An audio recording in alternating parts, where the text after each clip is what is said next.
Hallelujah. El Shaddai Lahenu Olea Wotenu. Abiyaga Mabiyis Kakwabiako. Atakwados, where Shemeka Kwados, Baruch Shemeka Olam Wae. Wishamu Bene Israel, El Shabbat La So, El Shabbat Le Dor Tabri Olam. Beni Bene Israel Oti Olam. Kisha Shay Amimasa El Shaddai Wa Shemaim. Uheta Aris Ubayom Bashvi Shabbat Wa Inafash. Baruch Shemeka, Baruch Emineka, Baruch Torateka, Baruch Kedushateka. El Shaddai Malek, El Shaddai Malak, El Shaddai Imlok Olam Wae. Baruch Shem Kabul Makut Olam Wae. Baruch Kabul Lohim Min Kumot Lekayom.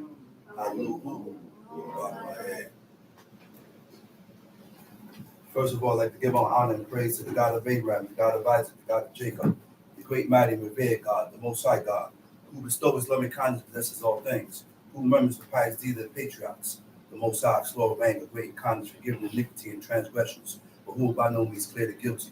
Visit iniquities of fathers upon the children to the third and fourth generation. The Most High, his work is perfect for all his ways of justice, a God of faithfulness and without iniquity, just and right as he should.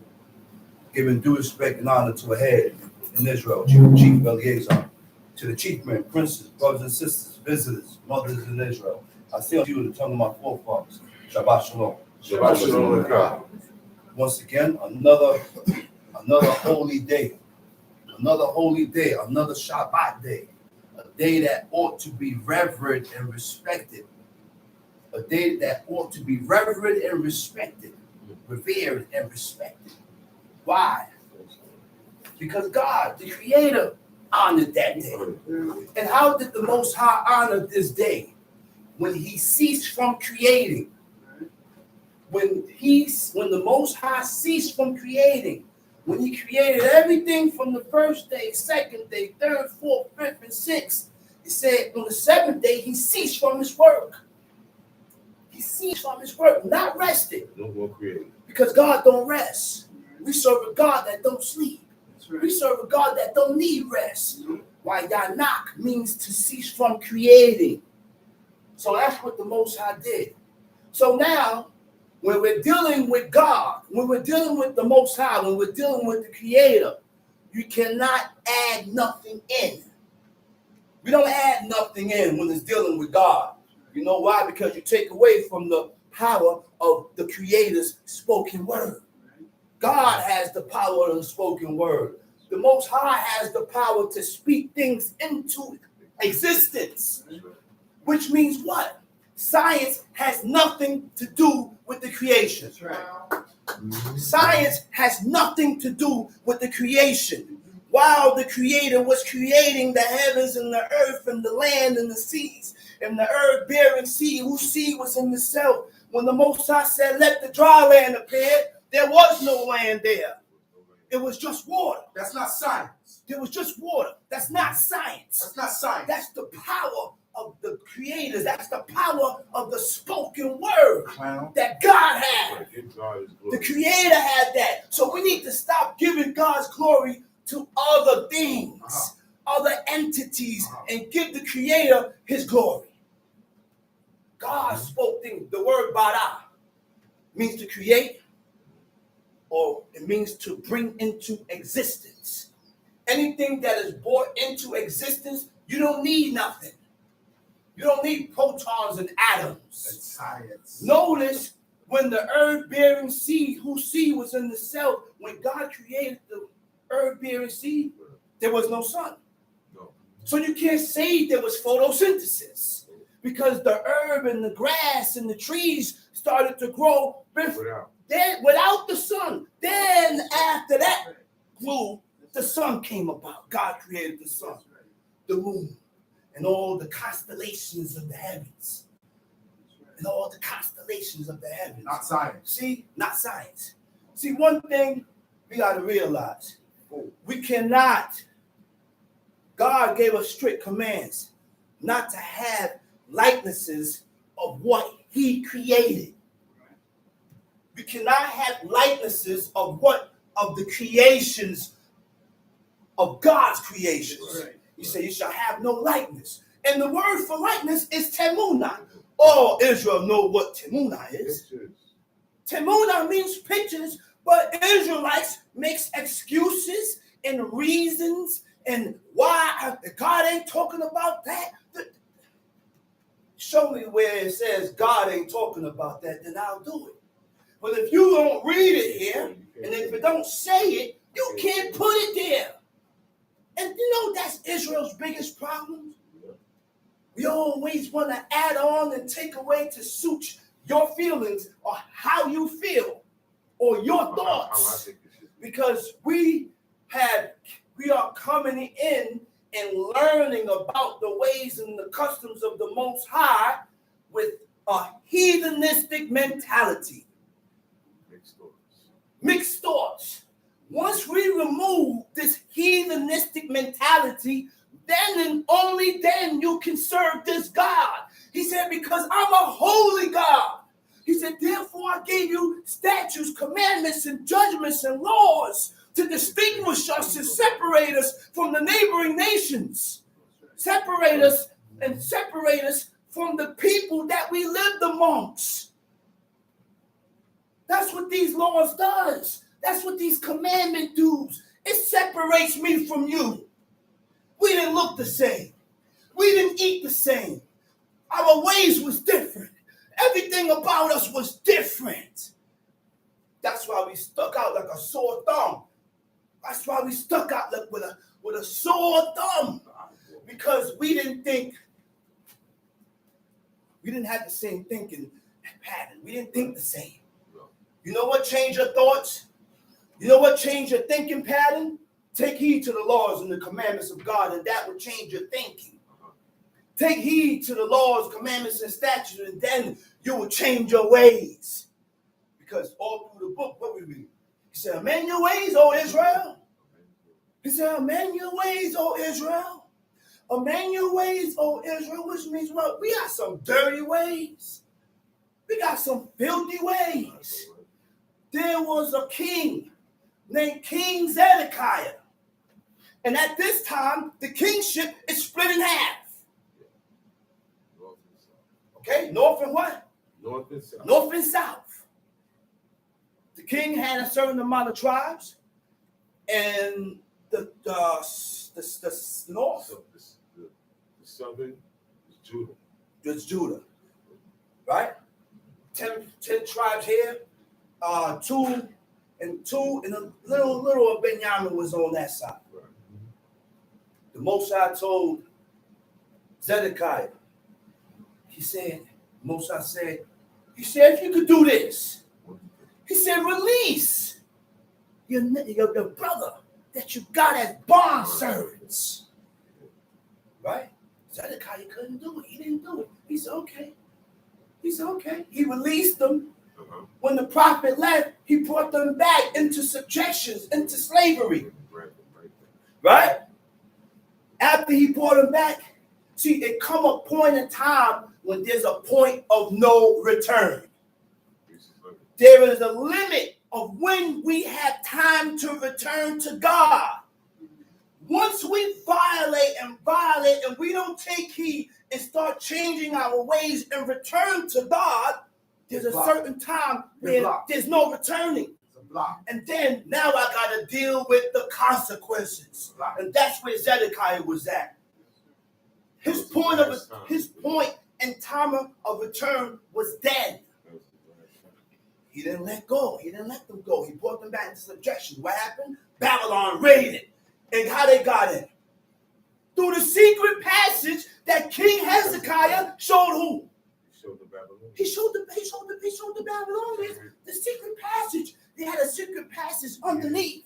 And that's the same way we got invaded. So, Zedekiah snatched his family, relatives, got his horses and servants. You know where he's going? At this point in time, this nation of Israel was split in half, and they had beef. But he knew once he got on the other side of that Jordan, they gonna help. Forget about the beef. They gonna hold it down. Once your brother come to you for help, forget about the beef. I gotta look out, man. I gotta look out. But the word of God wasn't gonna fall to the ground. So they caught him in the shores and the plains. plains of Jezreel. And they did them dirty, man. All because we would not hearken to God. Why we wait till calamity and misfortune happens in our life to turn towards God? He said, turn towards me before I cause you to fall into darkness. Before the evil days draw nigh. There's no specific time. The evil days draw nigh is when it happened to you. The evil days draw nigh, and when they happen to me, I end up in prison or I'm messed up. That's my evil days coming now. Now it's up to me to consider my ways. That's what we need to do. The first thing we need to do when anything goes wrong in an individual life is to consider your ways. What am I doing? Because every action is a what? It's a reaction. Every action is a reaction to what goes down in your life. So there is something that I have done in my life that had caused this. I ended up in prison. What did I do in my life that put me here? I ended up in the hospital. What did I do in my life that caused this? And then once we realize that, that's called what? A repentant heart. A person or a man that has considered his wrong before God. So when you consider your wrong before God, do better. Like God told Cain. He said, take heed. He said, do good. He said, if you do as well, he said, what? He said, I will exalt you. In the Hebrew, he said, I will exalt you. You know what that is? To be exalted in the heavens. Do you know what that is? We don't know. Abraham didn't know that he was God's friend. He wasn't told that. Because remember now, Moses spent 40 days and 40 nights in that mountain with God, receiving. Look, Moses wrote that first 5, man. So guess what? The first 5 came strictly out the mouth of God. Those laws, those commandments, those statutes, all those words. That's why he commanded the king to read the law every day so that you may learn to fear God. So that your heart don't be lifted up above your brethren. Because being that these words came out the word of God, guess what? It has an effect on your spirit. It has an effect on your spirit. Then he trickled on down, and when we read on into Deuteronomy, he said, speak about them. When you walk in the house, when you lie down, when you rise up, he said, bind it for a sign upon your hand. Put it between the frontlets, between the eyes, because all these things has an effect on your spirit. All these things has an effect on your spirit. And guess what's the most evil and atrocious thing to conquer? Your spirit. Because your spirit desires and cling and is attached towards wickedness. We're not attached to the laws. We are more attached to evil and things that is contrary to God. But God gave us a command and said, rule your spirit. Rule your spirit. Don't give your spirit that which it wants. Don't give it to him. Say, rule your spirit. Now there's a key to ruling your spirit. I can't rule my spirit and I sin presumptuously. Because presumptuous iniquity weakens me. Presumptuous iniquity leaves a breach. You know what the breaches are opening? An opening in your spirit, like God told Cain. He said, rule over you. He said, unto thee shall it be your desire. Iniquity is going to desire you. Your thoughts is going to be contrary to God. Why? Because that's all I do is sin. All I do is iniquity. All I do is sin and do things that is contrary to the Creator. So now what happened now? What's going to be my desire and my only desire? Other things besides what the Lord says. Iniquity has become our nature. Our nature is sin. And this is why the Most High said, he said, man, listen here, man. He said, think 7 times before you speak. Think before we start doing things all right? We gotta think, because we go into we start doing things and not thinking, not realizing that what I'm doing, we are offending God. Realize that. We are offending God. And the way to not offend God, not to offend the Most High, is revealed here in the book. We know what to do and what not to do or what not to do to offend the Most High. Because, like I said last week, when we offend God, when we offend the Most High, I begin to offend people. See, the laws prohibit us and tells us that. He said, don't steal from your neighbor. These are all laws concerning our neighbors, concerning how I should treat you, what I should do to you, and what I shouldn't do to you. That's what the law states. That's all it is right here. And when we can't do that, we end up putting our own emotions and our own wanton ways before the laws of God, before these laws. So guess what? That's pride. That's what you call pride. It makes you stubborn against the things that is lawful and right. You're very unyielding. A person with pride puts himself before God, puts himself before others. But the righteous don't put themselves before others. They think of others before themselves. They think of others before themselves. That's the righteous. How do you learn this? Where do we learn this from? Where? In the book. In the book. The book shows us that, because we're reading about a people that was chosen by God. And these people that was chosen by God, they lived a certain way. They moved a certain way. They thinking pattern was different. So doesn't it behoove us to acquire the same ways of our forefathers? Learn the same ways that our forefathers did, how they moved, how they behaved, how they thought. So now guess what?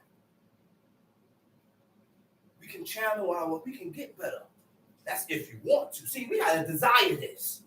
In order to be good in the eyes of God, or in order to be one of the elected ones of God, or the chosen ones of God, you have to want it.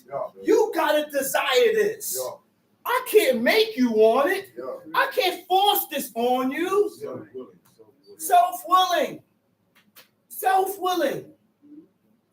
But like I told my woman, I said, before you start doing this of your own will, you're gonna be doing it to please me. Because this is how I live. Right. In time, when you begin to learn and get into these laws, commandments, and statutes, then you'll start doing it for yourself. For yourself. And that comes in time. Everything comes in time. God don't waste. Don't rush. Rush nothing. And we all on borrowed time. And we all got a certain amount of time to get it right. When we don't get it right at that certain point in time, you're shut. You're cut off. You're not going to get it right. It's over. Let's go into Deuteronomy chapter 7.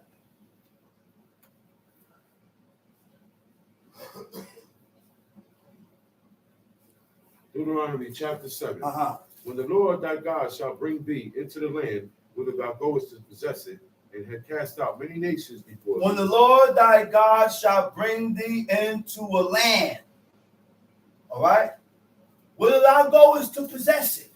Now remember now, at this point in time, we're in the wilderness. We don't have a land to go to. All right.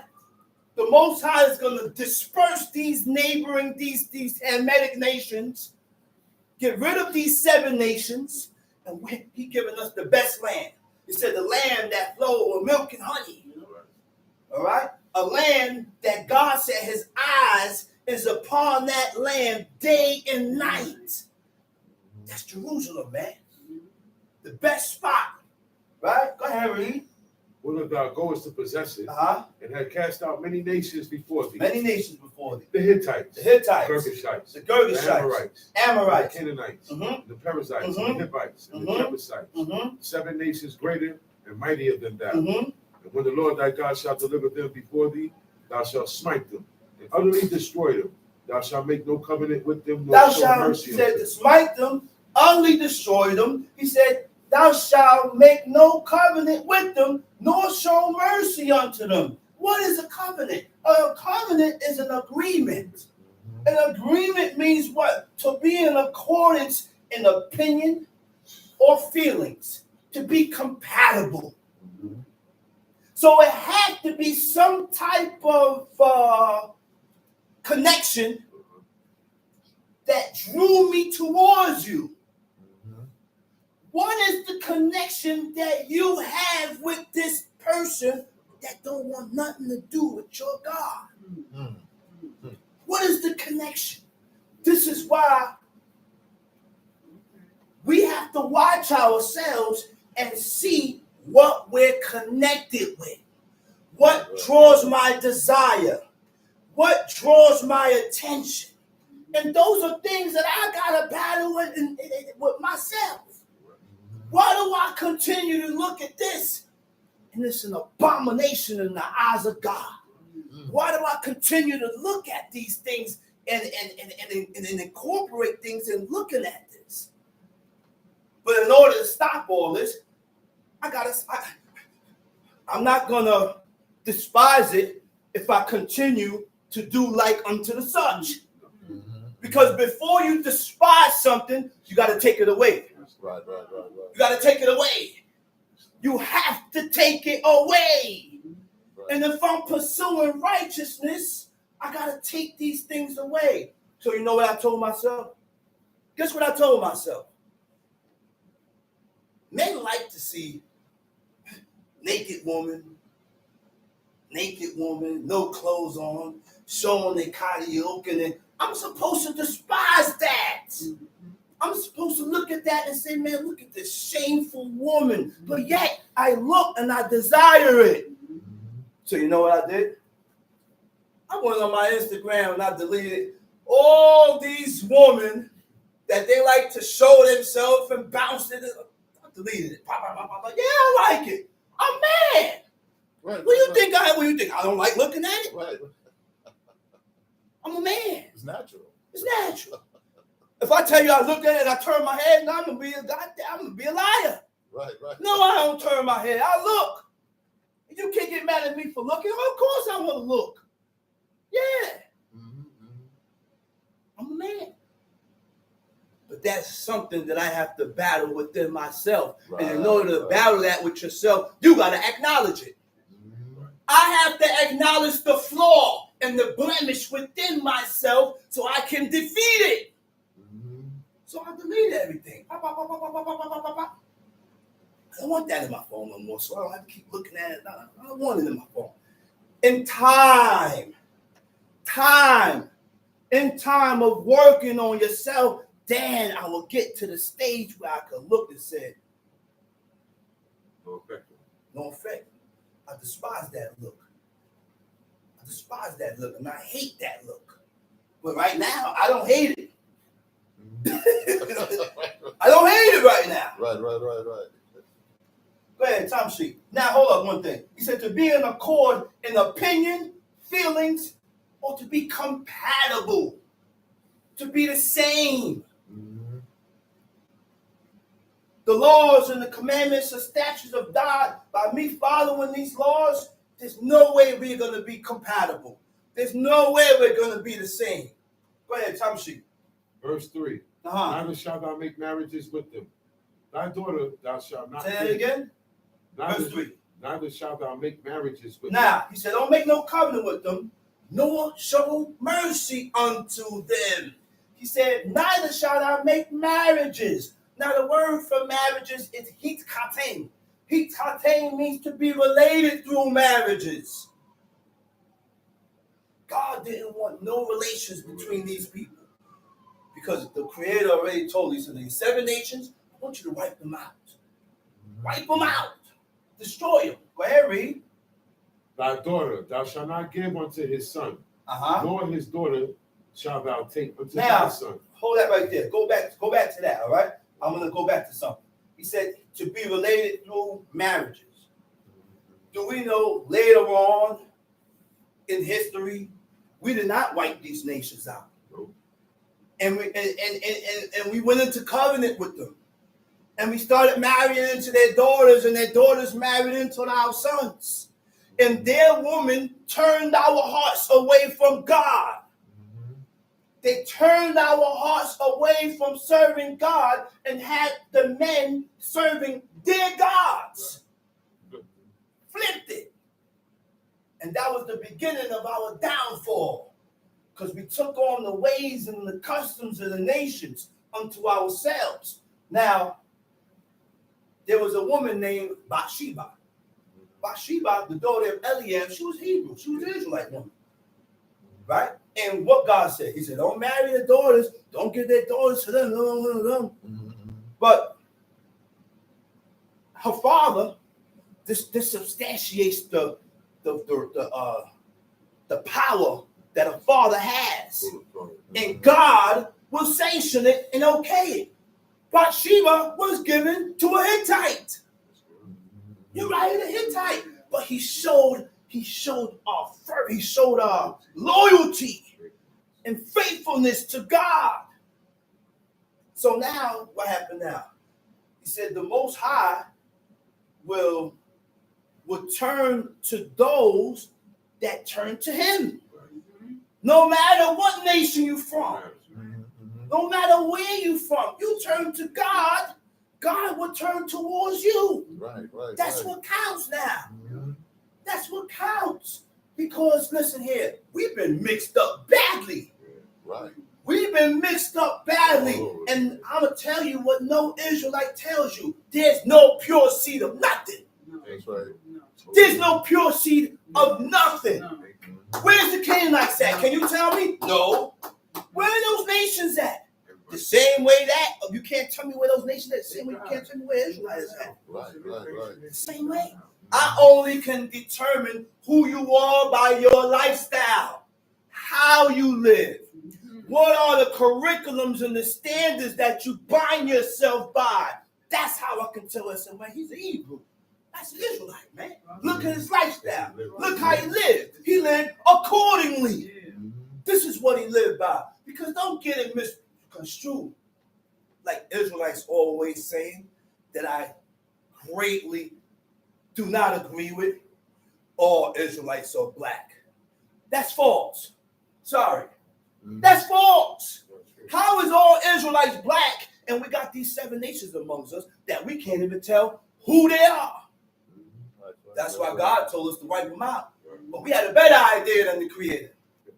We thought we had a better idea than God. So we saved them. And we mixed and mingle and mixed and mingle. You know what Esau is? Esau wasn't white. Esau, Edom, means red, reddish brown.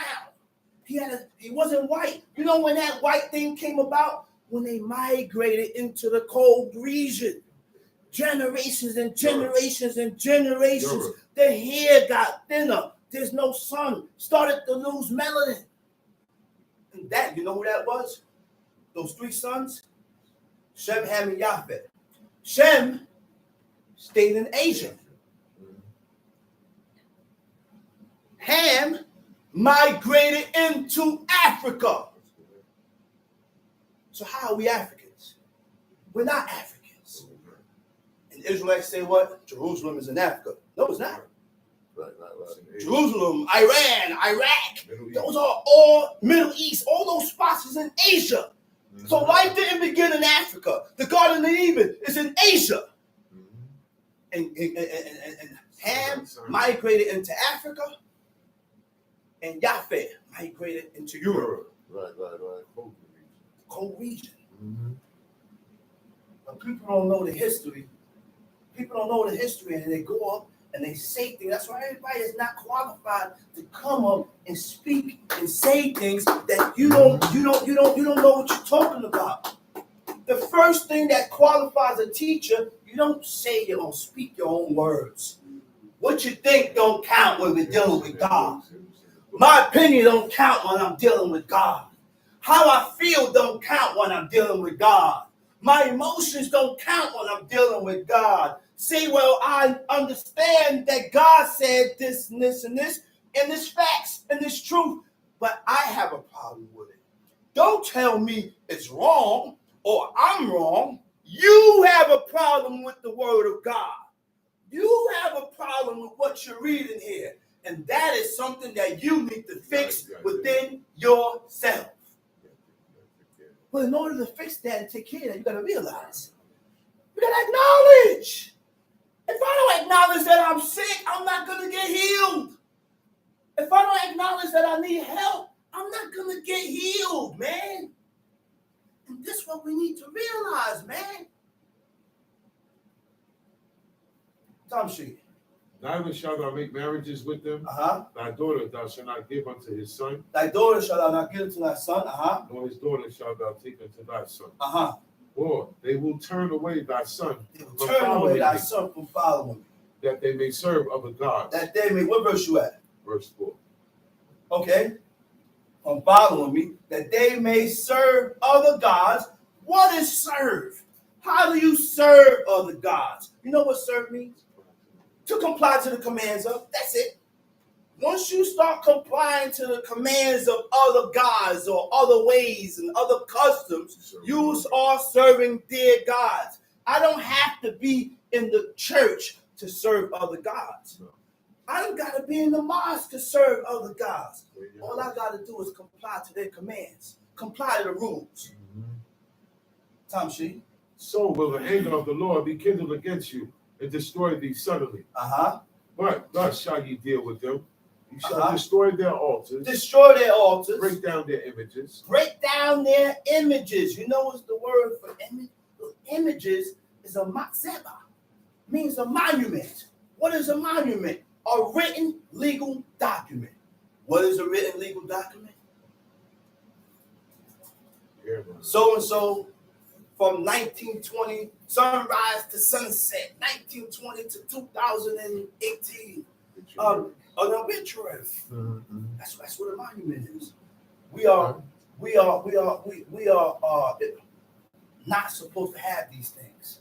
And then you got the image and the likeness of the dead person on that document. No good. Okay, Tom Sheet.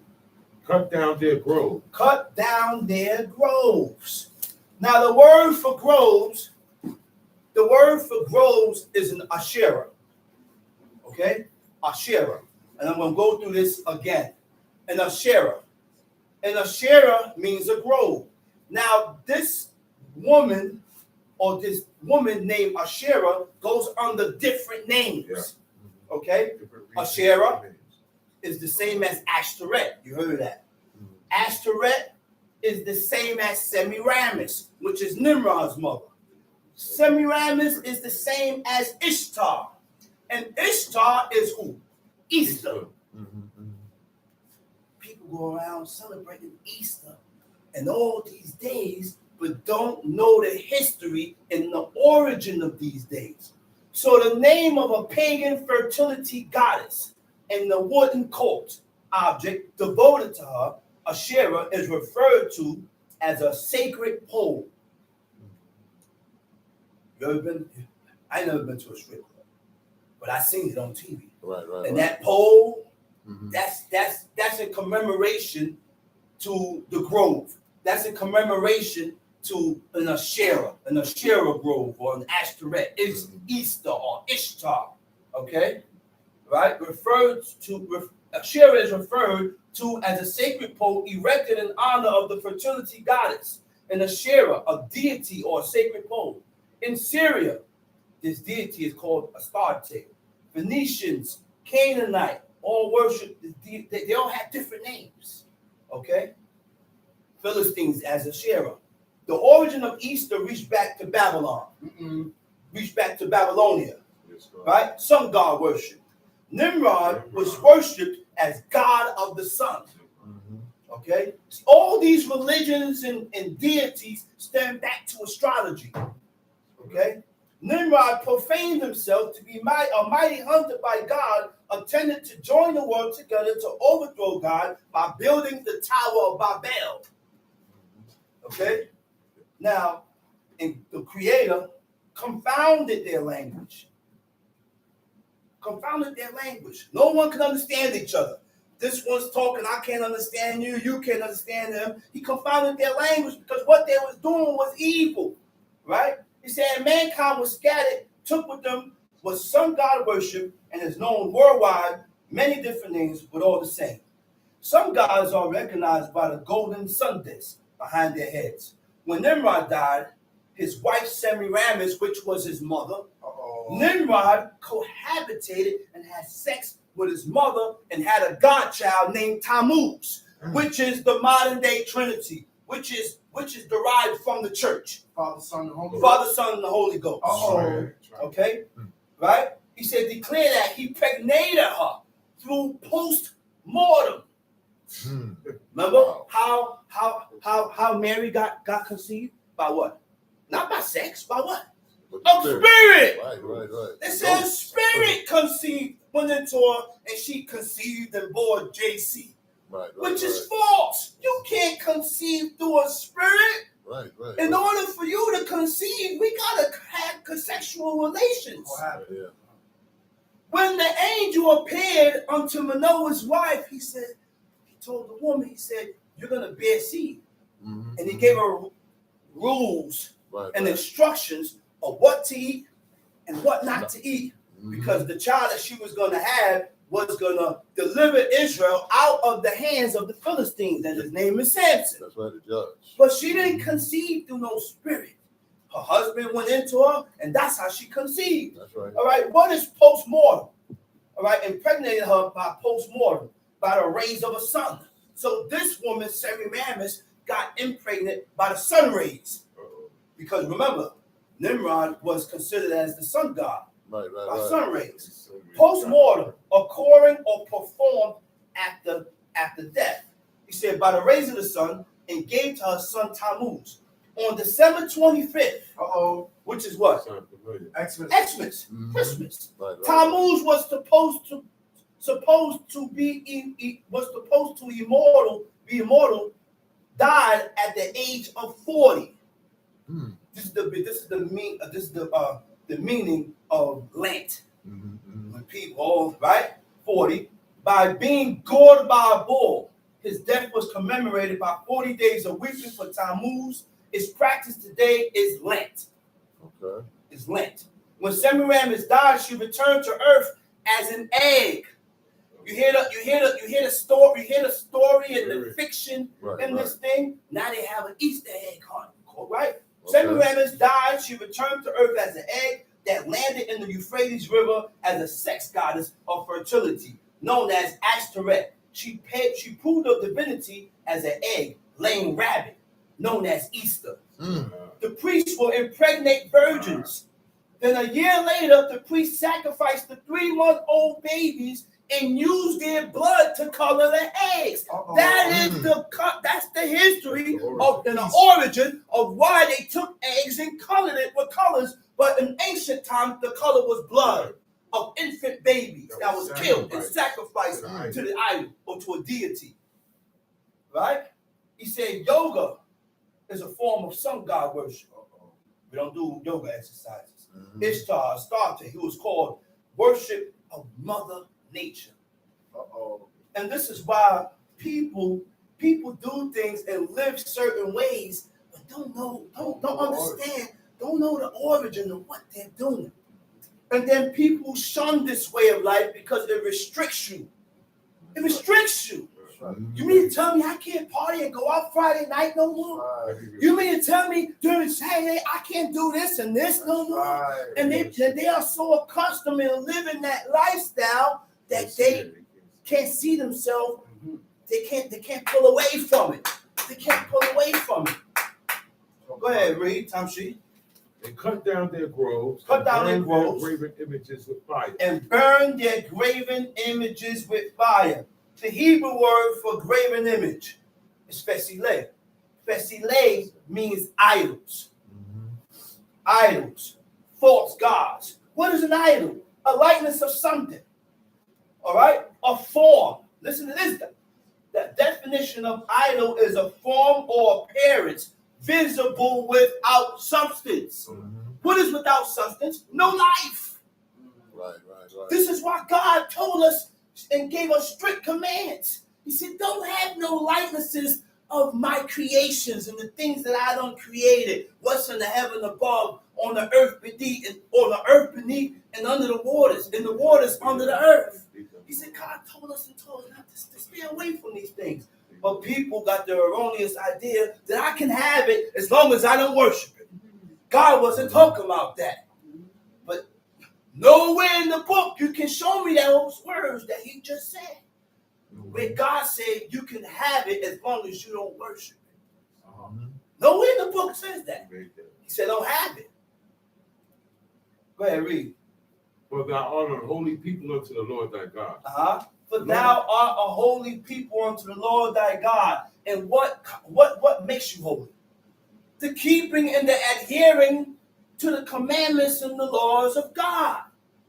That's what makes you holy and separated. So, Harry, what verse you at? Verse 6. For thou art a holy people unto the Lord thy God. The Lord thy God hath chosen thee to be a special people unto himself. Why God chose this people? Why did God choose the nation of Israel? You know why?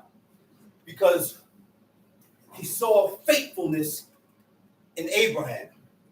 And Abraham served idols at a point in time in history. And when Abraham's father died, you know what God told him?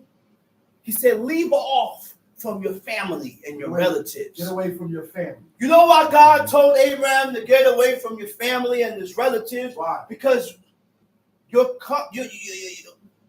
family will try to pull you away from doing things that is lawful and right by God. Now, they don't know it's lawful and right. It seems strange to them. It seems strange to them, so they become an obstacle against you serving God. Right. See, let me explain something to you. Not everybody is accepted and wanted by God. Say it again, man. Number one, before God accepts you, God tries the heart and look inside of you to see what you have in you that I can show myself to you. Yeah. You gotta have some type of good in you for me to show you these laws. Yeah. If you don't have this good in you, he said, nah, because guess what? Your destiny and my destiny is different. My destiny and your destiny. That's right. Every living soul on earth has their own destiny. Teach. Some people, destiny is to serve gods of wood and stone and serve deities and to leave them in foolishness all the rest of their life until they die. That's right. This God's destiny is not that. This God has good in him, so God see fit that I can show him my laws, and I know he's going to follow. Yeah. So I show him this. Talk about it. This God's destiny is something different. Yeah. Everybody's destiny is different. Mm-hmm. So what you see and what you understand, it ain't for this person to see and understand. Right. What you see and understand is not for everybody to see and understand. That's right. Everybody ain't gonna get this. Right. Go ahead. Above all people that are upon the face of the earth. What verse you at? 7. Okay. The Lord did not set his love upon you, nor choose you, because ye were more in number than any people, for ye were the fewest of all people. He said the Lord thy God did not set what? Did not set his love upon you, nor choose you, because ye were more in number than any people. For ye were the fewest of all people. You were the fewest of all people. But because the Lord loved you. But because the Lord loved you. And because he will keep the oath. And because he loved you. And because what? He will keep what? The oath. The oath. Which he has sworn which he swore to who? To your fathers. To your fathers. hath the Lord brought you out with a mighty hand and redeemed you out of the house of bondmen. Our fathers, to Abraham, to Isaac, to Jacob. He said, to give me great and goodly cities that you didn't build. He said, houses full of all good things that you didn't plant, you didn't build, you didn't do. Everything is set up for you, man. And this is what God did for this nation. Why? All because of Father Abraham, because of his faithfulness to God.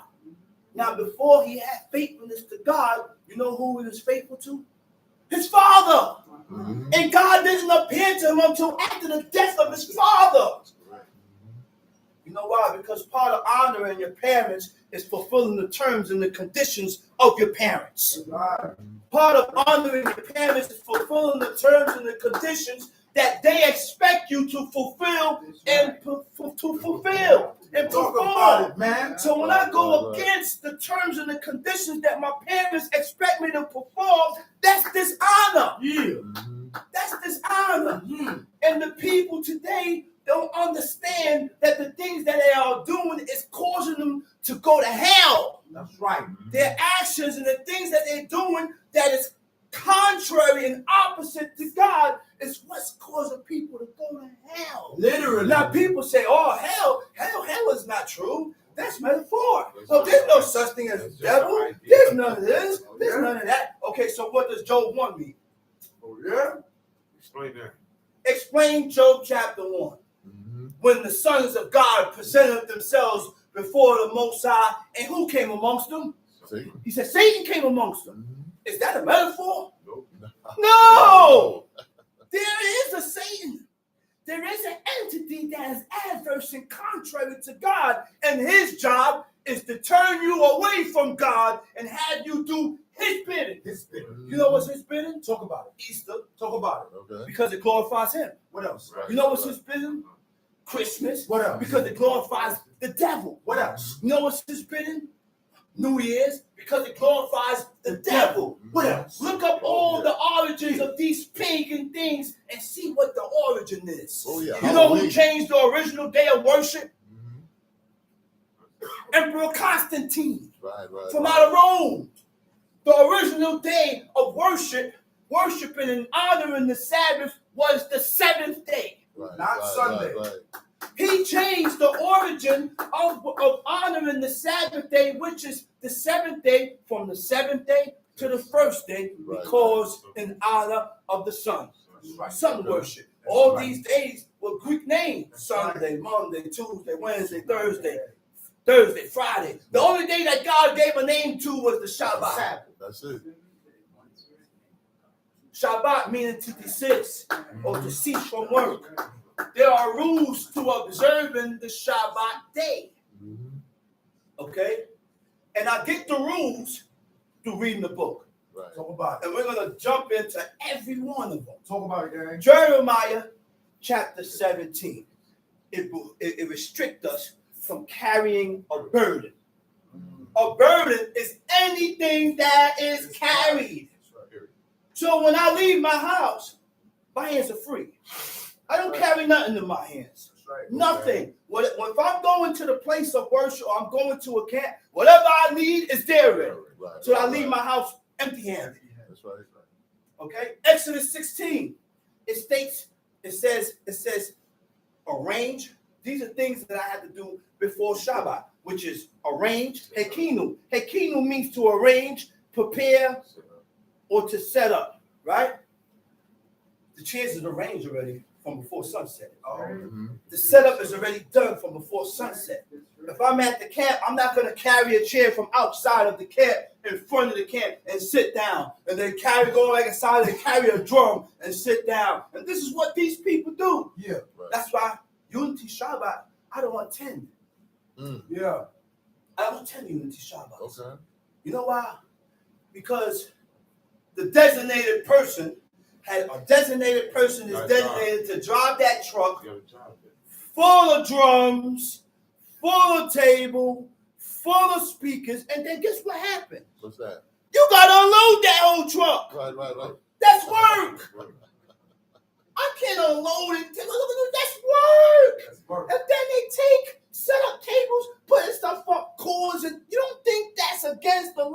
commandments of God. That's making Right, God right, upset. right.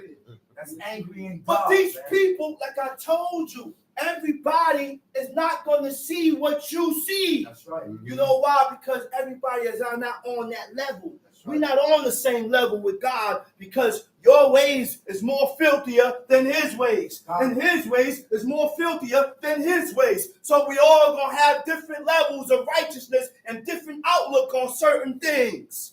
God don't want everybody. God don't want everybody, man. Right, right, right. No. Tom sheet. Verse the Lord brought verse you 7. out. Verse 7. Right? Go ahead. Yeah. Go back to 7. That's where you was 7, at? yeah. Go ahead. But because the Lord loved you, and because he will keep the oath which he has sworn unto your fathers, and the Lord brought you out. He with said, a mighty because the hand. Lord loved you. Right? No, he said, the Lord did not set his love upon you, nor choose you, because you are more in number than any people. For you were the fewest of all people.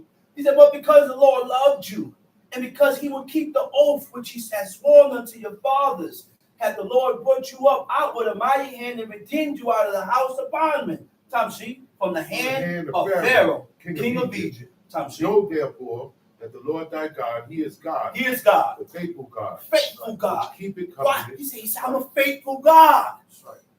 Which means the faithfulness of God, he don't change. That's right. When you have faithfulness, you don't flip and flop. The faithfulness that I have in me will keep me linked, will keep me grounded, keep that connection between me and you. I will not allow this and the other and this and the other to get in between me and you. That's faithful. That's faithfulness. That's faithful. So when a man, look, you can be treacherous. A man can be treacherous. A woman can be treacherous. But the faithfulness that a man and have in them is what keep them together.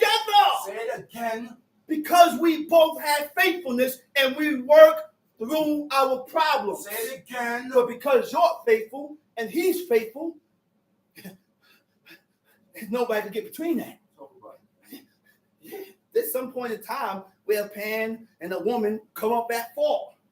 And there comes a certain time where God said, if she does not go the way that you desire her to go, he said, then cut her off from thy flesh.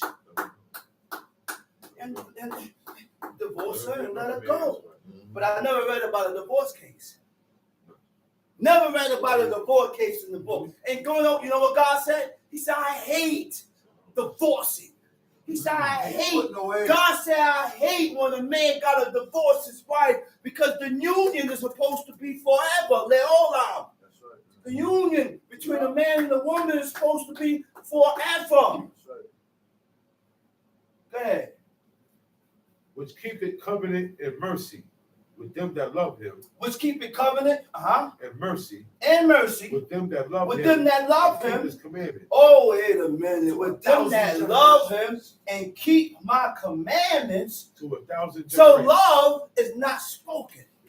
Love is shown. What shows love is your actions. That's right. What shows love in your actions? He said, love me and keep my commandments. So if you love God, you're going to keep his commandments. you're going to keep his laws. It goes hand in hand. You're going to keep his laws. You're going to keep his commandments. You're going to keep his statutes. It goes hand in hand. If you don't love God, and when and people show their hatred for God when they go against his word. Right. Go against it, you hate You God. go against it, you hate God. It's plain and simple. It's plain and simple. Talk about it. Plain and simple. Talk about it. That's why the Most High said, he said, relinquish and get rid of presumptuous iniquity. What is presumptuous iniquity? Presumptuous iniquity is when I know something to be wrong and I still do it. Still do it. I know this to be wrong and I still do it. I know I ain't supposed to be violent on Shabbat, But I still do it. still do it. I still do it. So now I put myself above God. Yeah. And I put myself above what God said, because I continue to move in a manner that is not accepted by God.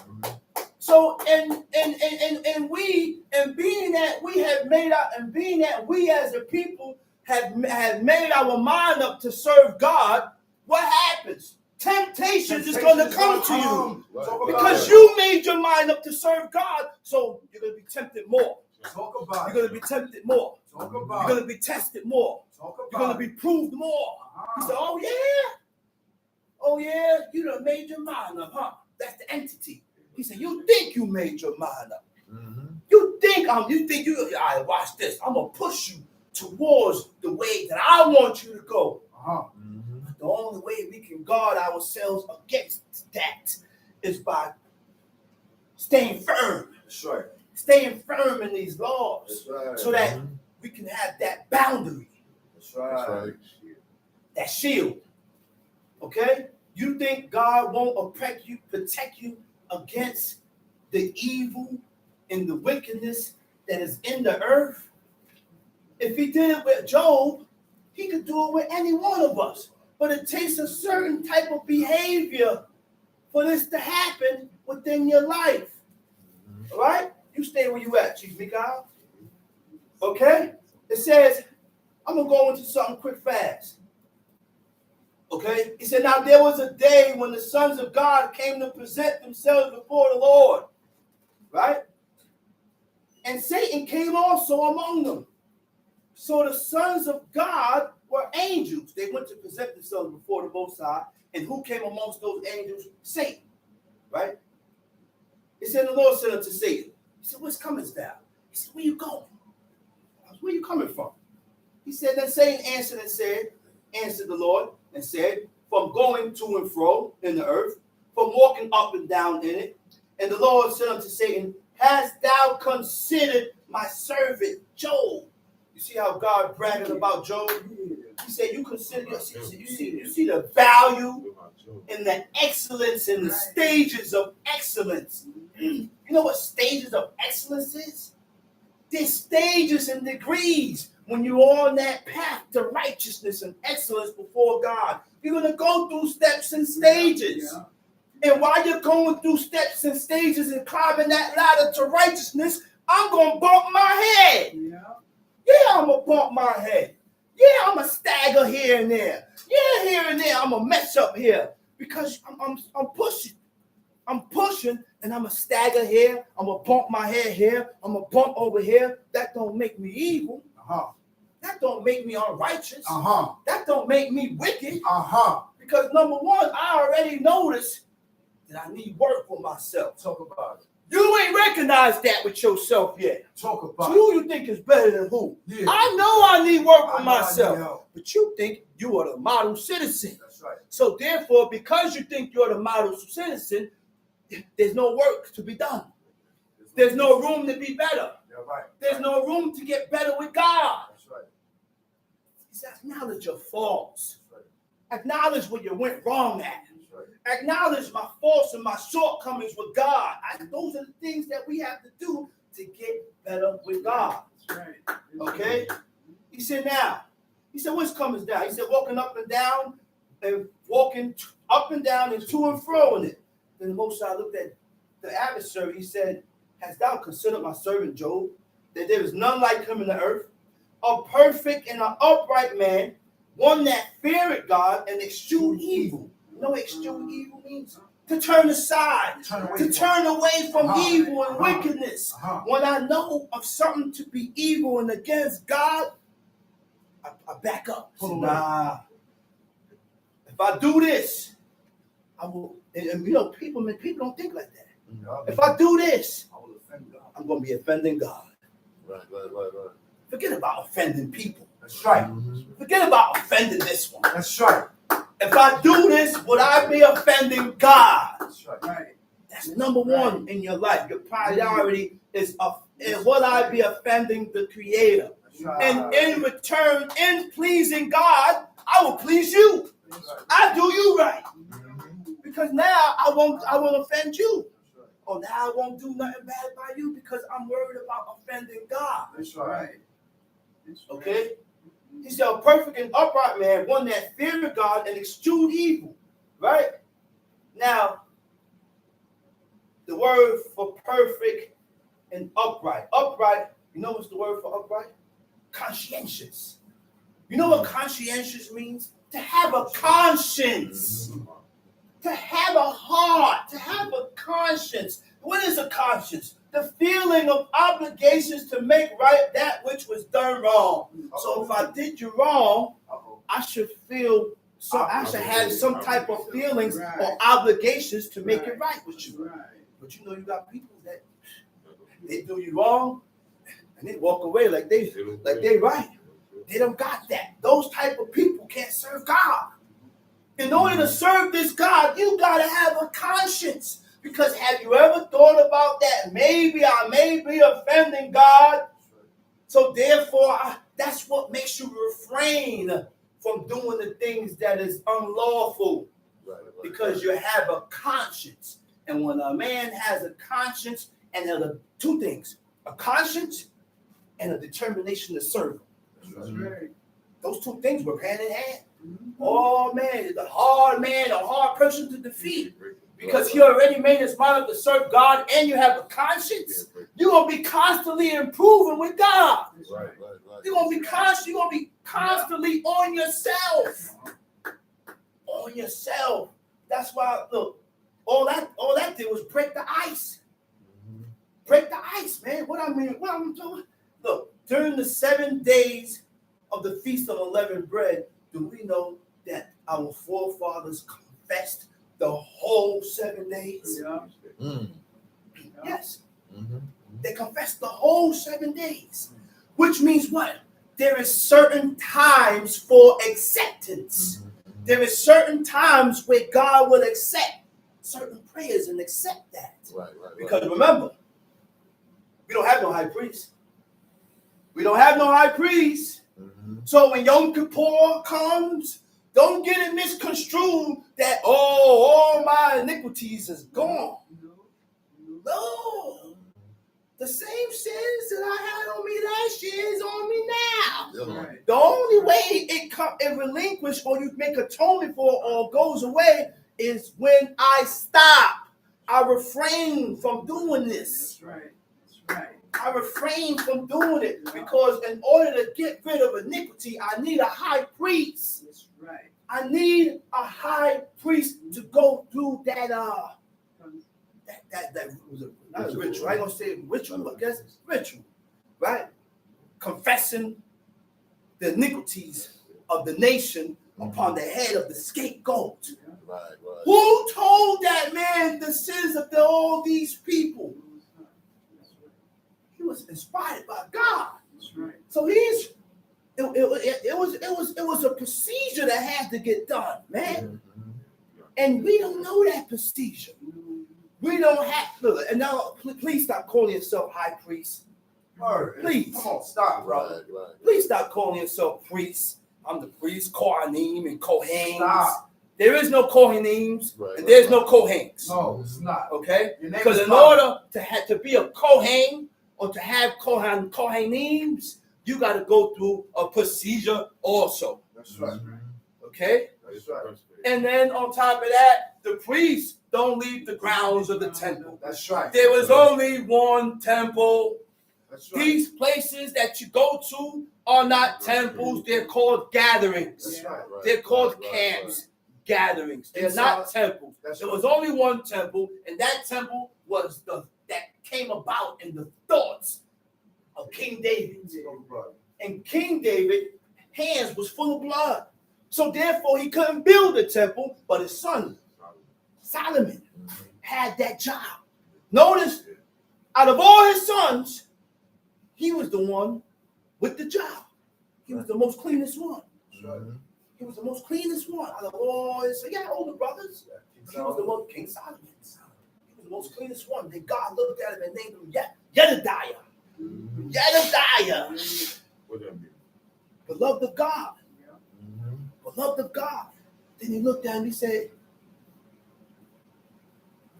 what you? He said, asked him what he want. Wisdom. He said, give me not wisdom, understanding to govern That's right. a wise and understanding people. And then what God said? He said, because you didn't ask for the death of your enemy. That's right. And riches. He said, I'm gonna give you wisdom. That's right. And when Solomon loaned his heart to folly, because there came a point in time when he loaned his heart to folly, he said, but yet his wisdom remained with him. God be sure. Because whatever God gives you, you don't lose. You don't lose. That's blessed. That's right. People say, oh, he's blessed. But there come a point in time when you can lose it. Yeah, that's not blessed. That's not blessed. You don't lose a blessing. That's right. Talk about You don't lose a blessing. Or sometimes, look, go ahead. All right, now, let me go back to here. All right? It says, then Satan answered the Lord and said, did Job fear God for naught? Hast thou made an edge about him? And that's the part I wanted to get to. He asked God, he said, you got an edge about him. You know what an edge is? a shield. A shield. Can't get A through. boundary. You can't get to him. You can't penetrate that. See, you see what God does for the righteous and pious man that turn away from evil and wickedness? He protects you against the evil entity. Evil thoughts. Look, Job didn't have evil thoughts coming on his mind. Yeah. Job had suggestions and thoughts of wickedness coming in because God protected him from that. He had a boundary around him. And in order to get protected by God, I got to take heed to the Lord's commandments and statutes that we read here. That's right. You got the verse where you at? Go ahead, come see. Verse 10. Uh-huh. And repayeth them that hate him to their face. And repayeth them that hate him to his face. Hate. It's sad to say. People hate God. Oh, yeah. Right. And then when you tell a person, oh, you hate God, he said, why would you say such a thing? I don't hate God. Yes, Yeah, you hate God. God. Yeah, you hate him. Going against But his I didn't tell God. You ain't got to tell him. That's right. Your action says that you hate him. That's right. God said, thou shalt not steal. You go and steal. You hate God. You hate God. Talk God about it. said, thou shalt not do this. You go and do anything that God tell you not to do. Then you hate him. Talk about it, John. You go against the things that God said to do. Then you hate Yeah, him. you hate him. It's Right. simple. That's simple as It's that. simple. Contrary. Simple as that. Once you go contrary. Yeah. That's right. Once you go contrary and opposite to what God said, you hate him. Simple. That's right. This is why it's very important not to sin presumptuously. Right. Because presumptuous iniquity is when you know of something to be wrong and you still go and do it. The world hate God. So, like the brother said, the world hate The God. world hate God. The world hate God. That's right. Yes, it's true. Listen, I'm listening. The world hate God. That's right. Tom Sheep. To destroy them. Uh-huh. He will not be slack to him that hated them. Oh, where's you at? Verse 10. Go to verse 9. Know therefore that the Lord thy Know God, therefore that the Lord thy God, he is God. He is the God, faithful God, the faithful which God. keepeth covenant and mercy with them that love him and keep his commandments Mhm. to 1,000 generations. Uh-huh. And repayeth them that hate him to their face. Repayeth to them that destroy hate him them. to his face to destroy them. You mean to say, once we show God any signs of hatred, that's when he's going to accept the challenge and come at you? We're challenging God when we go against his word. Yep. And now when we go through certain things in life, it's because of the works of our own hands. The Yeah. things that I have done that is contrary to God. So now It's I'm in the catching up car to you. crash. Yeah, it's catching up to you now. Now, because I did things that is contrary to God, I got grazed. Right, Pow, right. pow, pow. Nobody's shooting after me, he's shooting after you, but the bullet found his way to me and grazed me. Nothing but bad things happen. None but bad things happen. Why? Why? Because Why? I show hatred to Because you hate God. God. I have to turn towards God. It ain't my We fault. have to turn to his laws. It And ain't you my know fault. what make it more dangerous? It's best that you didn't know. That's right. Right. It's Right. best that you don't know. Yeah. Right. Than to know and go against. Because now that you know you're Now obligated. that you know, you are obligated. obligated. You're Aware, not obligated is another You're word not I'm looking ignorant. for. You're accountable. Accountable. Now you're accountable. That's the right. right word. Now you're accountable because you know. Because you know now. Yeah. And guess what? God saw fit. And he saw He made the sure. he made sure, but he saw fit. And he see Because I'm looking at this guy here, and I said, well, golly. He said, this woman, yeah, she ain't all the way 100% good, but she just got a little good enough. Yeah. Or he got a little good in him. So you know what? But I don't see the good in you, in your parents, or in your uncles, in your cousins. I only see it in you. That's it. Say it You again. know what? I'm going to pull this one away. Show this person my laws and my commandments and my statutes. And then you go trying to explain things about God to them, and they can't understand it. They don't see it. They look at you and say you're weird. And then they look at you and say, yo, man, you know what? You need to leave that woman alone. Or you know what? You need to leave that man alone. He got you doing a cult. He got you doing this. He got you doing the other. All you got to do is pick the book up. Yeah. All you got to do is pick the book up. Hey, no. I'm not living no type of way. Let me show you. Show you what I'm doing. You know what this is? What I'm doing. This is called the Bible. Yeah, what everybody And has you in got their house. two sections, but everybody got on their cabinet, on their shelf. Yeah. We just ain't take the time to open it and read it. Read it. Yeah, you got two testaments. Yeah. One was put together by Greeks and Romans, The New Testament. which is the New Testament. But guess what? People don't know this. Do you know that the beginning of Christianity began with Israelites? Yes, sir. Yeah. Babylon. In Babylon. Yes, sir. What do you think that 3 and 1 came about with Nimrod and Semi? That's the beginning of the world. Yeah. And then the Israelites formulated and followed it. Yeah. We'll get into that history later. Let me finish off this here. Where we at, Chief? Little 10. Go ahead, read. I'm going to start from the beginning. Go ahead. He paid them that hate him to their face to destroy them. He will not be slack to him that hated him. He will repay him to his face.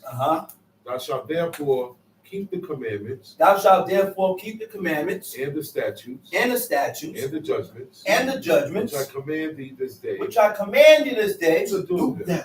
to do them. Wherefore it shall come to pass, if ye hearken to these judgments, and keep and do them, that the Lord thy God shall keep unto thee the covenant and the mercy which he sware unto thy fathers. So in order for God to have mercy to you, I got to keep my end of the bargain. In order for God to keep his agreement with you, I got to keep my end of the bargain. I can't keep going against and not keeping my end, but you want God to keep his end. Yeah. We got an agreement with God. I do his laws, and he'll protect us and keep his covenant and do mercy and exalt us and do all that good thing to us. But we got to keep our end. Got to. We got to keep our end of the bargain. And he will love thee and bless thee and He will multiply love thee thee and bless thee. and multiply You thee. see when God will love you? When you start doing his laws and living according to what God said. Oh, that's when God loves That's you? when God will love you. Oh, so God don't love the If world? we don't live and do according to what God says, then God is not going to love you because we're going against what God says. Brother, do God love the world? So no, God is not going to love you. So that day, for he so loved the whole, what was he saying? For he saved the world, he loved, look, no one man could die for your sins. Say it again. No one man can die for your sins. In the old, it says every man that dieth, that man shall die for his own iniquity. Own sin. I died for my own iniquity. That's what God said. That's not, see, Moses God said. asked, when Moses went up in the mountain, in Mount Sinai, to receive these laws, commandments, and statutes from God, right? He's in the mountain. The Most High looked down from the mountain at the grounds of Mount Sinai and saw the nation of Israel worshiping a golden calf, a religion and an idol that stemmed from Egypt. So when you come to serve this God, I got to let go of my past in order to see anything here clear. That's right. Because if I don't let go of my past, then I'm going to start doing comparisons. That's right. I'm going to start comparing my past life to what God says. And you got to come with a clear mind. So God was, the Most High was going to wipe out these people. He said what? Moses stepped in the breach, stepped in the opening. He was in the opening. God told him, he said, move. He said, I'm going to wipe these people out. He said, get out the way.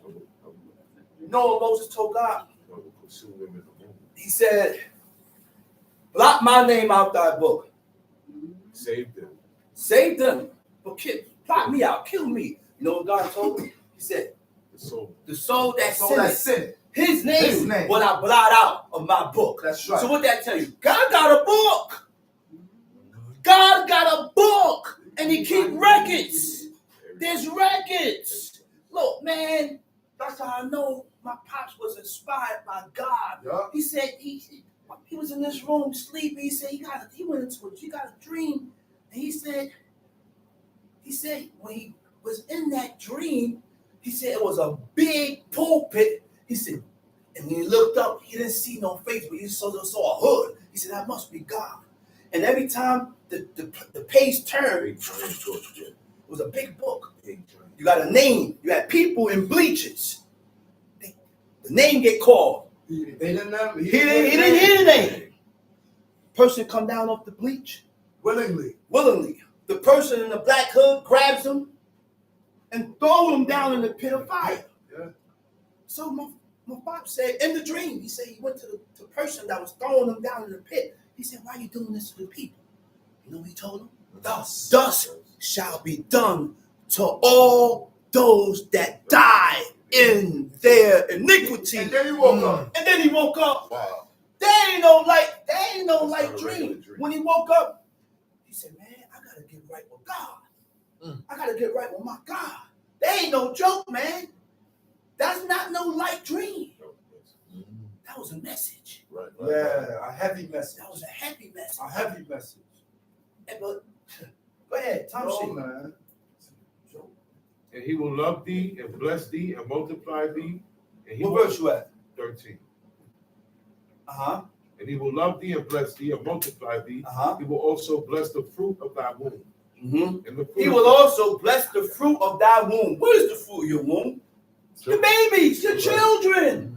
So when you mean to tell me if I have a child, I ain't got to worry about my kids being autistic. womb diseases. I ain't got to worry about my child needing a liver transplant, heart transplant, kidney transplant, Down syndrome. If I have a child that's with autistic and Down syndrome, my fruit or my womb is not blessed. Heavy curse. Right, It's right, cursed. Heavy curse. Why? Because we sinned against God. Because of our iniquities before God. And this is what brings that upon us. Not because you're 50 years old. That's the idea today. Mm-hmm. Women say, you can't have no child in your 50s, child. Man, that child gonna come out with Down syndrome and he gonna come out autistic. And no. The child born autistic and Down syndrome because of your sins and because of the parents' sins. That's why. That's why. You know how many women that is of age have babies? You know how many? Because guess what? It is a beautiful thing. Right. They don't say, well, man, child, too old. And I ain't trying to go through that no more. No, I don't did that already. That's the mentality of Americanized women, man. Yeah. The woman's desire was to always have a seed for their husband. That's right. Or for their man. That's right. That's their desire. Sarah desired to have a seed for Abraham. That's right. So therefore she couldn't have the seed. She gave him Hagar. Right. Hope and said, I'm going to have a seed by him. Right. By her. Wow. That's right. And it bothered her. But when she heard that angel telling Abraham, he said, hey, he said, your wife going to bear seed. She said, wow, me at this time? She's like 90. She up in age. Right, he said, me and my husband shall have pleasure. Mm-hmm. Oh, yeah. Yeah, it's pleasure. She didn't say baby. She said have babies. It's pleasure. So one way to make a baby. That's right. You don't want a baby, but we do it for pleasure too. It feels good. Right. I like the feeling. That's right. Shoot, I ain't saying nothing wrong. Shoot, it feels good. And that's only between a man and a woman. That's why it says in Genesis 2, it says kinegdo. You know what kinegdo is? It's opposite. He created Adam. He discerned and seen that Adam was alone. Adam ain't tell God he's lonely. But that's what the righteous does. I consider your state. I consider your predicament. And I say, well, you know what, man? Everything has its like. He said, but this guy here, Adam, he don't have no like. He don't have nothing with him. He said, you know what? Put a deep sleep on him. Remove this rib. Because once the rib is removed scientifically and correctly, guess what? It grows back. It grows back. And he used that rib because what does contain? You know what? Think up and Google it and see what's in the rib. Every DNA and mineral that you can create life with. That's what they used to make clones. He created and made Eve. So you see the difference? God created Adam from the dust of the ground. God created woman, Eve, from man's rib. There's no comparison.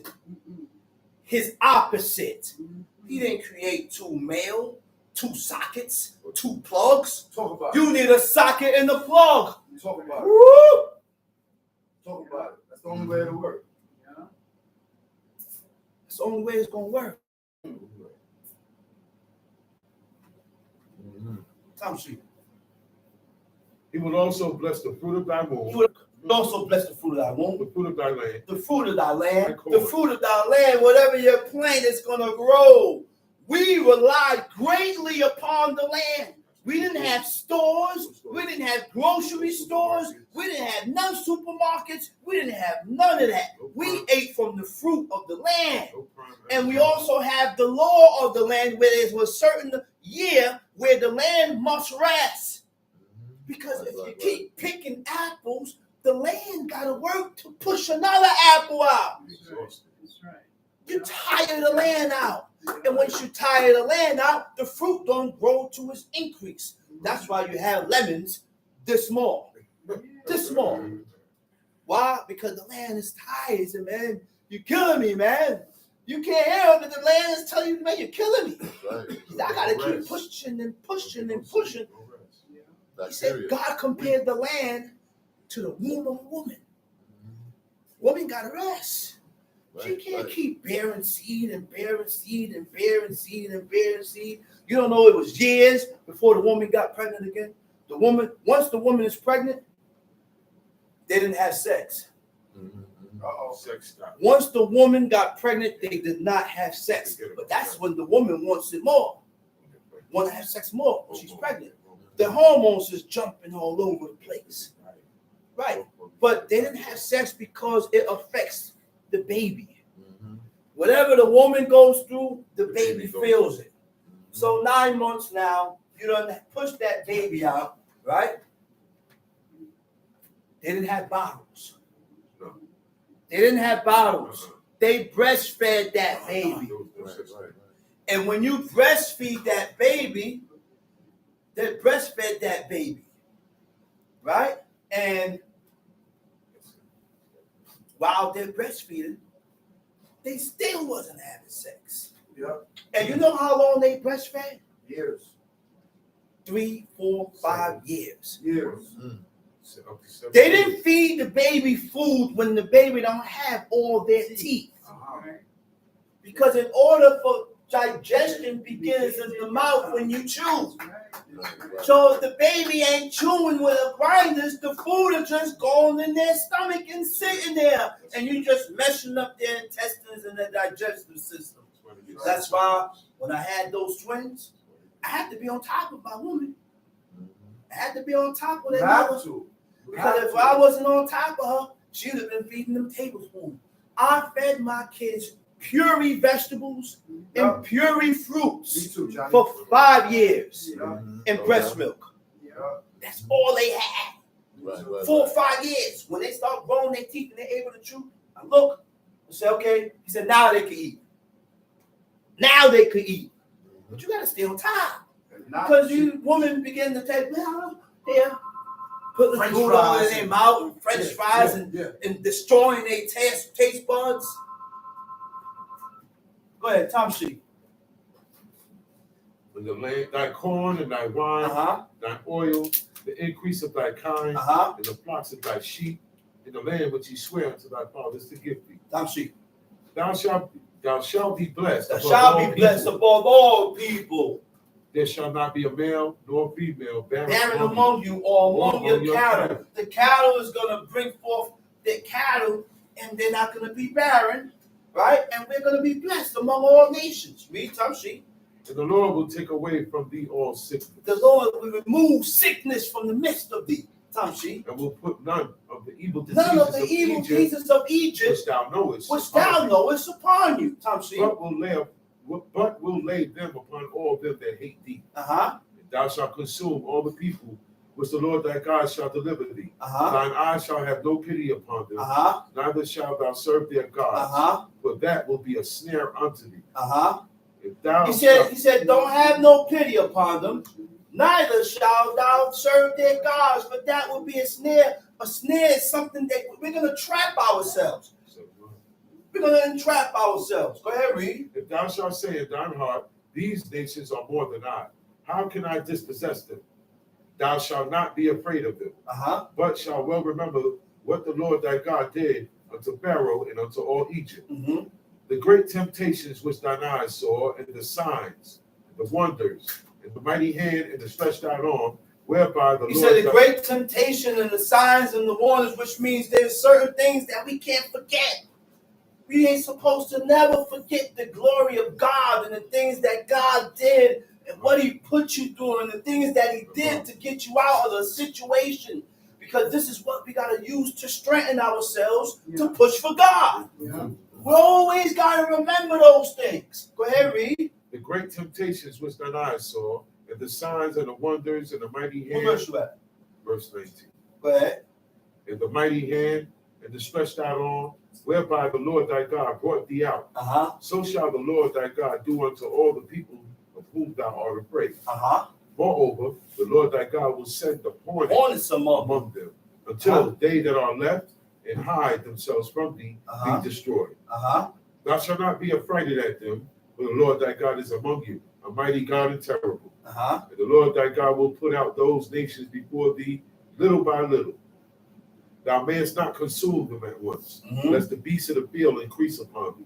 But the Lord thy God shall deliver them unto thee, and shall destroy them with a mighty destruction until thou be destroyed. And he shall deliver their kings into thine hand, and thou shalt destroy their name from under heaven.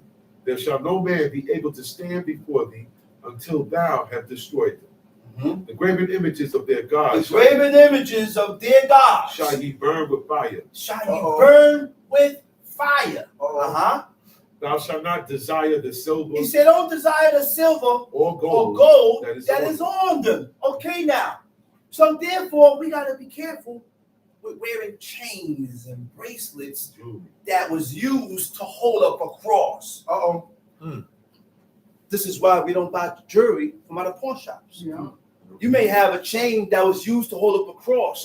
The cross is abominable and detested by God, same as that chain that was used to hold it up. Okay? So now I go to the pawn shop, I just buy the cross and leave the chain. I don't know what that chain was used to hold up. Now I go and buy it, and that chain is an abominable. And then I come and bring it in my house. You become an abomination, and your house and everything in your house become an abomination. Go ahead, read. Their graven images of their gods shall ye burn with fire. Thou shalt not desire the silver or gold that is upon them. Nor take it unto thee. Lest thou be snared therein. Lest thou be ensnared therein. For it is an abomination. For it is an abomination unto the Lord thy God. Neither shalt thou bring an abomination into thine house. Now I gotta be careful of what I bring into my house. That's right. This is why people come to my house. I don't know what that chain was used for. I don't know if the chain was used to hold it for a cross. So you can't come in with these chains and bracelets and all these things. That got to stay outside unless it was new. Okay? He said, lest thou be a cursed thing like it. Now the word for curse is a kedem. You know what a kedem is? A devoted thing. A devoted thing. A dedicated thing. This chain and this cross was dedicated to this idol. And this is why we keep telling people, don't come into the house with Nike, images, symbols, crosses. Nowhere in the book said we had a 6-point star. So I don't allow 6-point stars. That's right. That's one of the worst. When you do your studies, 6-point star is a demonic and satanic symbol. That's right. My father dealt with witchcraft at a point in time in his life when he was living in this country in Panama. Before God approached These two symbols, which is called the 5-point star and the 6-point star, within the circle. One is to conjure and one is to cast away spirits. They will draw a 5-point star, put a circle, and you go within that circle, chant and do whatever you're doing, and you can conjure, bring spirits, and you can cast them away. You got to know what you're doing. Right. You better know what you're doing. Right. Now, and this is why I don't allow symbols and emblems. I don't allow Nikes, because Nikes is a Greek goddess. The swoosh is the symbol of this Greek goddess. Okay? It's like it, but thou shalt utterly detest it, and thou shalt utterly abhor it, for it is a cursed thing. Okay, let's go to Proverbs chapter 5. Let's go to Proverbs 5.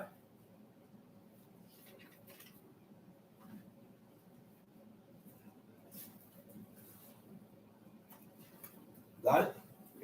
Go ahead, Thompson. My son, attend unto my wisdom. You hear that? Sound like a father. A father talking to his son, instructing his son. And when you read throughout the book, the parents, the father and the mother instruct their children, man. They instructed them. He said, attend unto my wisdom, and bow thine ear to my understanding. Now, in order to attend unto your father's wisdom and understanding, you can't think you know it all. That's right. Children today think they know more than their parents. They think they are above their parents, and they're all out of date. But these are the people that God commanded us to honor and respect. Well, I read, that thou mayest regard discretion. That thou mayest regard discretion. What is discretion? The word for discretion is mizmah. You know what mizmah means in the Hebrew? It means meditation. Your thoughts. Have a regard for your thoughts and how you think. Consider how you think in your meditation, the things that you think about. Because my thoughts, forward thoughts, can separate you from God. Right. Because of my thoughts that is contrary to what God says, I will put a wedge and put a separation between you and God. He said, regard discretion, regard your thoughts. That thou mayest regard discretion, and that thy lips may keep knowledge. So, by me regarding my thoughts and keeping my thoughts in check, I would say the right thing. Because my thoughts is correct. See, people tend to say things that they formulate here in the mind. That's why the Most High said, think 7 times before you think, before you speak. Because sometimes things come to my mind that is not right. Sometimes things come to your head that's not right. And you end up to voice it within your mouth, and you end up jamming yourself. Find out later, say, man, I shouldn't have said that, man. But one thing we got to realize, you can't grab the words back. I can't pull those words back, the things that I done voiced and said. All I could say is say, man, I'm sorry. I apologize. But those words is already out there. I already did the damage.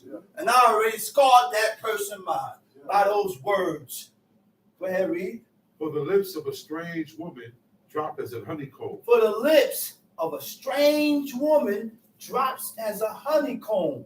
Why it said that? Because God behooved us and ordered us to stay away from women that foreigners. Woman that is not of Israel descent. Outlandish woman.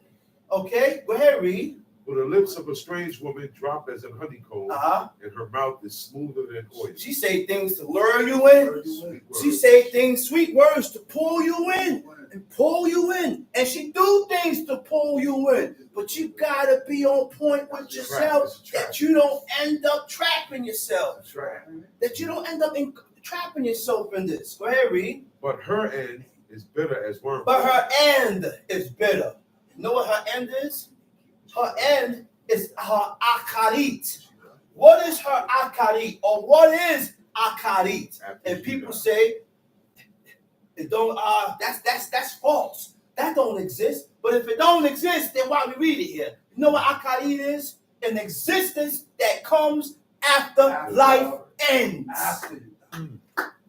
That's an existence that comes after life ends. And we will only acknowledge this is if we take heed to the laws, commandments, and statutes of God to receive the fruit of that reward. In order to receive that. Because guess what, man? People say, oh, what's the use? What is the use of me doing this?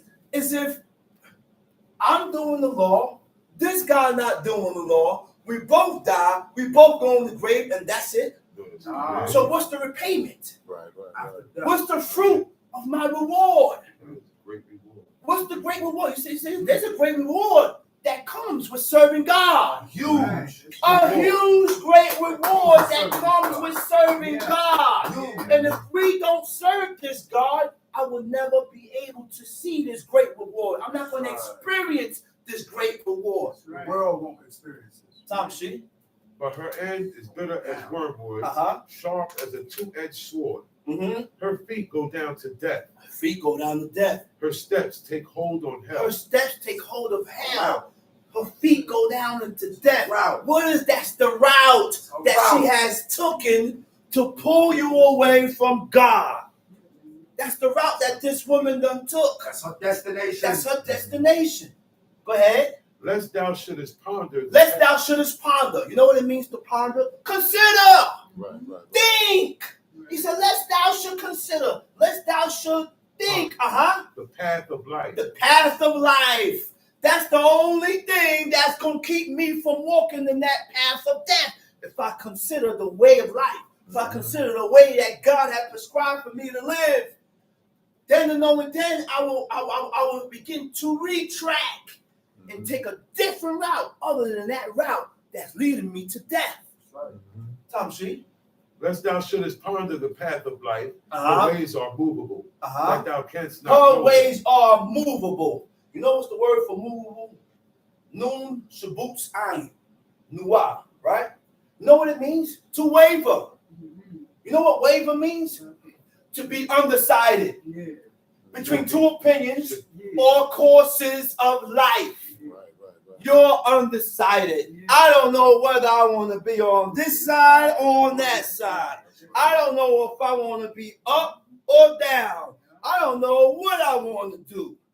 Next minute I'm a man. Next minute I want to be a woman. Then I jump back to be a man. Now I want to be a dog. You know they got that in school now. The children can be recognized as what they want to be recognized in. So I go up to the school. You got a child saying, he's a dog.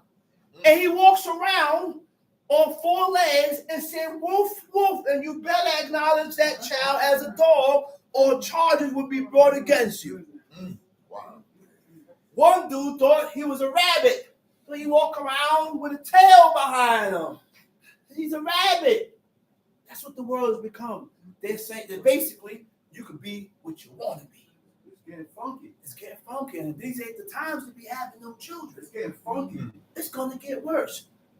You know, they have Bill Gates is buying all the farms. and he's putting a gene, farms, Bill Gates. And he's putting a gene in all the fruits and vegetables to attack the immune system of men and women. So, yeah, so you don't need God. Bill Gates is building all the farms and the fruits and the vegetables that we think that we're going to be healthy in. That's why people turn towards fruits and vegetables. Oh, you gonna get away? He said, I'm gonna hit the fruits and the vegetables, and I'm gonna hit it with something in it to attack your immune. You said what? You gonna need God. Right. Say you gonna need God. Yeah. That's the only one that's gonna be able to deliver you from this catastrophic and mayhem that's going on. What's going down? That's the only thing. Oh, that's it. Tom Sheik. Hear me now, therefore, O ye children, and depart not from the words of my mouth. Hear me now. O ye children. Remove thy way far from her. Remove thy way far from her. And come not nigh the door of her house. Come not nigh the door of her house. Lest thou give thine honor unto others. Lest thou give thy honor and your glory. What is your honor and your glory to others? The laws of God, the things that are made known to us to please God. See, we know how to please God. You can't please God by giving him a gift. I can't please God by hugging him.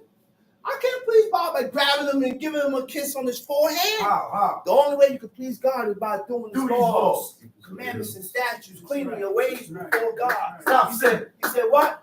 Lest thou give thine honor unto others. Shall give thy honor unto others. And thy years unto the cruel. Unto the cruel, Tom Sheik. Lest strangers be filled with thy wealth. And thy labors be in the house of a stranger. And thou mourn at the last, when thy flesh and thy body are consumed. It's too late. It's too late. It's too late. And your last end, you on your deathbed. You're in the hospital bed. Crying, man, I should have listened. There was a man in the hospital bed. So my pops went to go see him. The dude was in coma. So while my father is there, praying, hoping he come out the coma, jumped out the coma in tears, scared, crying. Right? He looked at my pops. He said, "Chief, pray for me, please." He said, if God deliver me out of this, he said, I'm going to turn towards his laws. I'm going to do it. I'm going to keep the Sabbath. But it comes upon a time in life where it's too late. Right. We have a certain time and limit in our lives where God give us ample time to return to him. Right. When we don't return to him, the time for acceptance is done. God cut you off. Cut you off. That's the cutoff. That's the cutoff. So now, when he woke up, he said, "Chief," he's in the bed, man. Seeing this with my own eyes. He said, "Chief, look, I can move this leg." He said, "But I can't move this leg." He said, "They was grabbing on this leg." When he went down, see, when you go but so deep into the coma, you almost dead. And you start seeing life on the other side. Right? He said, "They ugly." He said, "They was chasing me and they grabbed my leg, trying to pull me down a black chute, a black hole." Yeah. He said, "Look, I can't move it." You know, my pops told me, he said, "They got that leg." He said, "They was calling my name." Afraid, scared. Wow. Then after he said that, God took him out of the coma to reveal that information. Yeah. You know what happened after that? He went right back. Slip right back into the coma. Never woke up and died. Wow. Yeah. Never woke up and died. Yeah. Israelite. Yeah. He was playing around with God. Yeah. Today I'll be in teachings. Yeah. Tomorrow I'm in the club. No. Or I'm in the lounge. Or I'm at work. Or I'm at work. I'm Playing around. Yeah. And then he kept doing that until what I said before, until your time. What he said when the day of evil for you. That was the day of evil for that person. Yeah. Came for him. He couldn't come back from it. Yeah. Right. Yeah. Wow. You stop playing, man. Tom Sheik. Verse 12. And say, how have I hated instruction? How you gonna hate instructions? How you gonna hate reproof? How you gonna hate being chastised? The only way to be better with God is to be chastised and reproof and instructed, because that's the way in the path of righteousness. The way in the path of righteousness is in reproving, chastising, being instructed in righteousness, so that I can be better with God.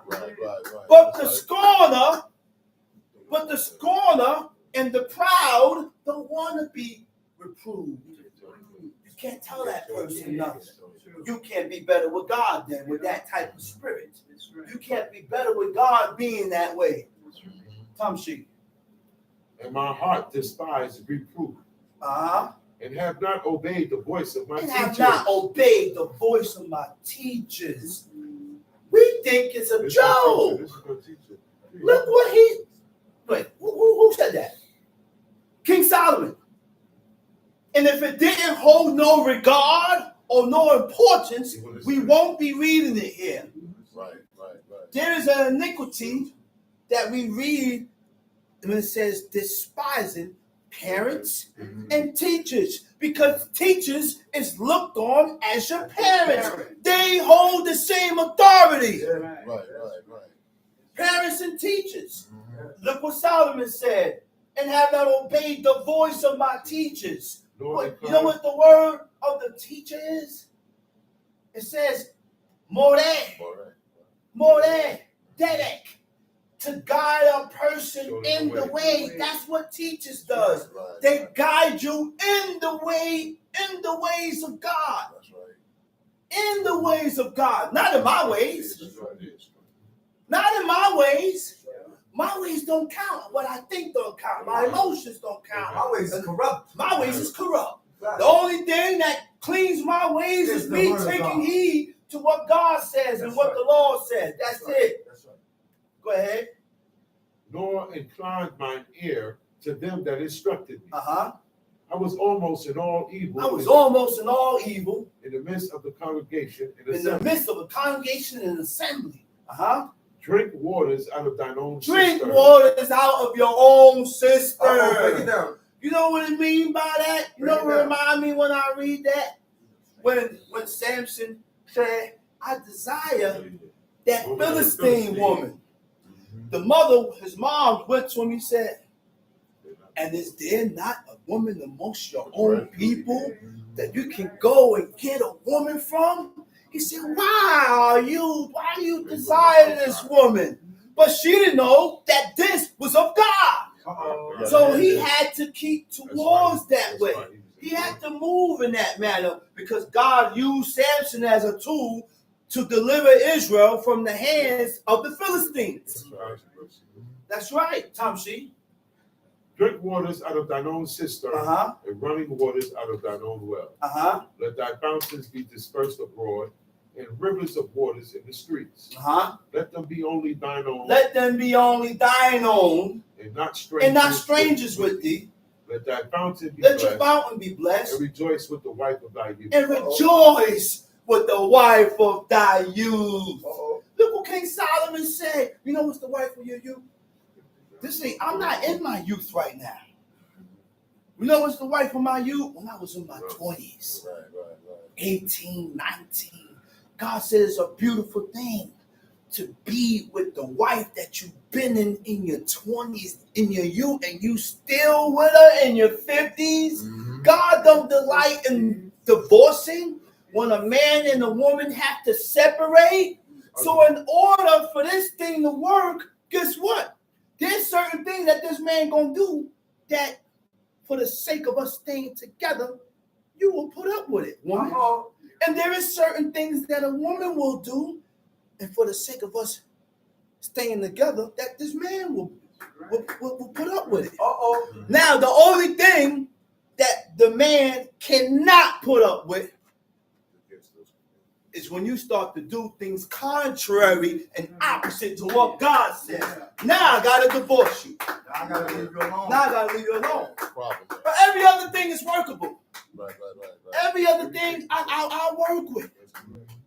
And this is why I didn't stay with my woman. Everything else I'll work with. When you start doing things contrary and opposite to what God says, bringing abominations in the house, and I got to keep screaming on top of my lungs about this. Hey, don't do this. What's this doing in the freezer? Why you have this in the refrigerator? Don't do this. Man, listen, you going to kill me. I'm going to end up in the grave. Right. I ain't come. Right. I don't go to work, pay all the bills to come home to stress and aggravation That's right. about what God says at that. No. So the first thing I did, I said, I gotta go. Time to go. Gotta go right now. Gotta go. Time to go. Run like a man running from his enemy. Right. Running for your life. You're not gonna stress me out and aggravate me. You know what? And I heard a motivational speaker say it before. You know what men desire? You gotta be able to be worked with. Okay. Man. You gotta be able to be worked with and be manageable. Mm-hmm. He said, you wanna know if a woman is feminine? Yell at her. And if she do this, no, stay away from her. Uh-oh. He said she's a man, she's not a woman. Oh boy. And I seen that with some woman. Right. I seen that with some a man. She don't know. Barked on her. She looked at him.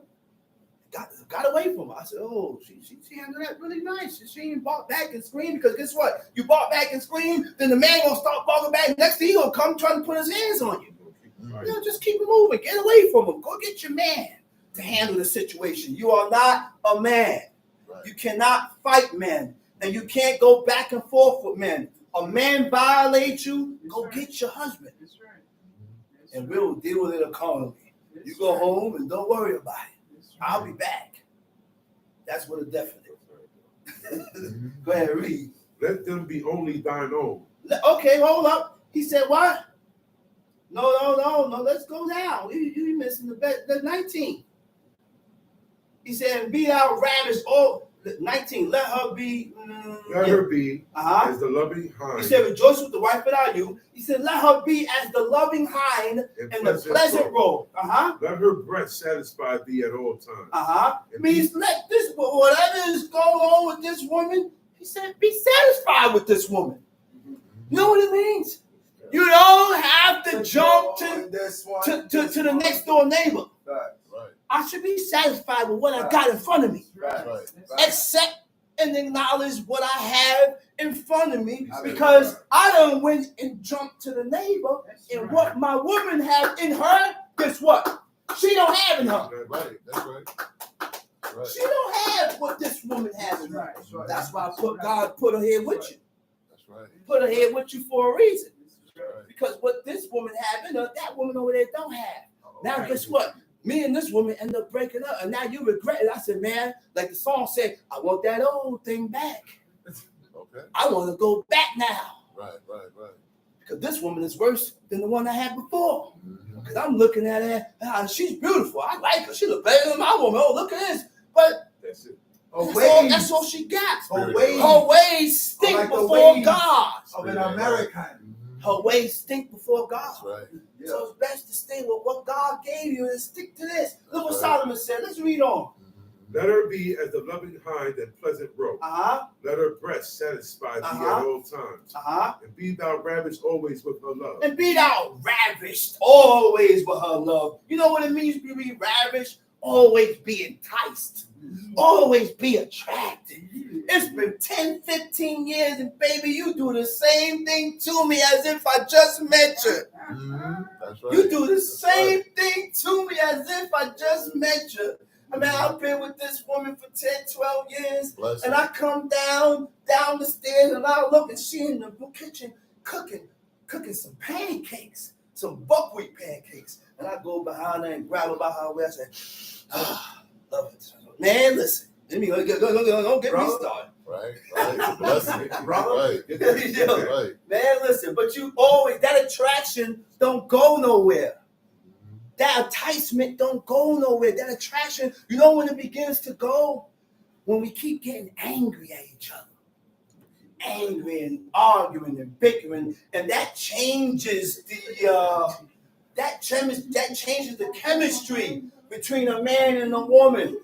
That's why arguments is not good. And fighting all the time, it changes the chemistry between a man and a woman. Say it again, brother. Arguing, Say it again. and fighting, and debating, and not listening. And going against. It changes the It chemistry. changes the chemistry between a man and a woman. Now. Now the love that a man had with you and the attention that he was giving you begins to be depleting little by little. Now, after it starts depleting, now he's looking elsewhere. Come on now. Now he's looking over here. He's looking every other place. Now, next thing, when I used to come home, I ain't come home that much. I come home today, tomorrow night, say, hey, you know what? I'm going to the studio. Man, I ain't been in the studio in years. I ain't been writing no rhymes in years. Now I want to go to the studio. I ain't wrote no music in so long. But by all means, I tell my wife I'm going to the studio. She knows something. I said, listen, hey, listen, Safi, man, I'm going to the studio. She gonna look at me. She go, hey, what are you talking about? Going to the studio? Where you going? Since when you started back writing some rhymes? I said, yeah, okay. Who fault is it? You pushing me away. And the arguing and debating. And they're going against. So that's why I end up going this way. But that arguing to get to the ball, man, arguing and debating is not good. It don't solve the problem. It don't. Okay? Now Solomon said what? It said, and why would thou, my son, be ravished with a strange woman? Man, read it, man. And why wilt thou, my son, be ravished with a strange woman? You hear that? You hear this? Solomon said, why wilt thou be enticed or attracted to a strange woman? And it took me years to understand that. And we are attracted to strange women. That's why we are able to have one night stands. Just meet a woman, cohabitate with her. Our forefathers couldn't do that. They desired her to be his wife. Number one, they desired her to be his wife. And they didn't just find a woman and just go into it. He said, why art thou attracted to a strange woman, man? He said, how can you be attracted to a strange woman? Go ahead, read. And embrace the bosom of a stranger. And embrace the bosom of a stranger. Read. For the ways of man are before the eyes of the Lord. God watching our ways. God is watching our ways. And how do we clean our ways? By taking heed to the laws, commandments, and statutes of God. That's how you clean your ways. Go ahead. For the ways of man are before the eyes of the Lord. And he pondereth all his goings. Tamshi. His own iniquities shall take the wicked himself. And he shall be holden within the cords of his sin. He shall die without instruction. He shall die without instructions, and in the greatness of his folly, he shall go astray. You see that? You see that? Say he's going to die without instructions. What is instructions? What instructs us? The laws of God. He's going to die without laws. Without these laws, without doing these laws, he's going to die in his sin. He's going to die in his iniquity.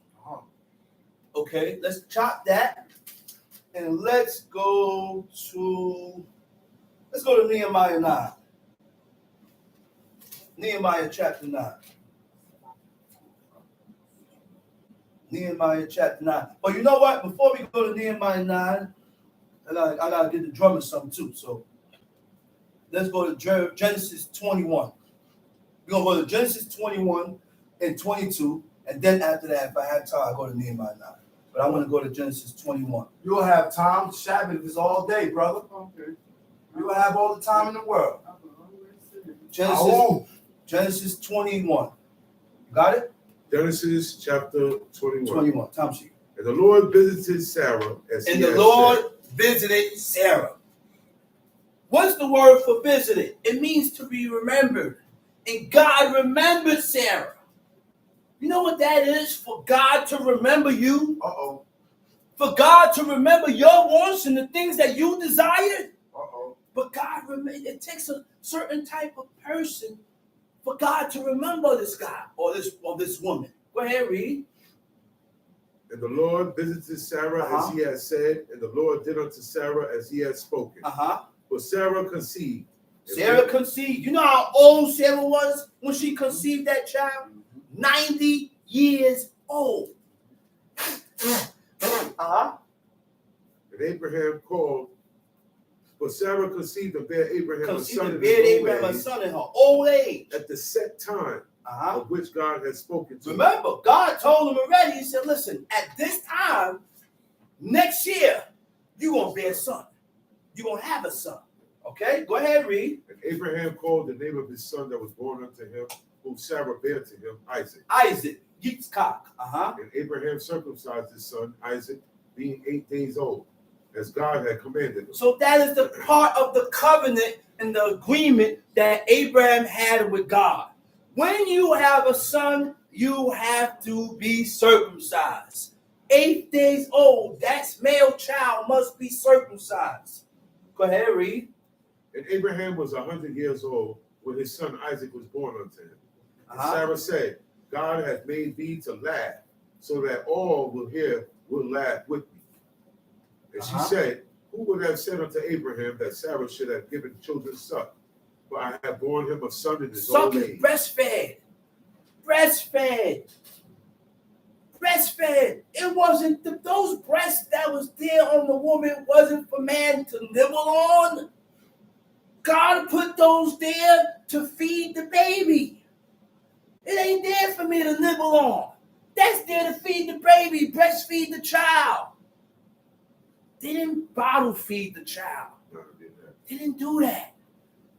Okay? They breastfed their child for a certain amount of time. Go ahead, read. And the child grew and was weaned. The child grew and was weaned, which means what? There's no more breastfed. The breast got taken away. That's when the child got weaned. Read. And Abraham made a great feast the same day that Isaac was weaned. You don't have no more weaning parties. What happened to the weaning parties? Well, we can't have weaning parties if the babies ain't getting breastfed. That's what they do. That's what making a weaning. Go ahead, read. And Sarah saw the son of Hagar, the Egyptian, which she had born unto Abraham.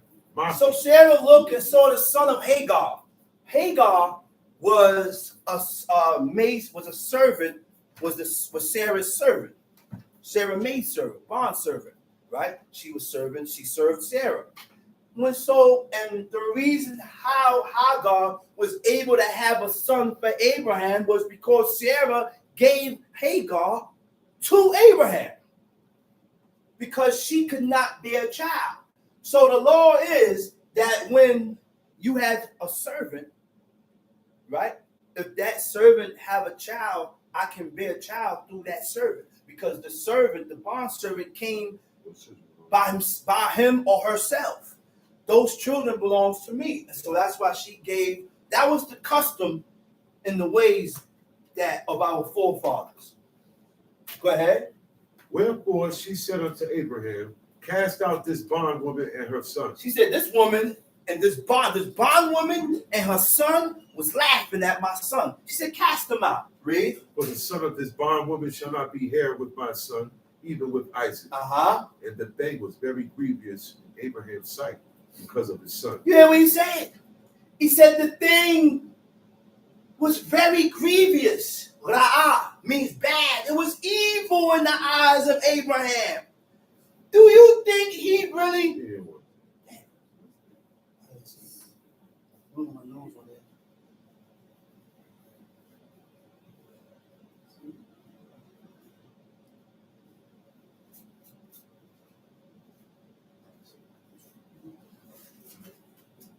Do you think?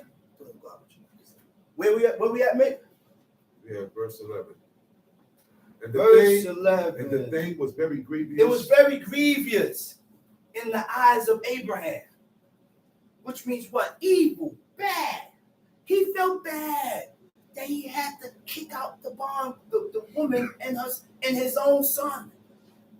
He said he looked at it as evil. And if he looked at it as evil, he had to feel a certain way. He didn't like that. He had to feel a certain way within him.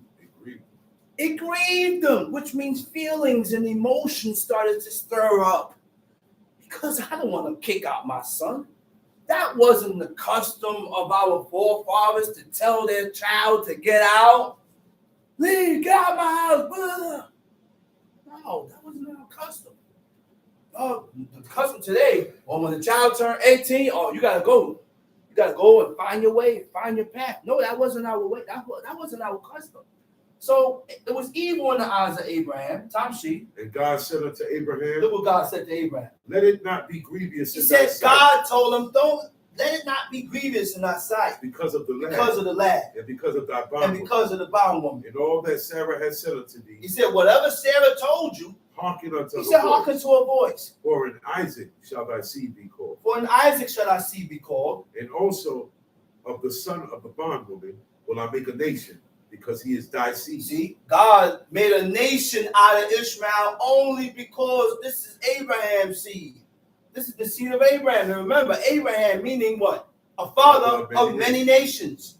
Go ahead, read. And Abraham rose up early in the morning, and took bread and a bottle of water, and gave it unto Hagar, putting it on her shoulder, and the child, and sent her way. Look what he gave her. A bottle of water. A bottle of water. Bread, and what else? Bread and a bottle Took bread and a bottle of water, gave it unto Hagar, put it on her shoulder and the child, and sent her away, and she departed and wandered in the wilderness of Beersheba. She don't have nowhere to go. She don't know where she's going. But she got her son with bread and water, and she's wandering in the wilderness of Beersheba.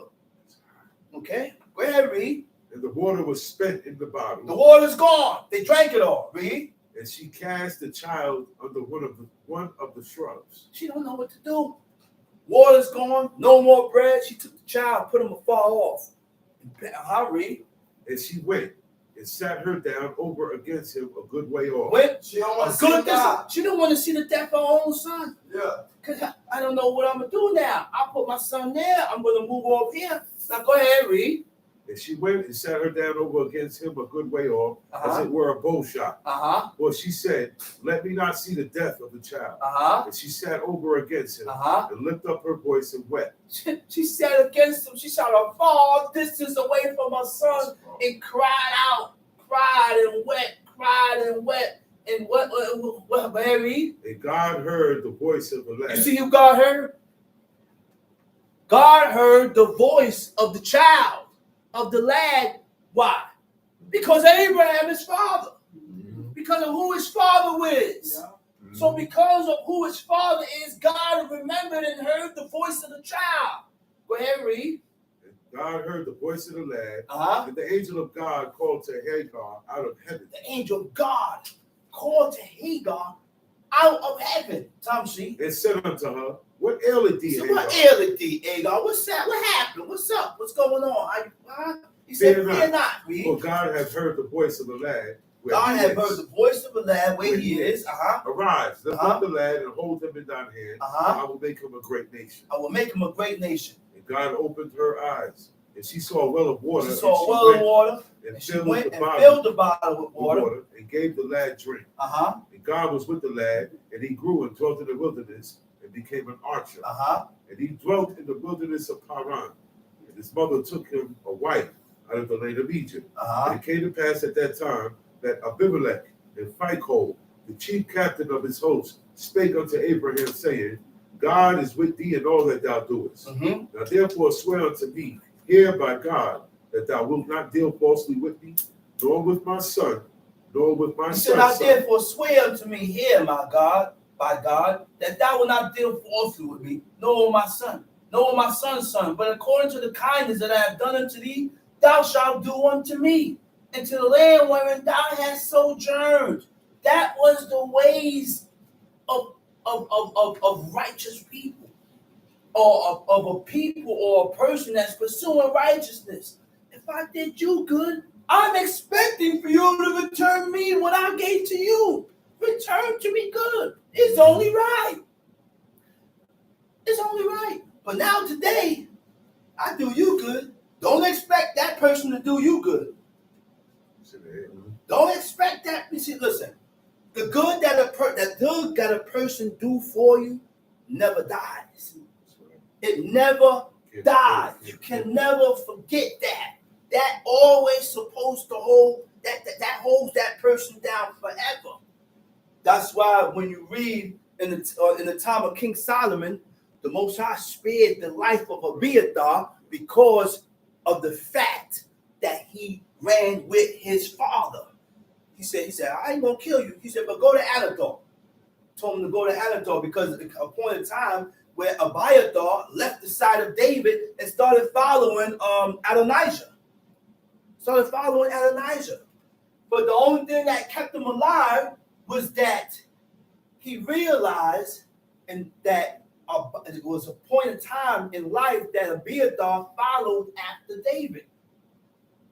Go ahead, read. And Abraham said, I will swear. And Abraham reproved Abimelech because of a well of water, which Abimelech's servants had violently... Go to the next chapter, chapter 22. And it came to pass that after these things, that God did tempt Abraham. It came to pass after these things that God tempted Abraham. Tom Sheep. And he said unto him, Abraham, and he said, behold, here I am. And he said, take now thy son, thine only son. Now God is trying and testing his loyalty to God. God is trying Abraham to see if you're going to put your son above God, above the Creator, because you know that's what men and women do. We put our children, we put our children above God. We put ourselves above God. You put your wife above God. The wife put her husband above God. Nothing goes above God and his laws. Right. Nothing goes above that. So now God is testing Abraham accord with his only son. Look what God told him. Go ahead and read. And he said, take now thy son, thine only son Isaac. Take now your only son Isaac, whom thou lovest. He said, I know you love him. I know you love him. And God already can tell and perceive that you love him. Of course. Why wouldn't I love my son? Why wouldn't I love my daughter? Right. That came from me. Go ahead, read. And get thee into the land of Moriah. Offer him therefore a burnt offering upon one of the mountains, which I will tell thee of. See what God told him? He said, now I'm going to test your loyalty towards me. Take my son, go to land of Mount Moriah, and offer him for a burnt offering. Tom Sheep. And Abraham rose up early in the morning and saddled his ass, and took two of his young men with him, and Isaac his son, and clave the wood for the burnt offering, and rose up and went unto the place of which God had told him. Then on the third day, Abraham lifted up his eyes and saw the place afar off. And Abraham said unto his young men, abide ye here with the ass. And I and the lad will go yonder. I and the lad will go yonder and worship and come again to you. So listen, y'all stay here. Me and my son, we going to worship God. Y'all stay here. Read. And Abraham took the wood of the burnt offering and laid it upon Isaac his son. And he took the fire in his hand, and the knife. And they went both of them together. And Isaac spake unto Abraham. Look what Isaac asked his father. And said, he said, my father. And he said, here am I, my son. Here am I, my son. And he said, behold, the fire in the wood. But where is the land? He said, where's the land for the burnt offering? Isaac know his father is going to offer up a burnt offering. He don't know that he's the burnt offering. So he asked him, he said, you got the fire in the wood. He said, but where's the He said, where's the lamb for the burnt offering? Look what Abraham told him. And Abraham said, my son, God will provide himself a lamb for a burnt offering. And so they went both of them together. Read. And they came to the place which God had told him of. And Abraham built an altar there and laid the wood in order. And bound Isaac his son. He laid the wood in order, took Isaac, bounded him to the altar. Go ahead. And bound Isaac his son, and laid him on the altar upon the wood. And Abraham stretched forth his hand, and took the knife in his hand to kill his own son for God, to show God that my son don't mean nothing to me right now. Your laws is number one in priority in my life, and if I have to kill my son to prove my loyalty to God, Abraham would have done it. So be it. So be it. So be it. And you know, a lot of people today will fail that. Oh, yeah. A lot of people today will fail that. Of course. Because, I love my son. I won't do. He said, what kind of God will ask me to kill my son for him? He said, no, I can't do it. Are you crazy? Mm-hmm. Number one, God don't delight in human sacrifices. God don't delight in human sacrifices. Abraham don't know what's going on. He don't know all this. He just know God told me and instructed me and told me to kill my son. He said, I'm going to test your loyalty and see if you really love me or not. He said, take your son here and kill him.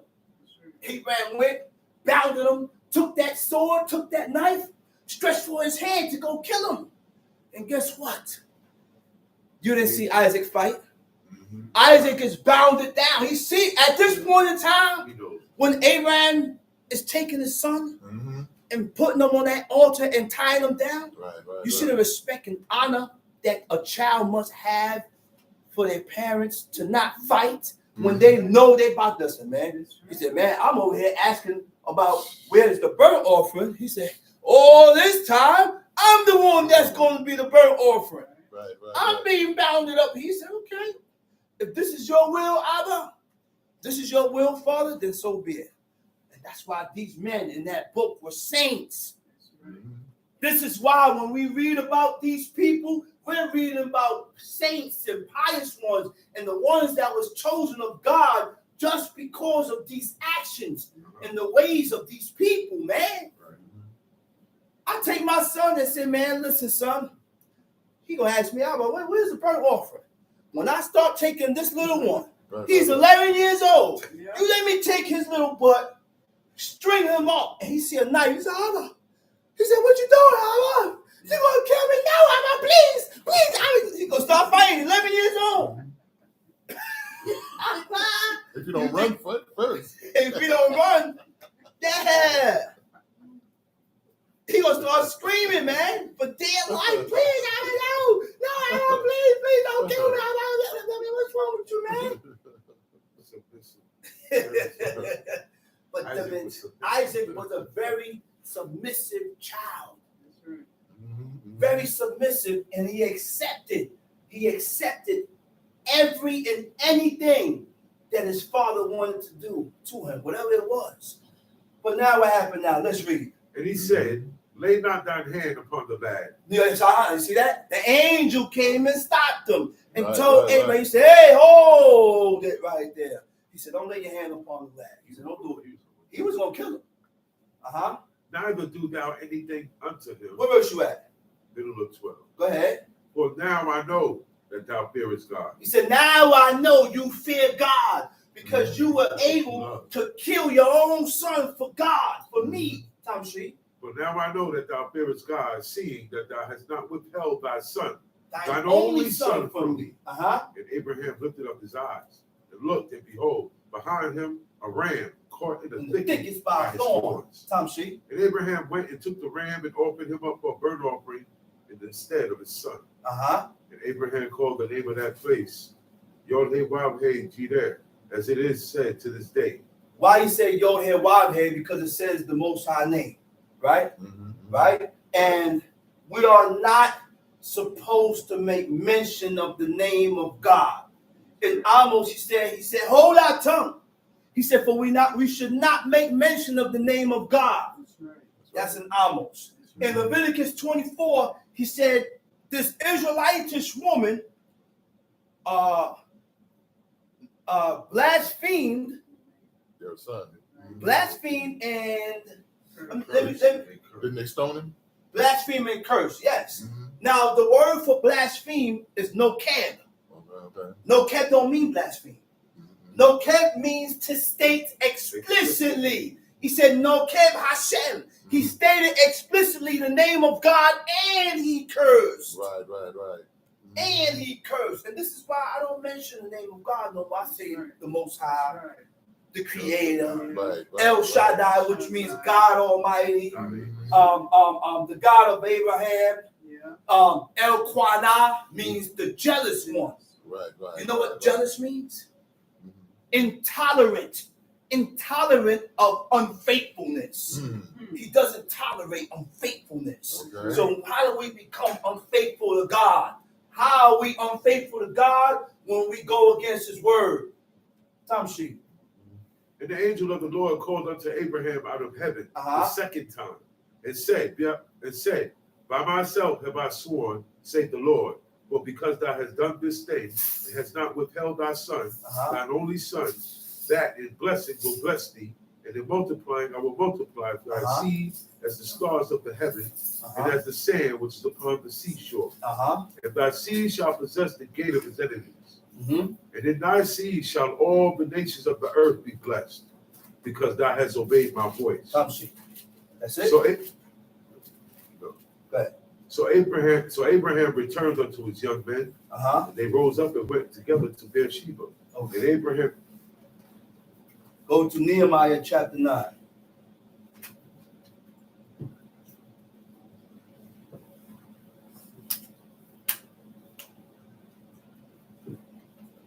Nehemiah chapter 9. Nehemiah chapter 9. Tamshi.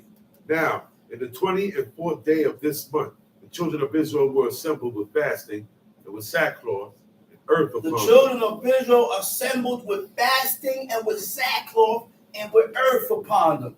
Fasting, they restrained from food. Sackcloth is they use sackcloth. They put sackcloth upon their flesh for a sign of humbleness. They used that also while they was fasting, and earth upon them. And the seed of Israel separated themselves for all strangers. So they separated themselves from all the strangers that was what? Among them. We had strangers amongst us that took heed and turned towards God. But there came a point in time when they separated themselves from the strangers and stood and confessed their iniquities and the iniquities of their fathers. This is something that is done by people that has that feeling of guilt. In order to confess your sins, confess your iniquities, I have to have that guilty feeling. I gotta have that feeling as that I have done God wrong. So now I feel like, hey man, I gotta start doing better, and I gotta start confessing my iniquities because hoping that God forgives me. So, all right. And said they stood up in their place, and read in the book of the law of the Lord, their God, 1/4 part of the day. Another 4 part they confessed and worshiped the Lord their God. Then stood up upon the stairs of the Levites, Yeshua, Bani, Kadmiel, Shebaniah, Buni, Sherebiah, Kenani, cried with a loud voice unto the Lord their God. Then the Levites, Yeshua, Kadmiel, Bani, Hashabniah, Sherebiah, Hodiah, Shebaniah, and Pethiah, said, stand up and bless the Lord your God forever and ever. And blessed be thy glorious name, which is exalted above all blessings and praise. He said, thou, even thou art Lord alone. Thou hast made heavens, the heaven of heavens, with all their hosts, the earth and all things that is therein. Why is heavens mentioned more than once? You know how many levels it is up there? See, in the creation, in the beginning, it was just darkness upon the face of the deep. And the Spirit of God hovered over the face of the waters. And scientists has found dark matter. The dark matter is that thick darkness that was in the beginning. In the beginning. That's right. In the beginning of times with God. It's not regular darkness. Like when you cut the light off and it's dark. It ain't that type of darkness. This dark matter, you can feel it. You can feel it. And they found they have dark matter in the science. See, God makes sure to preserve certain things to prove his word. That's right. to prove his word, like seashells being on top of Mount Ararat. Seashells was found on the highest mountain in Ararat. What is seashells doing up there? Which means, was clarified, there was a point of time in history where there was a flood. Right. Okay? Scientists found sulfur on the whole mountain range of Mount Sinai. He said there's sulfur on this mountain range. He said it's proof that this mountain has been burning for a long period of time. Lot's wife, the woman that turned around when she was ordered and told not to turn around, which turned into a pillar of salt. They showed this woman hanging over a highway, being held up in chains. In chains. So all this is proof that everything we read here in the Old Testament is facts. It's nothing weak, nothing false inside here. All right? It said, thou, even heaven of heavens, with all their hosts, the earth and all things that are therein, the seas and all that is therein, and thou preservest them all, and the hosts of heaven worship thee. Thou art the Lord, the God, who didst choose Abram, and brought him forth out of Ur of the Chaldees. Ur of the Chaldees is Babylon, right? And gave him the name Abraham, and founded his heart faithful before thee. What is faithfulness? What does faithful means? Allegiance to duty or person. Belief and trust and loyalty to God. Faithfulness also is firm belief in something for which there is no proof. And that's what Abraham had with God. The Creator didn't have to go through proving himself, sending him signs. Once God came to him and says, I'm God Almighty, walk before me and be thou perfect. He believed God. See, people today, they want proof. Can you prove that you can't serve God? Right. This person can't serve God. There's certain people that can't serve God because you're always looking for proof and examples and why and this. Well, look, whatever God reveals to you and tell you the reason why, that's it. Whatever you don't read where there's a reason or an explanation, don't worry about it. Don't worry about it. He said, and found his heart faithful before thee, and made us a covenant with him to give the land of the Canaanites, the Hittites, the Amorites, the Perizzites, the Jebusites, the Girgashites, to give it, I say, to his seed, and has performed the words, for thou art righteous. And didn't see the affliction of our fathers in Egypt, and heard as they cried by the Red Sea, because when they got to that Red Sea, there was nowhere else to go. When they got to that Red Sea, behind them was the Egyptians coming after them, because God continuously hardened the heart of Pharaoh. Listen, the same God then, the same God now. He will harden your heart against the things that is right. That's right. Against the things that is right, because your hands don't call for it. Don't call for me to correct you and show you the things that is lawful and right. I've done too much evil and wickedness. I've done too much things that is contrary to God. So now God despises me. And he don't want nothing to do with me. Right. So I have one destiny, destruction. That's right. Right? So it said, and show us signs and wonders upon Pharaoh and on all his servants and on all the people of his land. For thou knewest that they dwelt proudly. You dealt insolent. Insolent means what? Insultingly and contemptuous in speech and conduct, overbearing, impudent, impertinent, right? Against them. So didst thou get thee a name as it is this day. And thou didst divide the sea before them. That whole Red Sea, God parted and split it in half. The east wind blew and blew and blew and blew.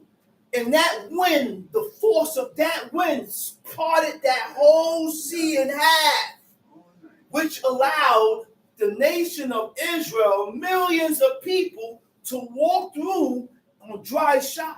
So now you know, walking through a Red Sea. So, number one, you got to walk down because it's deep. Walk down, then you got to go across and then climb back up. And only God knows how deep that sea was. So, he said, moreover, thou leddest them in the day by a cloudy pillar, and in the night by a pillar of fire, to give them light in the way wherein they should go.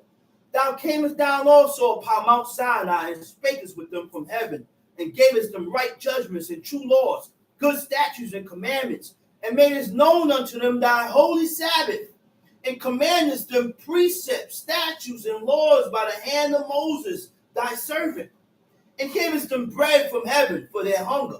Because at that point in time, we was in the wilderness. We were in the wilderness crying out for food.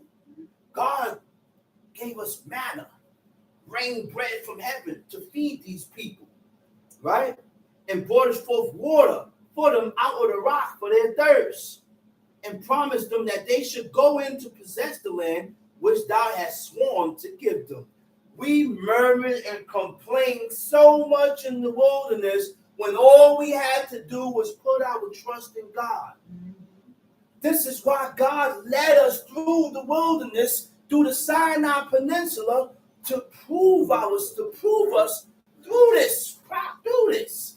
Okay? He said, but they and our forefathers dealt proudly and hardened their neck, and hearkened not to thy commandments, and refused to obey, neither were mindful of thy wonders that thou didst among them, but hardened their necks, and in their rebellion appointed a captive to return to their bondage, but thou art a God ready to pardon. Verse 18, he said, but thou art a God ready to pardon. Through all these things that these people did, God, the Most High, still saw fit to forgive them. Still saw fit to forgive them, right? It said, gracious and merciful, slow to anger, and of great kindness, and forsookest them not, did not abandon them. Verse 18, Tamshi. Yea, when they had made them a molten calf, and said, this is thy God. When they had made them a molten calf, and said, this is thy God that brought thee up out of the land of Egypt, and had wrought great provocations. We have wrought great provocations. Provocations is actions or speech that make someone annoyed or angry. Things that we voice out of our mouth that is annoying, and it causes anger, great anger, right? Go ahead, read. Yet thou, in thy manifold mercies, forsookest them not in the wilderness, and the pillar of the cloud departed not from them by day, to lead them in the way, neither the pillar of fire by night. He said, yet thou, in thy manifold mercies, I didn't forsake you. Even though you did what you did and you said what you said to build that wedge between me and you, I still continue to lead you through that cloud. I still continue to lead you through that pillar of fire. Don't that remind me of something? Don't that remind you of how a parent deal with their children and with their wives? The child angers the father. I don't stop taking care of you. Right. That don't mean it means for me to stop taking care of you because you done angered me. I correct you, and I have to continue taking care of you and feeding you. Just because my woman angered me, I'm not going to starve her. I'm not going to not take care of her. I still got to take care of you. You know why? Because we have an obligation. I done took this woman and I done had children. I got to take care of you. It don't stop. And I can correct you and tell you, blah, blah, blah. That's what God did to the nation. He still continued to nurture and upbring and nourish us, but he chastised us. He chastised us when we went wrong with God. Let's go ahead, read. And forsookest them not in the wilderness, the pillar of the cloud departed not from them by day. in 19. Go ahead. To lead them in the way, neither the pillar of fire by night, to show them light in the way wherein they should go. Verse 20, thou gavest also thy good spirit to instruct them, and withheldest not thy manna from their mouth. He said, thou gavest also thy good spirit to instruct them. And withheldest not thy manna from their mouth, and gavest them water for their thirst. Yea, 40 years didst thou sustain them in the wilderness, so that they lack nothing. Their clothes waxed not old, and their feet swelled not. Moreover, thou gavest them kingdoms and nations, and didst divide them into corners. So they possessed the land of Sihon, and the land of the king of Heshbon, and the land of Og, the king of Bashan. Their children also multiplied thou as the stars of heaven.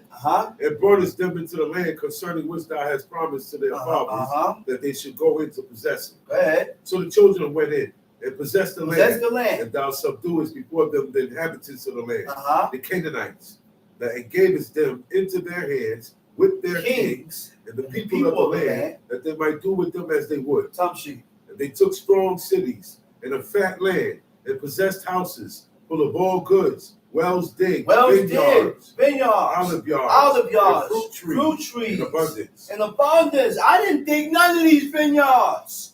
I didn't plant none of these fruit trees. But God set all this up to bring a nation whom he loved into this land. Go ahead, read.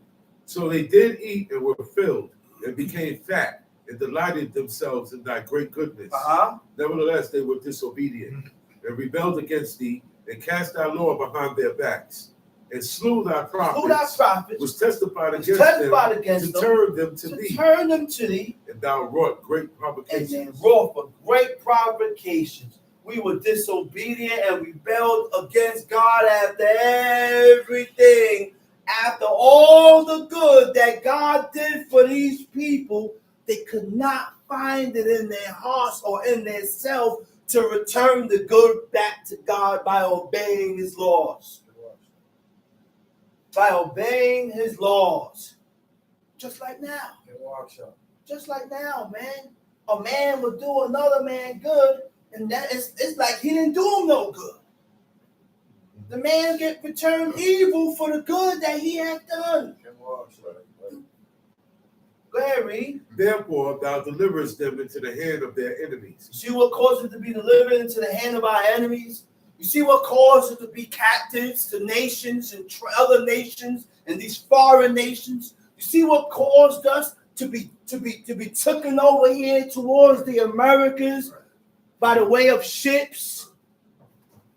Because when we migrated into Africa, took on Hamitic customs, started living like unto these Africans, and we still didn't acknowledge God.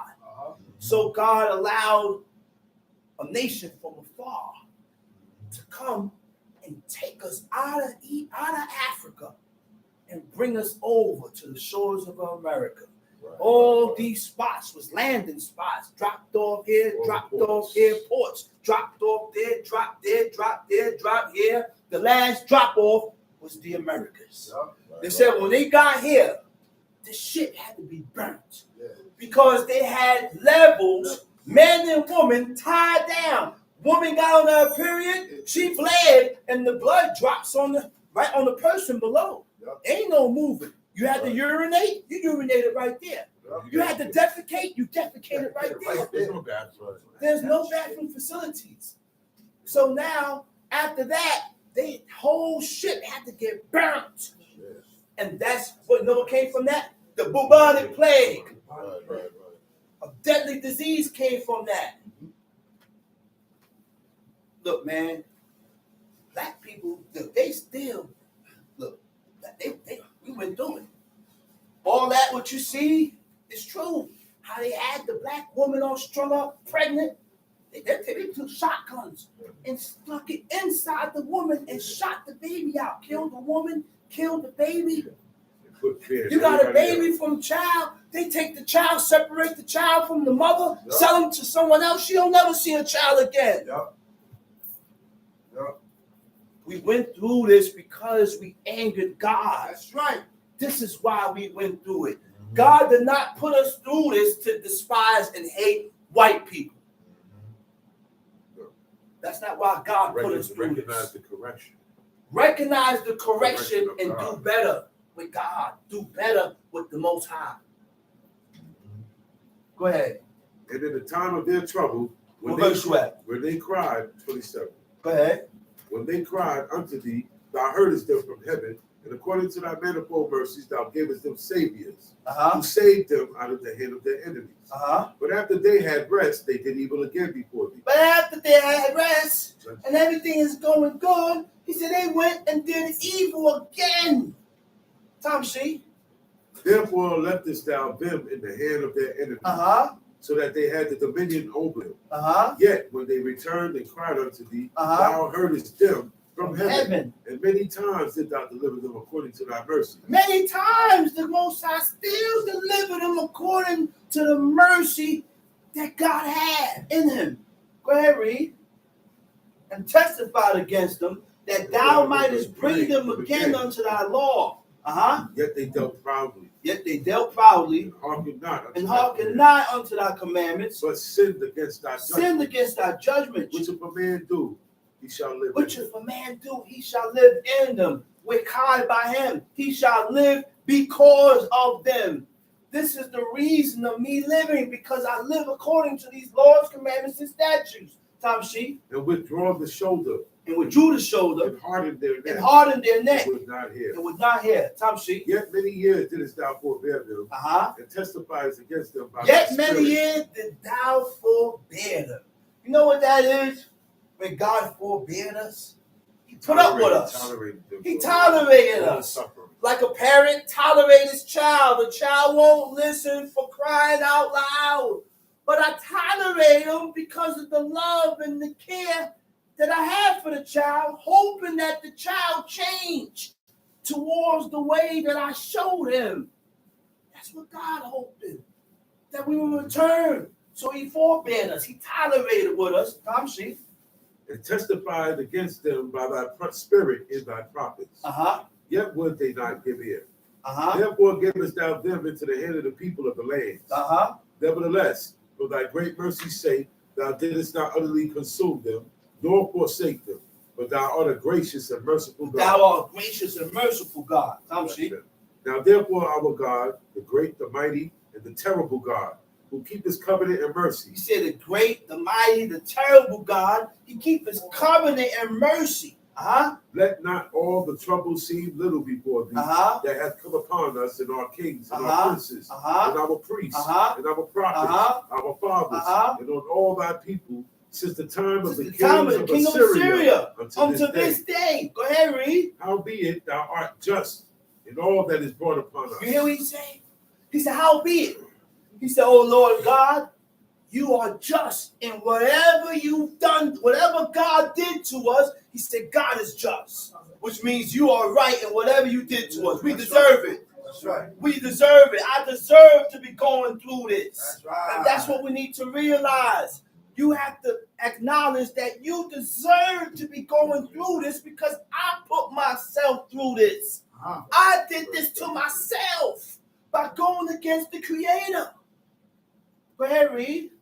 Verse 33. Howbeit thou art just in all that is brought upon us, for thou hast done right, but we have done wickedly. Now, he said, which means what? They didn't hold no grudge. I didn't get angry at God. They're not mad at God. Huh? They're not mad at God.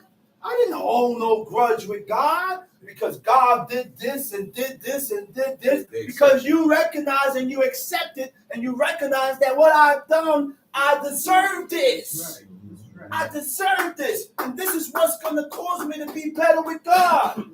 Now, we hold grudges because we still haven't realized that everything happens in your life because the Most High allowed it to happen. Everything that happened in your life, God allowed it to happen. Right? Like this example my brother always used.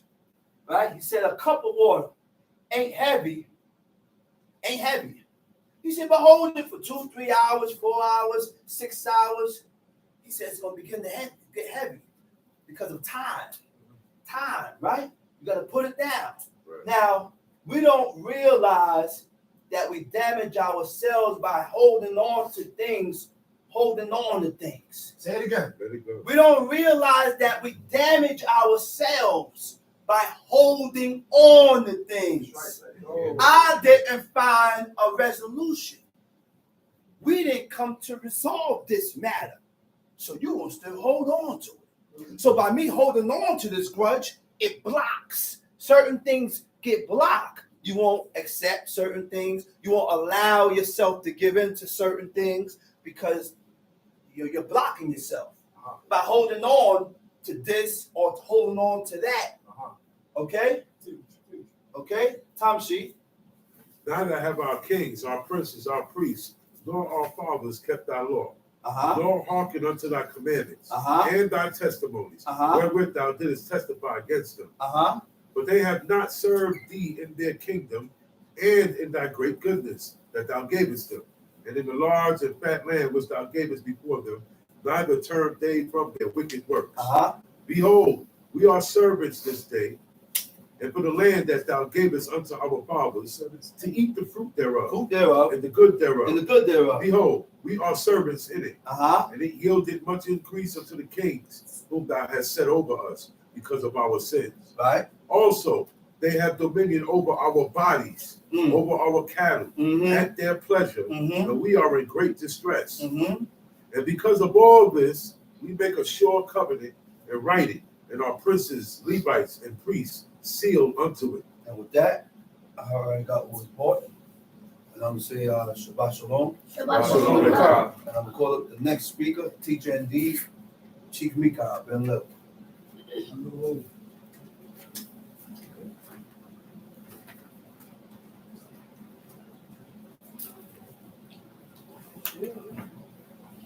Giving all praises to the God of Abraham, God of Isaac, God of Jacob. Giving all due respect to my father, my teacher, and the leader, Chief Eleazar, Ben Dodo, the tribe of Lewi. Giving all due respect to the chief men, princemen, mothers of Israel, visitors, brothers and sisters. I bid you on the tongue of our forefathers. Shabbat Shalom. Shabbat Shalom. We're going to go to Genesis chapter 5.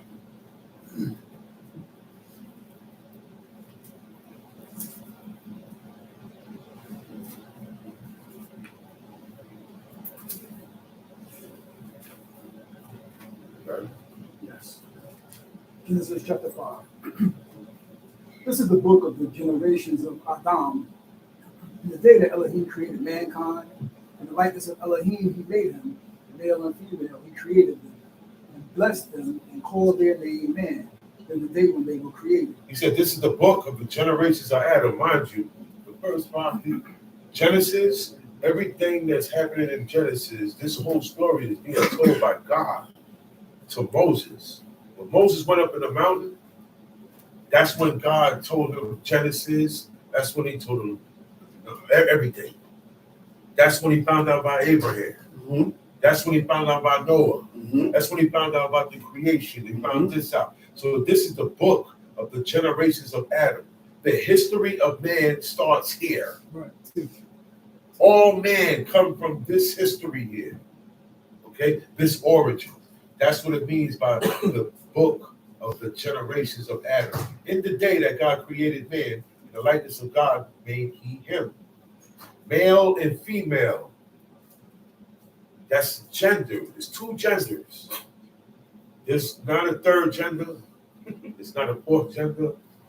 There's not a question mark. There's no such thing as undecided. It's either male or female. Man or woman. Boy or girl. So it's that God created male and female, created he them, and he blessed them and called their name Adam in the day when they were created. And Adam lived 130 years. Adam lived 130 years, and he got a son in his own likeness, after his image, and called his name Shet. Now this is after Cain and Abel. All right? This is after Cain and Abel. He had another son called Seth.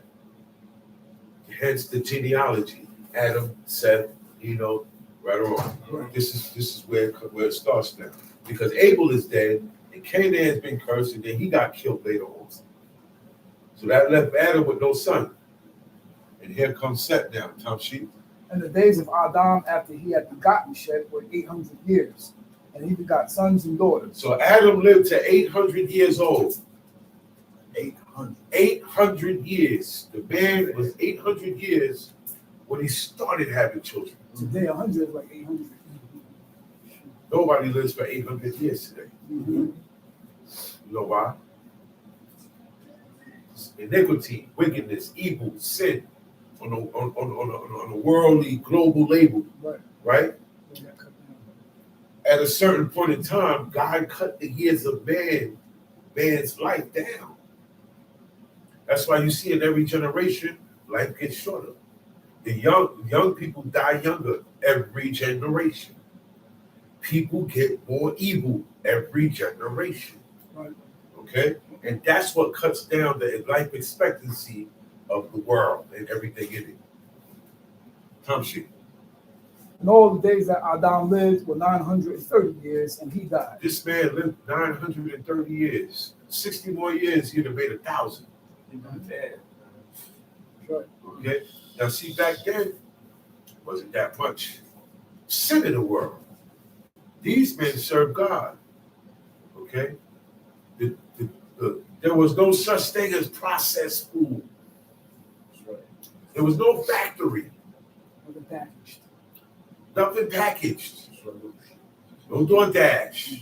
No Prime Amazon. Okay? None of these things existed. Uber Eats. So when he blessed Adam, you know what he blessed him with? You know what he blessed him with? The garden. That was the blessing. You live here forever. Take care of the garden and live peacefully. Just don't touch that tree over there. The one that's in the middle. All right? Because everything's going to mess up. You're going to die. Everything. That's what brought death to everything. Everything died. Trees, plants, that's why they die. Okay? And that's why they lived so long back then. Everything had a longer lifespan back then. Time shoot. Less iniquity. Mm-hmm. And Shet lived 105 years and begot Enosh. And Shet lived after he begot Enosh 807 years and begot sons and daughters. And all the days of Shet were 912 years, and he died. And Enosh lived 90 years and begot Canaan. And Enosh lived after he begot Canaan 815 years and begot sons and daughters. All right, go down to verse 21. And Hanok lived Because 65 it just years. gives you the genealogy from Adam on the way down. And each man, how long he lived when he got kids and how long he lived until he died. So it's giving you an account of this. So we skip down to Enoch, verse 21. And Hanok lived 65 years and begot Methuselah. And Hanok walked with Elohim after he begot Methuselah 300 This years. is the same Enoch that went up. He never died. The three E's, Enoch, Ezra, and Elijah. Those three men never tasted death. They were And they never will. This is what they did. And they never will. They went beyond usual limits. They went as high as a person can get in holiness and righteousness, and they made themselves exceptional to where God said, man, I'm not even going. You're not going to experience that. You don't have to go down there, come up here. Don't do that. Just snatch them up here. You so good, you come up here now. And this was only done with those three men. They're in the spot right now. They are chilling right now. In the flesh. Yeah. In the flesh. They went up in the flesh. He said Enoch lived 65 years and begot Methuselah. He said Enoch walked with God after he begot Methuselah 300 years and begot sons and daughters. All the days of Enoch were 365 years. And Enoch walked with God. When you hear that someone walked with God, it has nothing to do with footsteps. Right. No footsteps on the beach. Okay? When you walk with God, you follow his commandments, his charge, his statutes, his voice, his orders. Okay? Anything that he says he doesn't like, you make sure you don't do it, you don't have it, you don't allow it, and you don't like it. That's right. Okay? And that's how you walk with God. You gotta despise. Okay? And he was not. He said, but God took him. All I can say was it means he was not dead. Right. That's the one thing that didn't happen. He didn't die. So he was not dead. God took him. And Methuselah lived 180 years and begot Lamech. And Methuselah lived after he begot Lamech 782 years and begot sons and daughters. And all the days of Methuselah were 969 years, and he died. 969 years. So far, that's the most a man ever lived. The most years a man ever lived as recorded. 969 years. This is the son of Enoch. Enoch, the one that got taken up, that's his son. He had him when he was 65. People ready to hit. People say you old when you hit 30. They say, oh man, you're an old head. You're old head. He ain't even had grade. They don't even wait for you to get grade now. See, the time is rushing. They said Lamech lived 182 years and begot a son. Time sheet 29. And he called his name Noah. Noah. Saying, this one shall comfort us for our work and the toil of our hands because of the ground which Elohim has cursed. He said, he looked at his son and called him Noah. And the reason why, he said, because this child here, he's going to comfort us. You're going to get some relief concerning our work and toil of our hands because of the ground which the Lord had cursed. Remember, God cursed the ground for Adam's sake. It's hard work. You ever did farming work? Anybody ever worked in a barn? You ever herded some cattle? Hard work. Hard work. That's why in farm life, by the time it's evening time, the sun going down, you ain't going in and watch TV. You're going to sleep. Because you got to be up as soon as you hear the crew roast. The roost crow, I mean. And that thing start roosting before dawn. So that's the life of an agricultural person, a farmer, right? He said, because of the ground which the Lord had cursed, he said, Lamech lived after he begot Noah 599 years and begot sons and daughters. All the days of Lamech was 777 years, and he died. Now we get to Noah. Noah was 500 years old. And 500 years old when he had his three sons. The infamous Noah had Shem, Ham, and Japheth. Chapter 6. And it came to pass when men began to multiply on the face of the earth, and daughters were born to So them. we just went through generations. Generations. Each man, you said today a generation is like 100 years. For us, generations was longer back then. They lived longer than 100 years. Okay? A guy is 200 years old, and he's just starting to have kids back then. But if you go back later on and look at the numbers start to go down. You can tell the life expectancy start to go down.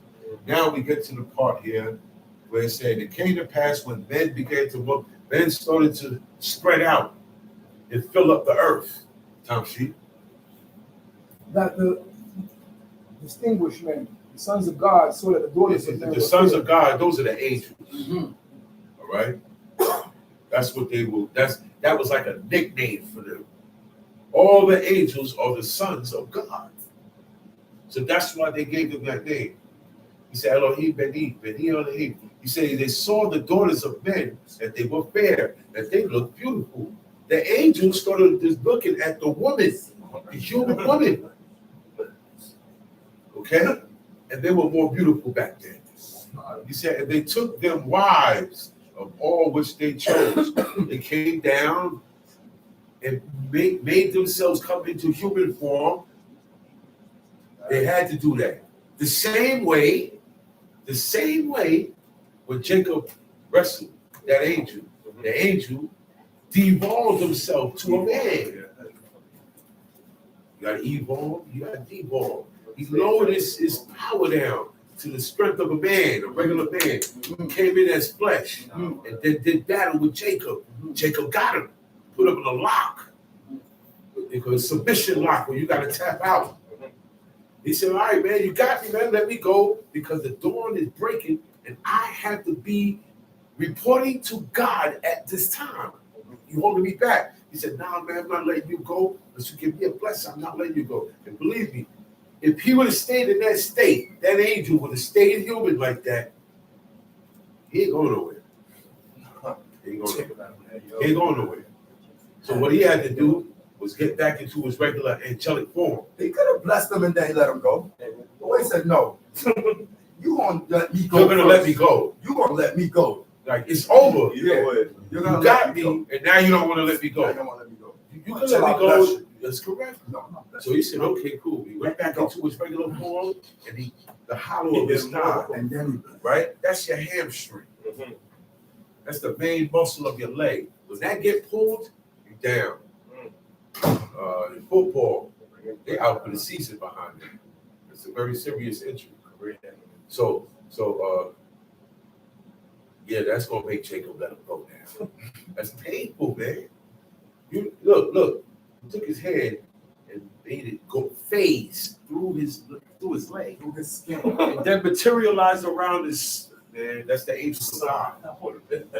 Can't explain that stuff. But he was able to go in his leg and pull it. No, you ever pulled a muscle? I know you have. I know you. That thing hurt. So imagine that. His muscle literally. No, it really got pulled. You grabbed it. Literally got pulled. It really got pulled. That thing ain't no joke. Time sheet. And they took them wives of all whom they chose. And Elohim said, my spirit shall not always strive on account of man, for that he also is flesh. And his days shall be 120 years. He said, my spirit shall not strive with man, but he's still flesh. I'm God. Even though I told them that they are gods, they're still flesh. They sin. I don't sin. That's what that means. So, he is also flesh. His days shall be 120 years. See, by that time now, everybody's reached up a little bit close to or around that number to live. Nobody reaches 300 years no more, like we just read. It came to that point when man started going, and then the angels came down and started taking the woman and making them their wives. Okay? Tom sheet. There were Nephilim in the earth in those days. And also after that, when the distinguished men, the sons of Elohim, came into the daughters of men. X-Men. Nephilim means fallen ones. X-Men. Okay? It came from heaven. They fell from where their post was. They didn't belong down here. They said, I'm not going to lower myself, lower my standards. That's what they did. So they fell. They fell from the grace of the Most High that put them there and came down here to live like man. Okay?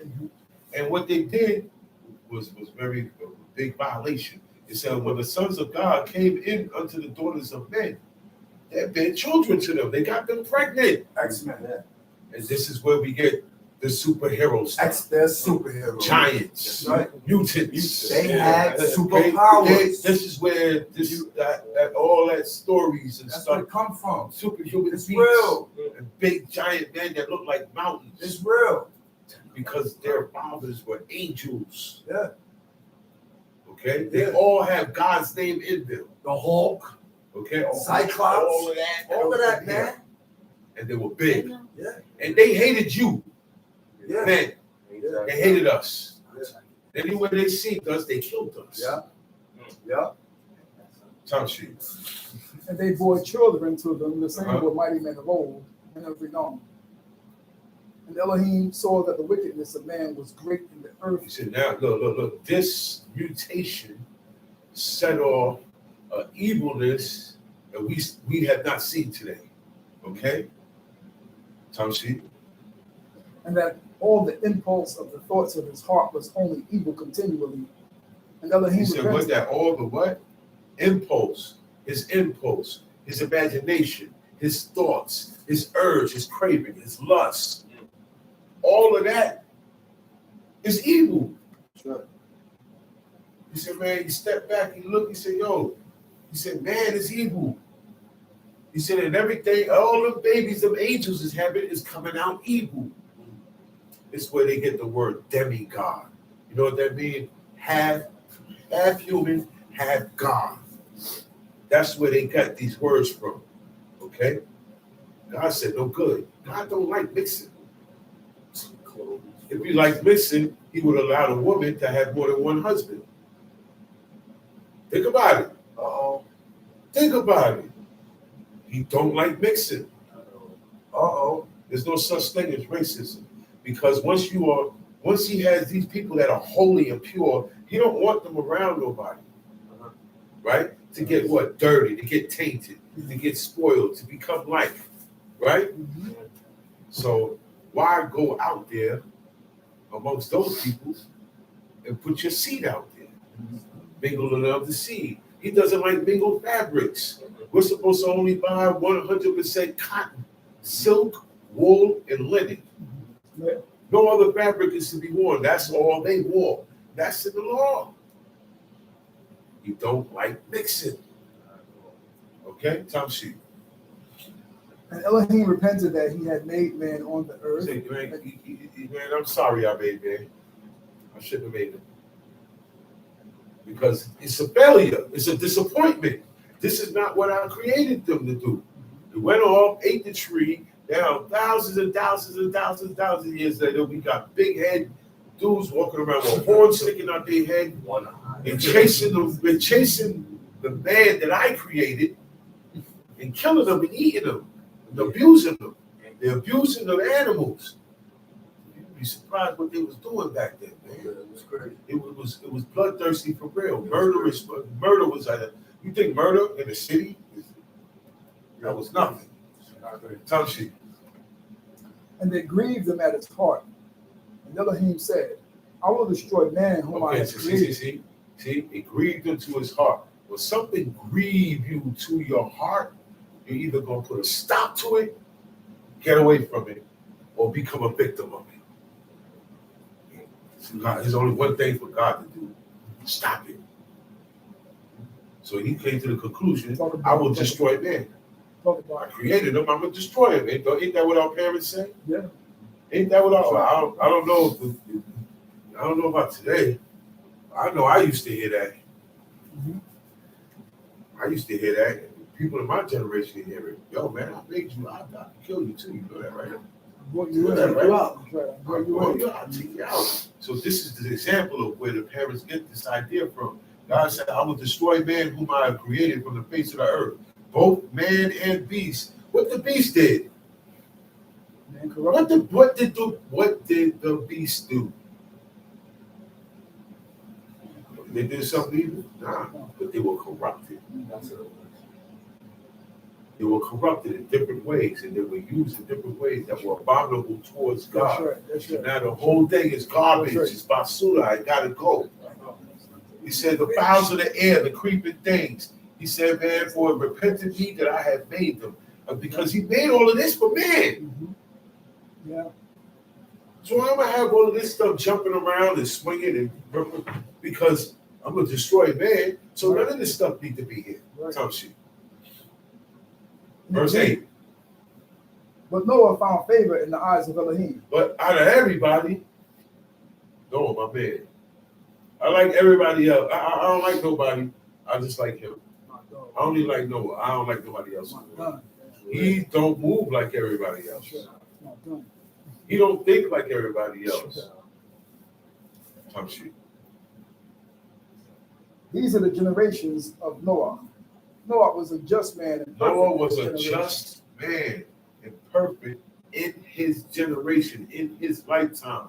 Amongst the people who he lived in that generation, he was the best of. You could be the best. And you can be this way. It's not a hard thing to do because nobody's following God. You are embarking on doing something that the world don't even believe in, man. They don't believe in none of that. They don't believe in what they say they believe in. Okay? So this will make you stand out before God. Oh yeah. He said it came to pass. A little bit of time and you doing this and keep it. That's why he said keep thy command, keep his commandments. Because now you got it, you know what to do, you're doing it. Now you're gonna fall back and see and give you some time in. Give you some time in. Okay? Let some time pass and see if you still as strong as you was when you first started. Have you progressed? Okay? And he's a just man, meaning he's a holy man, he's pious. He follows all the commandments of God. And he was perfect, meaning he was the best. No flaw. Perfect means no mistake, no flaw, no error. That didn't go down with these guys. So that's what made him perfect, meaning everything that he did before God was in perfection. Everything God said, man, everything this guy do is right. Some shit. Say. Noah begot 3 sons, Shem, Ham, and Japheth. Uh-huh. The earth also was corrupt before Elohim, and the earth was filled with violence. So what you think it is now? It's corrupt. Who say it ain't corrupt? Who say this planet, this world is not corrupt? The inhabitants of the world is not corrupt. It's the same description. Yeah. I'm seeing the same description here. The earth also was corrupt before God, and the earth was filled with violence. Everybody's violent. Can watch up. Everybody. Babies are violent now. You got a baby in your hand, you talking. I seen a woman talking. The baby got the rattler in the hand, right? Pow! Hit her right in her face. Yeah. Violent by nature now. More murderous by nature. My son used to headbutt people who pick Headbutt, yeah. No, they're just naturally inclined for that more. You get that more than you get a hug now. Some shit. And Elohim looked upon the earth, and behold, it was corrupt, for all flesh had corrupted its way upon the earth. He said, all flesh corrupted his way. Every man except for Noah corrupted his way on the planet Earth. Some shit. And Elohim said to Noah, the end of all flesh is come before me, for the earth is filled with violence through them. And behold, I will destroy them with the earth. Make thee an ark of gopher wood. Room shalt thou make in the ark. This is the description, and both the Most High has given him something that is going to preserve man and his animals and plants and all these things. Everything that's going to get saved is going to be in this submarine. That's the first submarine. God made the first submarine. That thing was indestructible. He sealed it. Mm-hmm. God sealed it himself. Okay? It's waterproof. There was no leaks. They said, man, make thee an ark of gopher wood. Room shalt thou make in the ark, and shall pitch it within and without with pitch. And this is the fashion which thou shalt make of it. The ark shall be 300 cubits. And he's giving him the whole dynamics. Make it look. Make it exactly the length that I'm telling you. How she? The breadth of it 50 cubits, and the height of it 30 cubits. A window shalt thou make to the ark, and to a cubit shalt thou finish it above. And the door of the ark shalt thou set in its side, with lower, second, and third stories shalt thou make it. So it's going to have like a basement engineer room. That's the lower. Then it's going to have a middle tier. That's the second. And then you're going to have the third story. So it's going to have decks. Okay? That thing was tall, huge. Heavier stuff on the bottom. Huge. Yeah. Some shit.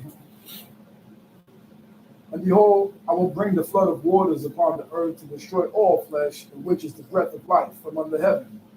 And everything that is on the earth shall die. Killed everything by drowning it. Very efficient. Some shit. But with thee will I establish my covenant. And thou shalt come He into said, the but ark. with you, the covenant, I'm going to make a deal with you. I'm going to preserve life on this planet through you, Noah. That's the covenant. He said, thou shalt come into the ark, thou, you, Noah, your sons, your wife, and your sons' wives. Now Noah is the man that's doing all the just and perfect work, right or wrong. Right. You see his wife get in because of him. You see his sons get in, and his sons' wives. That's all who got on that ark. There's movies out there that say another guy got up in there. That's Hollywood. Yeah. They said Tubal Cain got up in there. Tubal Cain didn't get up in there. They said Ham snuck him in. That's for entertainment purposes. That's Hollywood. I told y'all, they take our truth of our ancestors. They take the real story and twist it. Twist it. It's in all religions.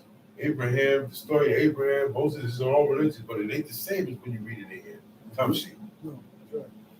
And of every living thing of all flesh, 2 of every sort shalt thou bring into the ark, to keep them alive with thee. And they shall be male and female. And 2 of every sort of animal, of every living thing of all flesh. That's creeping thing. The flying back. All these 2 of each, male and female. Of birds after their kind, and of cattle after their kind, and of creeping things of the earth after its kind. 2 of every sort shall come to thee, to keep them alive. And take thou to thee of all food that is eaten, and gather it to thee, and it shall be food for thee. Get all the food, gather all the food, gather everything. Get all the food you got, and hold it up in there, pack it up in there, time sheet. And it shall be food for thee and for them. So You know what they ate, right? He said it's going to be food for you, Noah, and your family, and for them. Fruits, vegetables, nuts. Huh? So fruits, vegetables, and nuts. That's right. The animals ate the same thing. Their food ain't spoiled. Their food spoiled. The animals ate the same thing. Time sheet. So Noah did according to all that Elohim commanded him. Thus he did. And Elohim said to Noah, come thou and all thy house into the ark, for thee have I seen righteous before me in this generation. Of every clean beast shalt thou take to thee by 7s. So if you come from a house that keeps commandments and law, and that's well versed in being strict in the guidance of the law, it's best to stay being a part of that house. That's right. That's right. It's best don't go and be a part of somebody else's house that's not as strong in keeping of these commandments. So, right. Because he said, come thou and all thy house into the ark.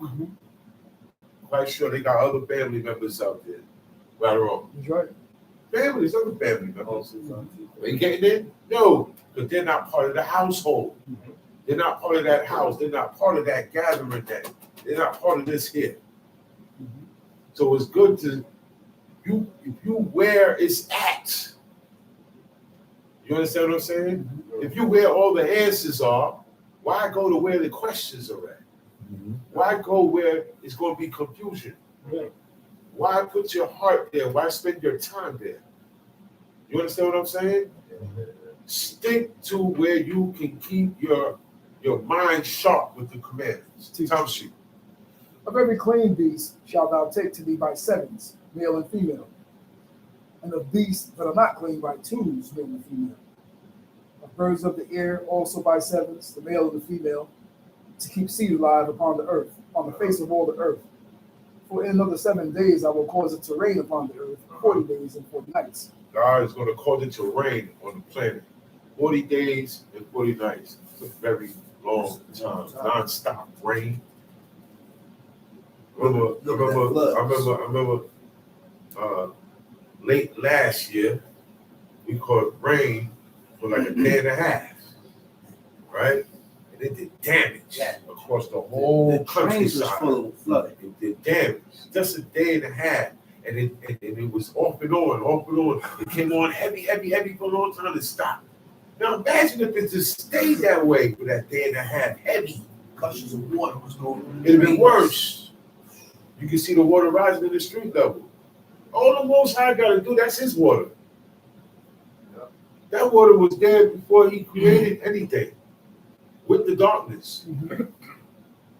All you got to do is command water, command it to rain, command it to downpour, and don't stop. And that's what he did. It ain't nothing for that to happen now. It still happens in different pockets of areas. You get flooded. You get a lot of floods. Certain areas where there's no land, and it rain, get some heavy rain, you're gonna get a reminder of this. Time sheet. Well, yet 7 days will I cause it to rain upon the earth, 40 days and 40 nights. He said, every living substance that I made will I destroy from off the face of the earth. And Noah did according unto all that the Lord commanded him. And Noah was 600 years old when the flood of waters was upon the earth. He was 600 years old when it was about to go down. And Noah went in, and his sons and his wife and his sons' wives with him into the ark because of the waters of the flood. A clean beast and a beast that are not clean. So you got beasts that are clean and beasts that are not clean. But there's more of the beasts that are clean that came in. Right. He said you take seven of those, male and female. But the unclean, 2. Top shit. And of birds and of everything that creeps upon the earth, there went in 2 and 2 to Noah into the ark, male and female, as Elohim had commanded Noah. And it came to pass after 7 days that the waters of the flood were upon the earth. Now, after 7 days, meaning it rained for 7 days straight. And after 7 days, that's when the whole earth was flooded. All it took is 7 days of rain, and this whole planet will be over flooded. I don't care if you high land, low land, mid land, marsh, range, whatever, it's going to get flooded. So it rained for 7 days, and then it started to flood. Now the flood starts. Tamshi. In the 600th year of Noah's life, in the 2nd month, in the 17th day of the month, on that same day were all the fountains of the great deep broken You know what open. the fountains of the great deep are? There's a lot of water deep within the earth. Okay? Every well, geyser, natural fountain, because you know what a geyser is, hot springs. You got boiling hot water that comes from the middle of the earth. God opened it up so that it just don't spring up and stop. It kept springing up. All the water that's in the planet, deep down the planet, God caused to come up. So that's coming up and that's opened up. And at the same time, the rain is dropping. So water gonna be water. Come sheet. And the windows of heaven were The open. windows of heaven were open. Can't see them. No. You can't see the tabernacle, which is a tent. That's just another word for tent, right? The sun has a tent. It has a tent that it goes in when it's not shining. Sure. But you ain't gonna see it. You just see when it come out. You just see it when it come out, but you can't see the tent. You can't see the window, but there's windows up there. God got a lot of things up there that is not visible to the naked eye or to technology. You're not gonna see it. Come see it. And the rain was upon the earth 40 days and 40 nights. In the selfsame day, Noah, Shem, and Ham, and Japheth, the sons of Noah. That's like a week. That's a month. You say a month is 9 or 10 days. Non-stop. Time sheet. And Noah's wife, and the three wives of his sons with them, entered into the ark. They and every beast after its kind, and all the cattle after their kind, and every creeping thing that creeps on the earth after its kind, and every bird after its kind, every bird of every sort. And they went into Noah into the ark, 2 and 2 of all flesh, in which is the breath of life. And they that went in male and female of all flesh, as Elohim had commanded him. And Elohim shut him in. And the flood was 40 days upon the earth. The waters increased and bore up the ark. Bear up the ark. The water is rising. The water is rising. The water is rising. This is a mountain right here. You in the boat, you see yourself from the inside, they going up. They're going up. Now you at the top of the mountain. The mountain is 6,000 feet high. You 30,000 feet up. You're halfway past that mountain now. It's rising. More and more water. It said it was lifted up above the earth, Tamshi. And the waters increased and bore up the ark, and it was raised above the earth. And the waters prevailed and were increased greatly upon the earth. And the ark went upon the face of the waters. And the waters prevailed exceedingly upon the earth. And all the high mountains that were under the whole heaven were covered. All the high hills and mountains were covered. Do you know how big, tall, and wide mountains are? Any city on this planet, you see building, oh wow, look at that great big giant skyscrapers. And way in the back, you see one big giant mountain that make the city look like this. The biggest building that's grandioso looks like this. And the mountain is like this. I've seen it. You've seen it, right? So you see how big the scale, okay? The water covered that up. All that's covered up. Can you imagine that? Water is covered up to where the clouds are at. Tell she. 15 cubits upward did the waters prevail, and the mountains were covered. Another 15 cubits more, they're all covered up, tell she. And all flesh perished. At that moment, it's nowhere to go for air. Archaeologists said that they found, you see Central America, you see South America, you got Central America, then you got North America, right? Now, as you go up towards Alaska, you're going up. You're going up. Everything is going up, right? They say a lot of animals, dinosaurs, migrated in that area. And they was going, and the water kept rising. And then as they moving up into North America, they're getting higher. But the water keep getting higher. You keep getting higher. And they found dinosaur bones all the way on the mountains in Alaska, under the snow, where they could never live there. No dinosaurs can live around snow. Once it get cold, they're dead. They're like lizards. You put a lizard in the refrigerator too long, he's dead. Okay? And they found dinosaur bones and human bones. Everybody was trying to get to the high grounds. That's how much water covered the planet. Tough shit.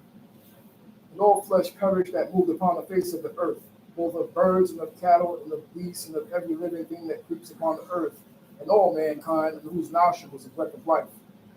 Of all that was on the dry land died.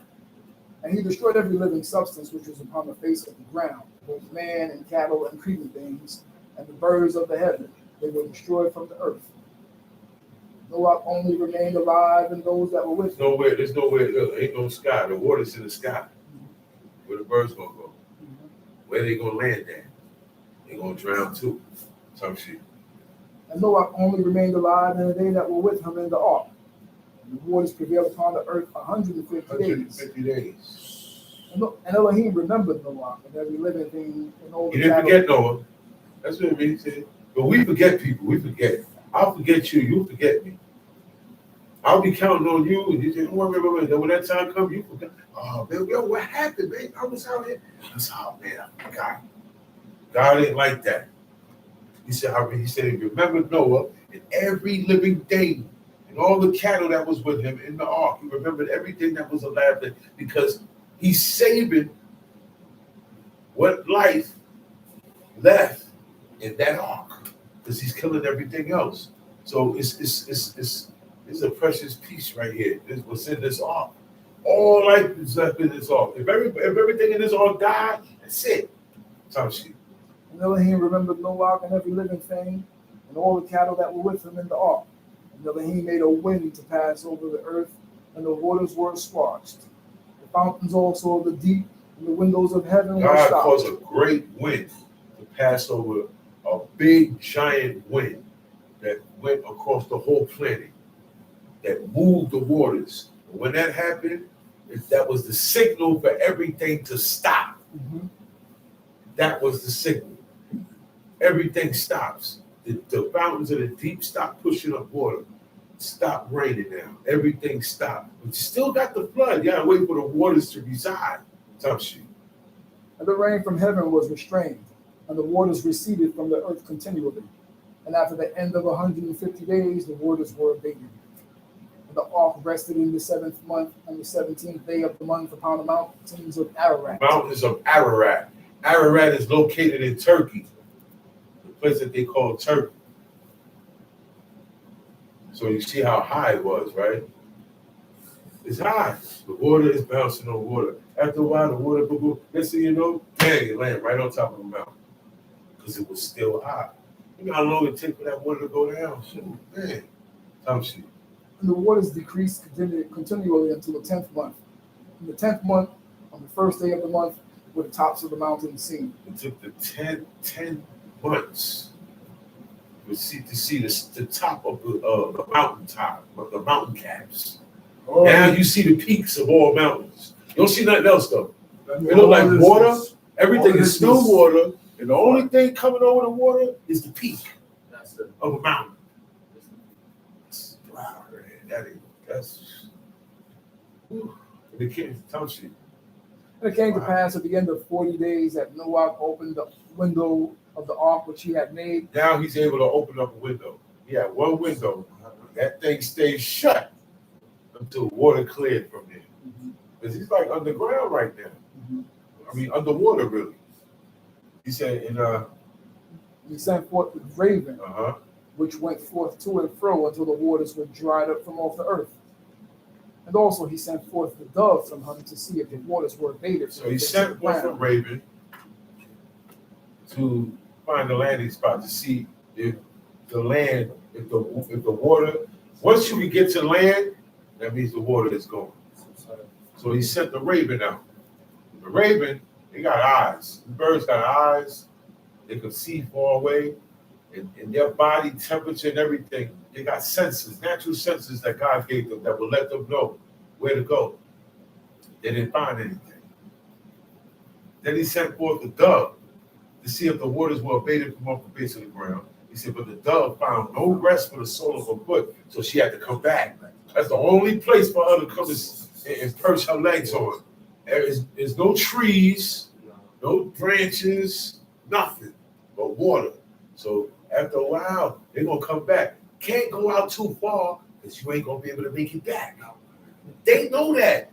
Ain't that something? That's like a navigational system built into all birds.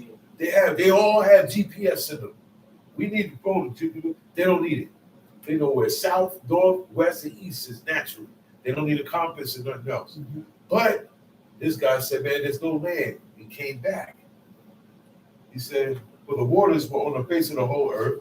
He said that he put forth his hand and took her and pulled her in unto him into the ark. Anybody ever held a bird in their hand? A falcon? An eagle? Before, you know, they can't grab you like this, man. You gotta put a special thing on your arm. And you still feel the pressure of a falcon. Like, man, if they grab your arm, their claws is going look, through, bro. if they want to, it could go through.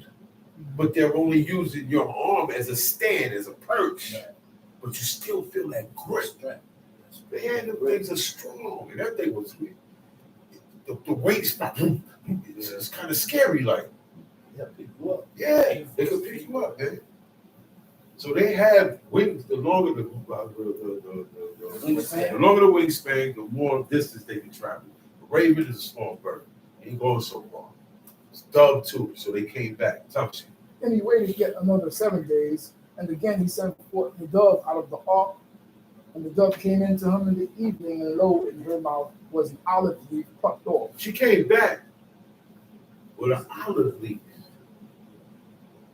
The leaf of olives.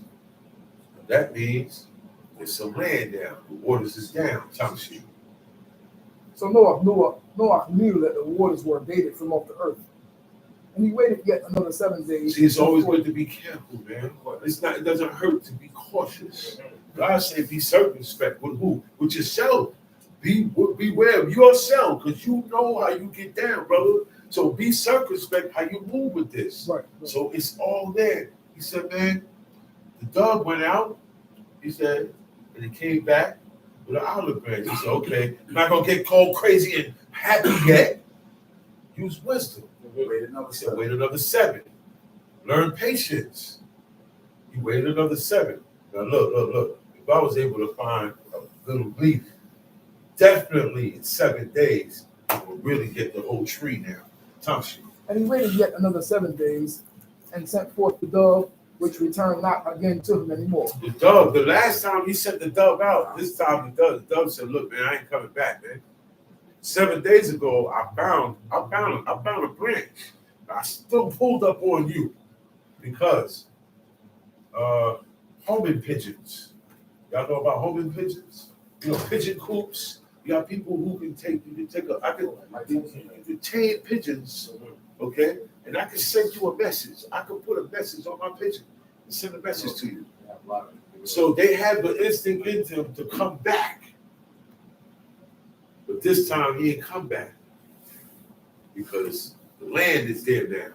Yeah. He could go find him a nest and chill. He's tired of flying around the place. They're out of their habitat. Come shoot. And it came to pass in the 601st year, in the first month, on the first day of the month, that the waters were dried up from off the earth. And Noah removed the covering of the ark and looked, and behold, the face of the ground was dry. Basically, you know how you go outside in the morning? He said, wow, it looked like it rained last night. It didn't rain. It didn't look like that. It didn't look like that. It was totally, the land was totally dry. So now we good. Tough shit. And in the second month, on the 27th day of the month, was the earth dry. And Elohim spoke to Noah, saying, go out of the ark. Now, look, he never left that ark yet. God had to tell him, okay, y'all can go outside now. You can leave the ark and go back out. I'm the one that told you to go in. He didn't say, he there. I know it's dry, but we still go land right here. They live there. Tough shit. And Elohim spoke to Noah, saying, go out of the ark, thou and thy wife and thy sons' wives with you. Bring out with thee every living thing that is with you, of all flesh, both of birds and of cattle and of every creeping thing that creeps on the earth, that they may breed abundantly on the earth, and be fruitful and multiply on the earth. So Noah went out, and his sons, his wife, and his sons' wives with him, every beast and every creeping thing, and every bird, and whatever creeps on the earth after their kinds, went out of the ark. And Noah built an altar to Elohim, and took of every clean beast, and of every clean bird, and offered burnt offerings on the altar. They knew the offerings. He knew first it has to be of a clean beast. He knew the offerings. He built an altar unto God and took of every clean beast, every clean fowl, and offered burnt offerings on the altar. Thanksgiving to God, appreciating God for saving him and his family and killing everybody else. Some shit. And Elohim smelled the sweet Savior, and Elohim said in his heart, I will not again curse the ground anymore for man's sake. You see that? He came to this conclusion after he smelled the sweet Savior. He said, man, you take that fat and you burn the fat. Don't eat it. The fat has to be taken off. All right? You take that and you put that on the altar to burn with the incense. It makes a sweet Savior that I like. I like to smell it. And when he smells it, he's pleased. So now when Noah did this and he smelt the Savior, that means he accepted Noah's offering. Okay? And then he came to the conclusion, he said in his heart, he said, I'm not going to curse the ground anymore for man's sake. He said, remember when he cursed the ground, you see how today you can plant certain things? Wasn't happening like that for them back then. It was really, really hard for them, harder than it would be for us today now. He said, I will not again curse the ground anymore for man's sake, for the imagination of man's heart is evil from his youth. He said, look, man, I'm not going to keep hitting him up because he's coming out this way. He's coming out from young this way. It's in him. He said, so I'm not going to do this what I did before. I'm not going to flood the planet. I'm not going to flood the earth like that. Because I'm going to deal with these people. Okay? He said, I'm going to deal with them. And I'm going to find good ones among them. He said, but I'm not going to do this again. Right, you know what I'm saying? He's calmed down from his anger now. He said, yeah, you know what? Nah, I ain't going to do that. I was upset, man. Right wrong. I was mad, man. He said, but nah, even if I get, I ain't going to do that again. Yo, you know what destruction, you know what death and destruction, mass death and destruction? That ain't no joke, that is man. God's mercy. That ain't no joke, man. Even God don't like the death of the wicked, that they turn from their evil ways. Right or wrong? Right. He would rather like Don't delight in death. he said it. I don't really like killing you guys. Don't delight in death. And torturing you and putting it on you. I don't like doing it. I'm God. I'm God. I'm the righteousness. I don't get a kick out of this. No. I'm not sadistic. God is not a sadistic God. like the idol. Oh, you gotta hit yourself up, bash yourself in the head, torture yourself. Hate yourself. Look. That's a mystery God. That's crazy. Talking about the Most High as a mystery God. People be saying that today because they don't know what he looked like. No, the Most High God is the God of all living spirits, flesh, life, creation. Right. Your God doesn't exist. How about that? Creation man. So he's a mystery because it's a mystery what you praying to. It's a mystery. What you going up in that booth and talking about? What you go up in there and do? And all the signs you do. That's the mystery. This ain't no mystery. God revealed what is pleasing to him. God revealed to the ones who have the opportunity to be worthy to find out the truth about yourself, about God. So we don't walk around thinking that, hey, man, I'm good. And we're not good. Most people have fooled themselves. Even Israelites, they said, well, I'm good with the Most High God. But you're not. Can you honestly say you're doing these commandments constantly, nonstop? Because that's the only way. Because that's how these people, that's how Noah got to where he was at. That's how Abraham got to where he was at. Moses, Jeremiah, I could go on and on and on for days. They all did the same thing. They followed God's commandments and they kept his laws and they kept their ways correct before God. That's the thing they all have in common. And this guy never met that guy because he lived 5,000 years before this guy and they served the same God the same way. No different order. So why everybody today serving God a different way? The whole thing going on. Because they cut off. Yeah. Oh, look at the heathen. They ain't cut off. The heathen been cut off. The heathen was never cut on. The lights was never on for heathens. Never. Stop looking at them. They doing what they're supposed to do. Our problem is we too busy being around them and watching them and wanting to be like them. Jealous. That's the problem. You have your own destiny that you can paint right in front of you if you follow these commandments. You can control your destiny following these commandments. You know where you're going when you die following these commandments. You know where you at, where you stand with the Most High God following these commandments. Tom Sheep. For the impulse of man's heart is evil from his youth. See, he's evil from his youth. So I don't expect the world to be righteous. But let them play this out. The band is going to play its generations out until the day of the Lord. That's why he said, I'm not going to do that no more. Tom Sheep.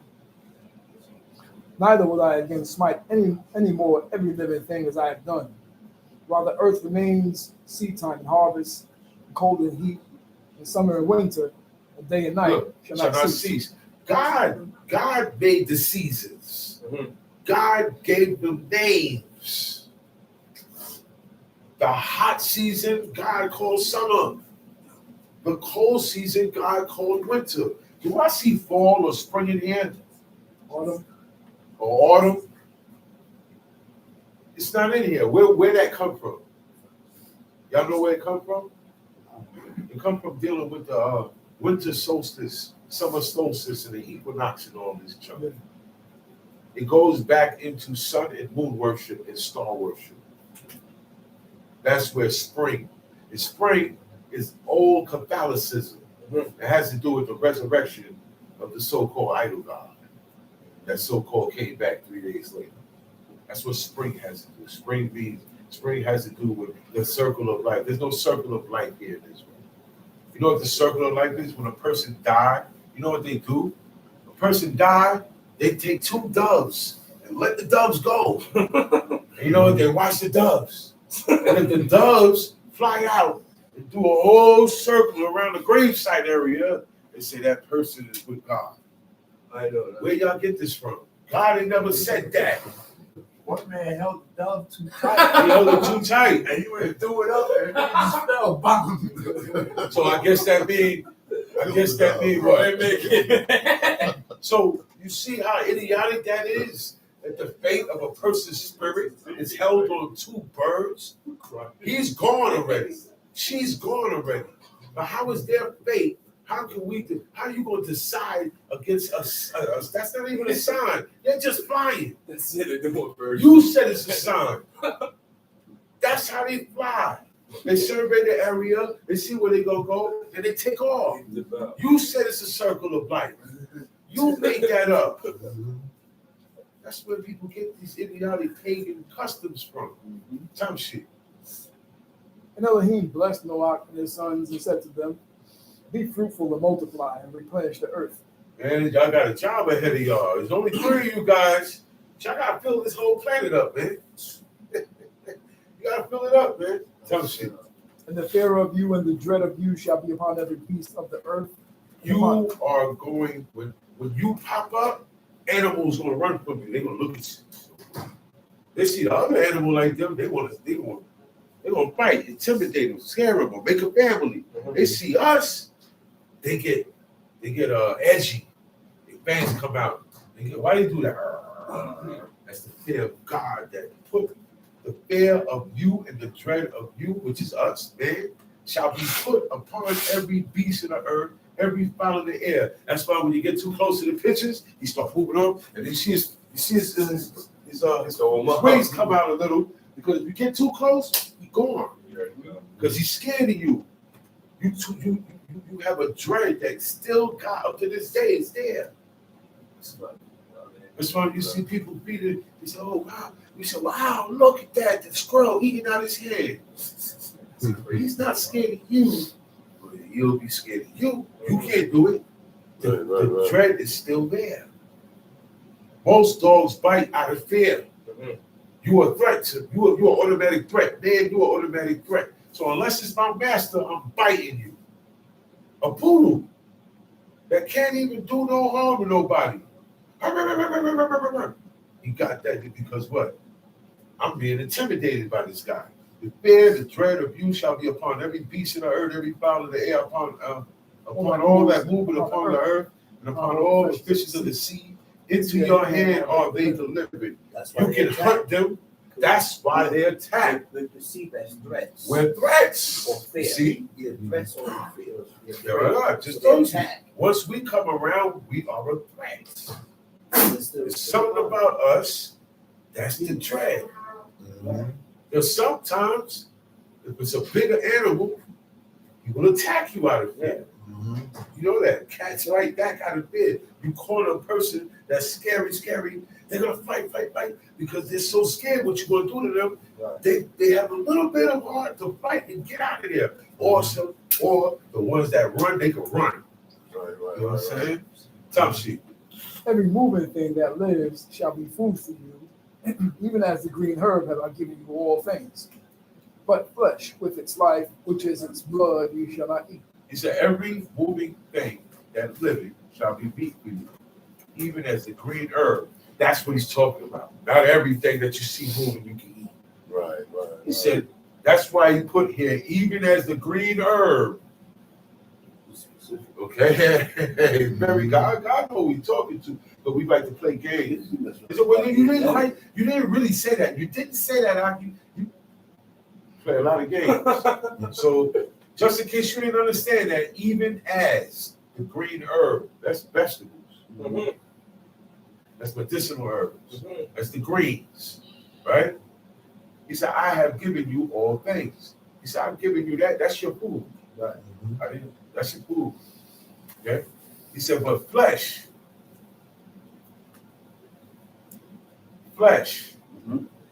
that's comes from the animals. Right? He said, with the life thereof, which is the blood, he said, shall ye not eat. He said, now, when you get to the flesh, when you get to the goat, when you get to the cow, you want to eat a burger, you want to eat a steak, right? Number one, you had to get that steak and that burger yourself. You had to have the animal itself. You had to make your own kill. Right. So understand, today, you don't make your own kill. People buy food from the stores, cooked up already, it has blood and fat in it. And you can buy the meat raw, right? But then you have to soak it. And the blood has to look like this. I've seen it. I mean, the flesh, the meat has to look like this, white like this. That tells you all the blood is out. If it's gray, all the blood is not out.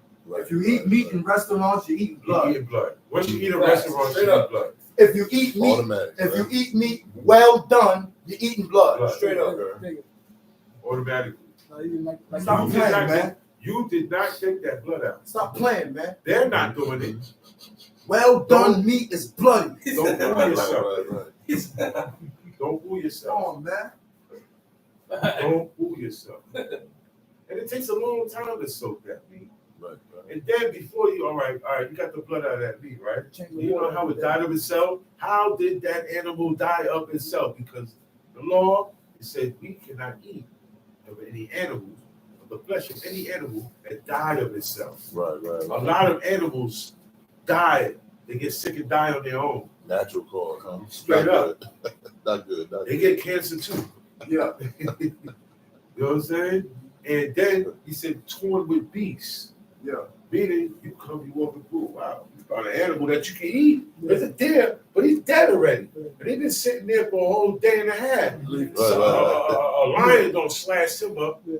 He's food for them, for the scavengers. That's He said, right. don't you eat that? The Canaanites, he said the Canaanites get down like that. That's what he said. A lot of stuff he told us not to do because they did it. Right. I don't want to hear nothing about no health reasons. God said, look, man, they do incest. They go into their mother, and the mother and the sons, the fathers be hitting up the nieces. He said, look, y'all don't give me. He said, because the inhabitants of the land that you are about to go and take over, that's how they get down. And that's why I'm kicking them out now. That's why I got you wiping them out. Their sins have built it up. That's an ancient nation. And their sins were so great that God was ready to wipe them out. Back then. Imagine now. Thank you. Imagine now. You got my point. Thank you. The whole world is doomed. Got my point. By the time of Abraham's life, God said, these guys only got 400 years. 400 years, and the iniquity of the Amorites will be fulfilled then. He said, but not yet, though. He said, I'm not going to hit them up yet. Because the mark, they haven't hit the mark of wickedness. As a whole, they haven't hit that mark. The mark I'm gonna give them this right here. And this is real high. You gotta be doing an extra amount of wickedness to get up here. They reached it.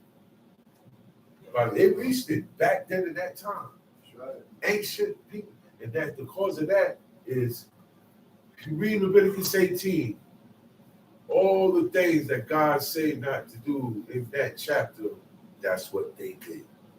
When he said don't lay down with beasts, not to have sex with beasts and animals, it's because the Canaanites had sex with animals. Okay? He said, man, don't eat roadkill. Right. Because you know what roadkill is? Yeah. Animal that got torn or got ran over. Yeah. Right? And there you go. They eat possums. That same possum we saw back there, old Jack down south, he'll eat that. He'll make pie out of it. He gonna grab that. And that ain't nothing but an oversized mouse. Right. That's it. Right? That's it. The worst mouse. That catfish down south, the diet down there is worse. Everything is unclean. It's this is crawfish, this, all these stuff. Man. He said, the flesh with the light thereof, which is the blood thereof, shall ye not eat. And surely your blood of your lives will I require at the hand, you hear that? At the hand of every beast will I require it. And at the hand of man, and at the hand of every man's brother will I require the life of man. Okay? Another word. He said, at the hand of every beast will I require it. Okay? Your life. Meaning, this is the reason why our forefathers offer up the animal and make an atonement with their blood to God. He said, this is instead of your life, but you're supposed to be dead. Right. I ain't gonna take y'all out like that, man. I'm God, I ain't gonna take y'all out. So check this out. He said, at the head of every beast, I'm gonna require you to bring your beast to the tabernacle of the door, the tabernacle of the congregation. Okay? For sin offering. And the priest shall make an atonement with the blood thereof. Okay? And then it will be accepted and you good with God. Your sin lifted off you. Some sheep. Whoso shed man's blood, by man shall his blood be shed. He said, now, as far as you guys, he said, you shed that man's blood, you just rise up and shed his blood, you got to get your blood shed. Okay? He said, man, the blood of your brother is crying out to me. Your brother's blood is crying out. Abel was dead already. And he asked Cain, he said, yo, where's your brother Abel? He said, my brother's keeper. I know not. My brother's keeper. He said, no, but God ain't say he was small mouth. God kept talking with him. See, they're real close. So sometimes you can say something to me that this guy ain't gonna be able to say. We don't do that. We don't do that to our parents. Yeah, it's nothing what you know. We don't do that to our parents, right? But this guy, he can't do it. Right. So he said, oh yeah, the blood of your brother is crying out on the ground. It's on the ground. It's crying out to me. I hear his blood crying out. It's crying out. It's to God. Because he died. He got killed. He got murdered. He was innocent in this matter. Right. Okay? So the blood is crying out. Innocent blood cry out to God when it gets spilled. And it stays crying out until the murderer's blood be shed. Right. Not put him in jail. Right. Then he get out 10 years later. And now he's, he can put that behind him now. He's good. It's something. Yeah. For in the image of Elohim made he man. And that's to be fruitful, to multiply, and bring forth abundantly. He said, whoso shedded man's blood, by man shall his blood be shed. You shed my blood? Somebody gonna shed your blood. It's a matter of time. I had to go anyway. You get used, because you gonna go too. So you get used for this evil purpose. Put me away, put this guy, put this. Then your clock come up. That's how I go now. Okay? He said, and the reason why all of this go down like that, he said, for in the image of God made he man. You are moving around and looking like God. You have arms, head, this whole structure. God has that. God has given that because that's what he has. So, what you said earlier, I don't want you taking my creations and making pictures out of it. Right. But I don't want you. I created that man. And unless it's by law, you can't shed his blood. That's what that means. Okay. He said, whoso shedded man's blood, by man's blood shall he be shed. For in the image of man, meaning because I made you my image. Right. Gotta be justified. So y'all can't go killing each other and taking each other life. I gave that man life. Unless he go by the penalties here, he do this. Well then you got to kill him. Yeah. Other than that, you have no permission to do these things because I gave them life. You didn't give them life. So if you shed that blood, then your blood got to be shed. And as for you, be fruitful to multiply and bring forth abundantly in the earth and multiply. He said, and as for you, he said, man, make babies, man. Be fruitful and multiply. Anytime you hear that, it means get a wife, get a husband, have babies. Mhm. Especially in that time. God killed everybody. It's reset. Right. Everything went back to default. He resetted everything. Maybe we could get a better lineage generation of man on the planet. Mhm. You see? He said, God spake unto Noah to his sons, what I'm saying. Behold, I establish my covenant with you and with your seed after you, and with every living creature that is with you, of the birds, of the cattle, and of every beast of the earth with you, from all that came out of the ark to every beast of the earth. And I will establish my covenant with you. Neither shall all flesh be cut off any more by the waters of the He flood. said, I'm not going to destroy the planet, the earth. I'm not going to destroy the earth. I'm not going to destroy man like that, in that fashion. The whole earth will never get, God said it. So I can say that that was a one-time thing. Oh yeah, they had floods in this country here, but I'm talking about Worldwide. earth, worldwide, flooded out. God said, I'm not going to do that again. God said, I'm going to do that again. It's a lot of destruction, man. It's a lot of death, a lot of destruction. You know what I'm saying? God said He don't like the death of the wicked. You know what I'm saying? But it's still something that had to be done. So He said, look, but I'm not going to do. I'm going to find another way to deal with these. I'm not going to do it like that. It's ugly. I'm shit. Neither shall there any more be a flood to destroy the earth. And Elohim said, this is the token of the covenant. This is the token. This is the sign of what I'm saying is going to last. Every time you see this sign, you're going to see that I was the one that stopped the rain. Right. And then after the rain stopped, you see what? Read. And Elohim said, this is the token of the covenant which I make between me and you and every living creature that is with you for perpetual generations. I have set my bow in the cloud. This shall be for a token of the covenant between me and the earth. That's all it's for. It doesn't have nothing to do with LGBT. They took the rainbow. It took God made that rainbow.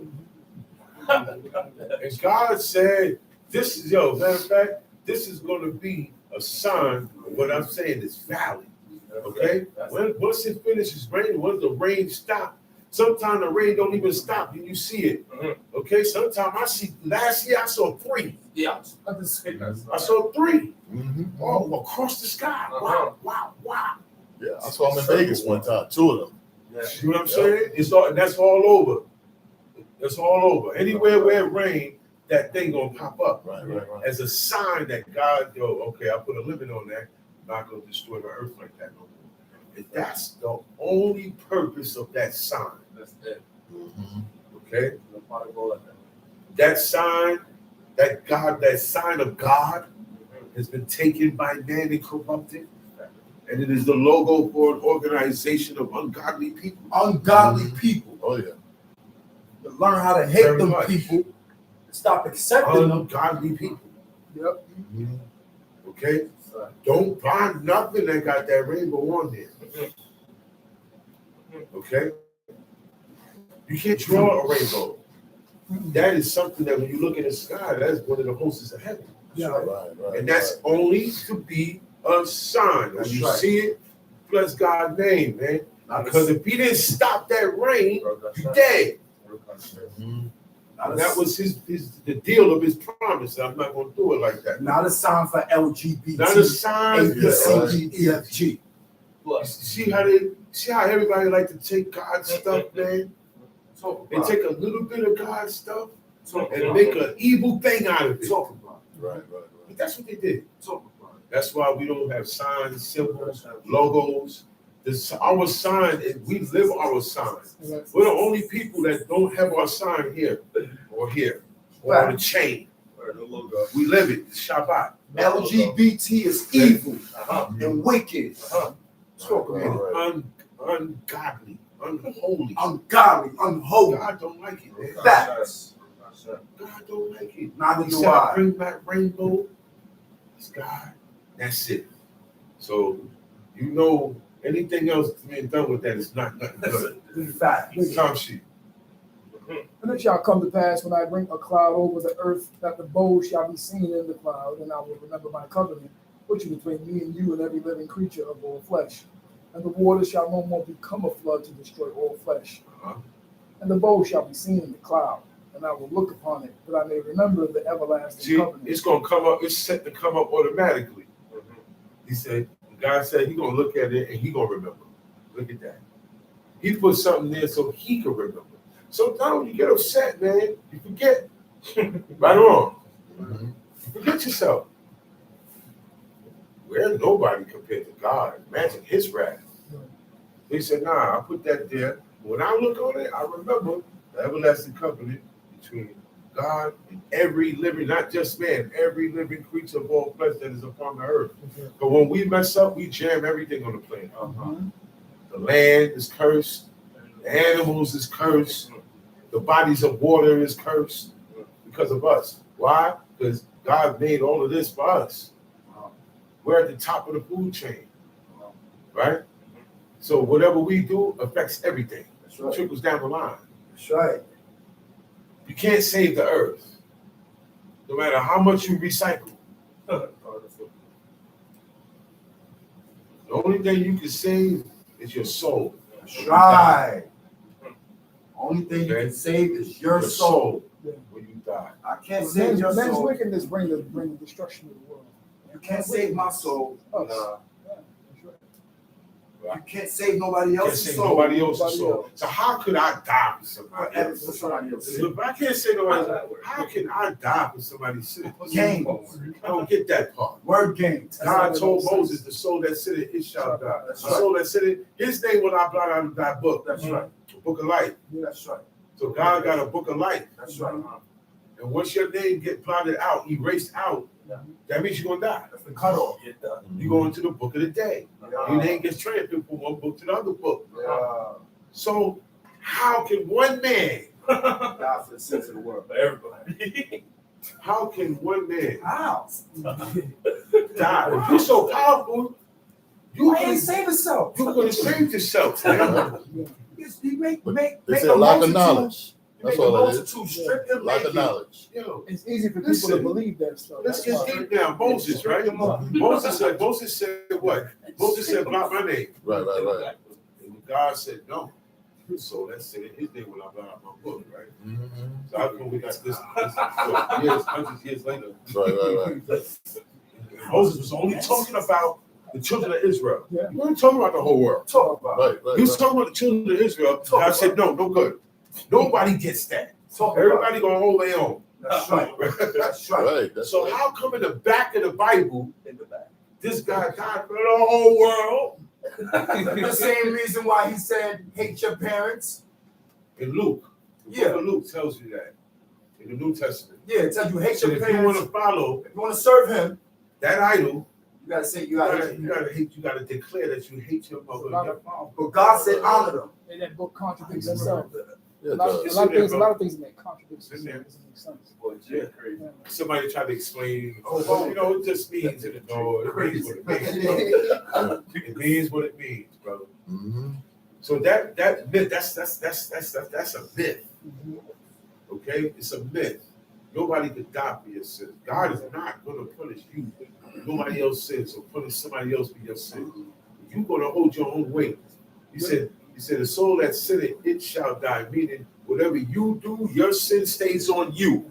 Now, I can couple myself with your sin if I don't rebuke you. Y'all hear me? That's how it can get to you. You got to be careful. Your sin is your sin. But if I don't say nothing to you, I say, yo, man, nah, you can't bring that in here, and I leave it, I don't say nothing, I turn around, start talking about you, You did it. or shit, right?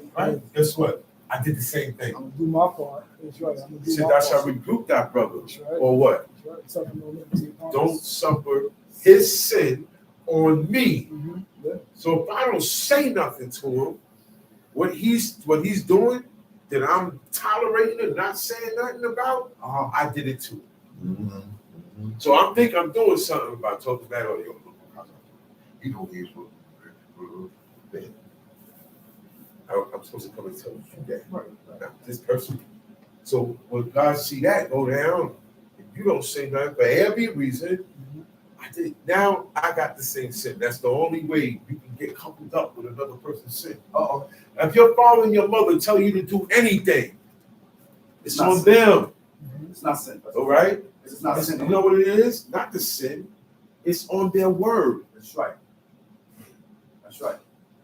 Period. That's right. Teach. That's right. Teach. That's right. Period. God gave You him better that hold authority. on. Maybe a different situation going on, but just do what they say, man. God gave him that authority. Do what they say, man. Yeah. Don't give them no hard time. Yeah. But people like giving their fathers and mothers a hard time. Yeah. Why do you make it so difficult? They're trying to be a disciple. Shut up and listen, because you don't understand what I'm saying. They're trying to be a disciple. Yeah, that's all. He said, honor thy father and thy mother. That comes with discipline so you can hearken. You have to discipline yourself so you can accept and hearken to their word. That practice, you're able to do the same thing with God. Total opposite. Now today, everywhere, all on TV, they got father versus son now. Everywhere I look, every show, a movie, wrestling, everybody's want to fight their dad. Yeah. Okay? Let me tell y'all something. Preparing the world What's for destruction. The entertainment brainwashes your children and you. That's right. Say it again. Their entertainment brainwashes your children and you. Entertainment is ran by the devil. Movies, TVs, shows. You ain't grounded. You are going to accept That's right. what's going on. It's not going to be a problem to you. That's right. Because I see it. That's right. The domination of women over men. That's right. The domination of kids over the parents. That's right. When God said it's me, it's God first, then the man, and the wife, and the children, it's flipped. Yeah. The children are the gods now. Yeah. They can say and do whatever they want. Yeah. Yeah. They can say and do whatever they want. Yeah. They got a mouth on them now. Not over here. They don't respect elderly people. They won't even get out the way. You're sitting on the steps. Don't do this. Yeah. Get up and get out the way. That's right. Kick you in your back, man. Get out the way. If God allows you to live that long, you're gonna look for the respect of an elder. You're gonna look for that, man. And they don't get that out here. They see you walking with an older person, they won't move. You gotta move them sometimes. Sometimes you gotta, yo, man, what's up, man? I'm sorry. There's no room here. Why are you squeezing here? Nobody has that no more. So you can't stick out doing these commandments. The good stuff that the heathen did do, they don't do no more. They say there's no good. Everything is daughter against mommy. Mommy against daughter. The mother looking at the daughter boyfriend. The daughter looking at the mother boyfriend. What is this? And now the mother is trying to turn the sons against the father. Oh yeah, that's from the gate. But the father is psycho. Father's always the villain. But the father is psycho. The father is always the villain. Everybody in the family is right except the Play father. with me, man. Everybody could say this except when the father says something. Play with me, man. Hey, you spoke your mind. You spoke your mind. You spoke your mind. I spoke my mind, and I paid bills. Big difference. God will remove you. Big difference. Play games. And the bowl shall be seen in the cloud, and I will look upon it, that I may remember the everlasting covenant between Elohim and every living creature of all flesh that is upon the earth. And Elohim said to Noah, this is the token of the covenant which I have established between me and all flesh that is upon the earth. And the sons of Noah that went out of the ark were Shem, and Ham, and Yefet. And Ham is the father of Canaan. Ham, Canaan, all the Canaanites, the Perizzites, the Jebusites, the Hittites, Girgashites, this, all the ites came out of this man named Canaan. Ham had multiple sons. One of them is Canaan. I think he's the fourth one. Yeah. Yeah, four. He's the fourth son, right? Yes. So, and he had sons. He had one named Gergai. That's the Girgashites. He had one called Perezi. That's the Perizzites, and so on and so on. He had one called Jebus. And he decided to take over a city, which is today called Jerusalem. Because the Jebusites, his tribe, which is the Jebusites, wound up holding down Jerusalem. Yep. And look, even after the judges, they still held that down. Yeah. Yeah, through King Saul days, they held that down. When David became king, he took them out. They stayed in the land, the Jebusites. It was called Jebus from old. And they stayed in that land until David came. They was supposed to be born. But all of those come from out of Canaan. Tamshi. These are the 3 sons of Noah, and of them was the whole earth overspread. And Noah began to be a husbandman. A husbandman. Gotta let people know in Israel. A lot of people think this means a man that lays down with his wife or protects his wife or do husbandly duties. No, a husbandman is a person that does husbandry. Husbandry is the dealing dealing with vineyards. Hebrews say Ish Adama, Okay. Ish Adama. When you do husbandry, you're dealing with wine, with vineyards. You're dealing with wine. You're dealing with grapes. And that was his specialty. That was his thing. He said he began to be a husbandman. He took up. He said, "Well, I'm gonna take up what they call that? Collecting coins, or I'm gonna take upstairs a hobby. That hobby, you can't eat that. This here, vineyards, and he planted a vineyard. He said he drank of the wine, all right, and was drunken, and he was uncovered within his tent. He was drunk, so he wasn't aware. He wasn't aware that he was exposed, but he was in his tent. He told in his tent by himself. Tamshi. Ham, the father of Canaan, saw the nakedness of his father and told his 2 brethren outside. He saw the nakedness of his father. He did not have sex with his father. No. Israelite came to me with this. Yeah, I'm throwing it up, man. I don't want to hear this no more. I don't want. This is not what you was taught. Where you get that from? Ham did not lie down with his father or his mother. His mother wasn't there. See, they don't understand the environment and the habitat of the East and our forefathers. They didn't live in an apartment or in houses or in buildings. They lived in tents. And Jacob, Abraham, Isaac, the father of that household, he had his own tent, separate from everybody. And his wife had her own tent, separate from everybody. And she had an extra tent, so when she gets unclean, she gets a period, she's on a cycle, she gets out of her room so she don't contaminate everything in there, because it stays contaminated, and she go into the area that's already contaminated. All right? And she stays there. And everybody has their tent. The servants have their quarters. Sons, daughters, boom. You got the farm area over here. You got the animals over here. That's how it went. They didn't sleep in the same bed. They didn't go to sleep and wake up looking at each other. No.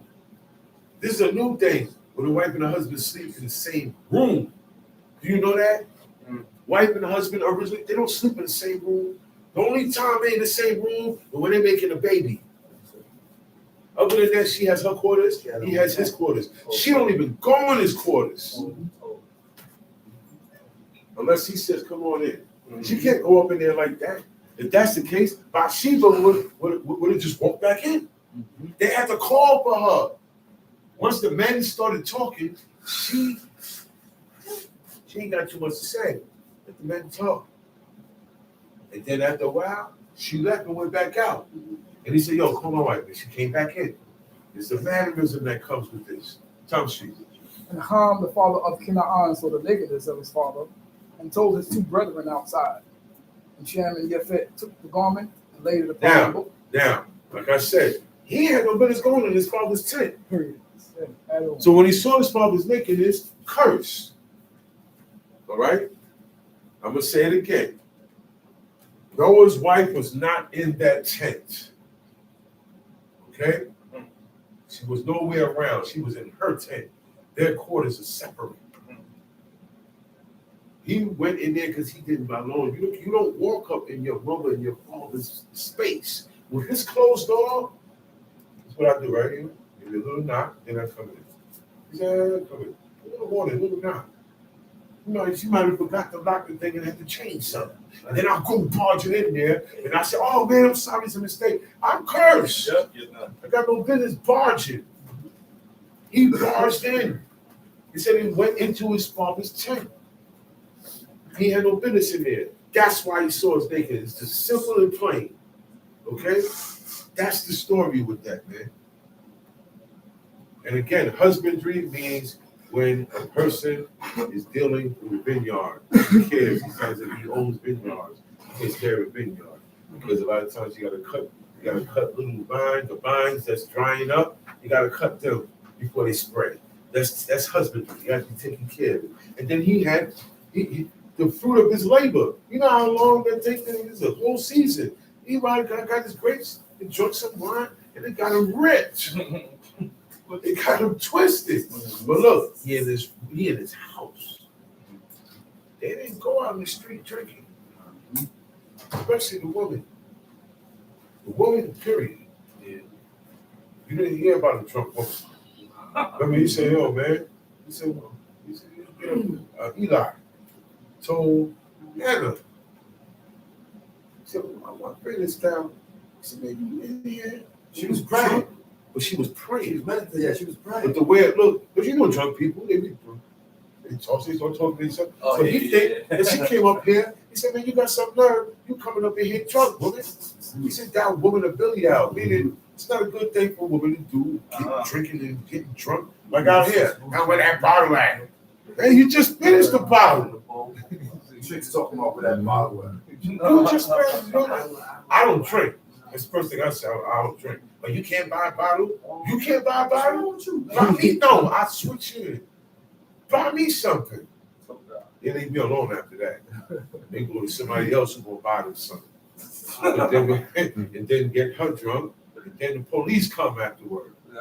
This is altercation now. That's how it goes. Nah, man. He took his wine and he was in his house, relaxed. And he fell out. Yeah, this is the best feeling in the world. You lay down, everything's good. This bitch eating it. I like tequila. Me personally, I like tequila. It knock you real quick. Down there, laid back. I'm done. Tequila. I'm gone. I don't know who came in my room. If y'all came in the room and had a party, I wouldn't know. Yeah.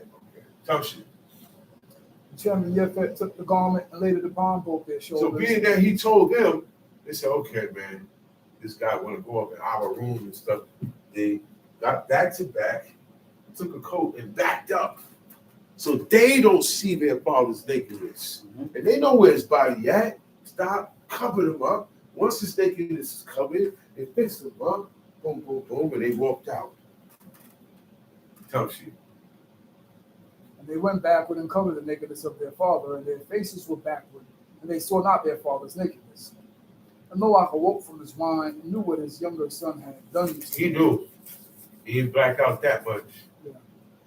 Man of God can't hide nothing from him. No, he got it. I said, when he got up, you get up. He didn't get up with no hangover. No. He said he awoke from his wine and knew when the wine wore off, woke up out of it. He said, yeah. I know what Ham did. Tamshi. And he said, "Cursed be Canaan." He didn't say cursed be Ham. He said cursed be Canaan. Who's that?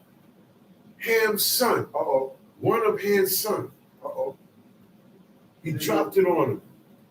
He said, cursed be Canaan, a servant of servants. Meaning you're going to be a slave to a slave. Mm-hmm. You're going to be a worker for a worker. Some sheep. A servant of servants shall he be to his brethren.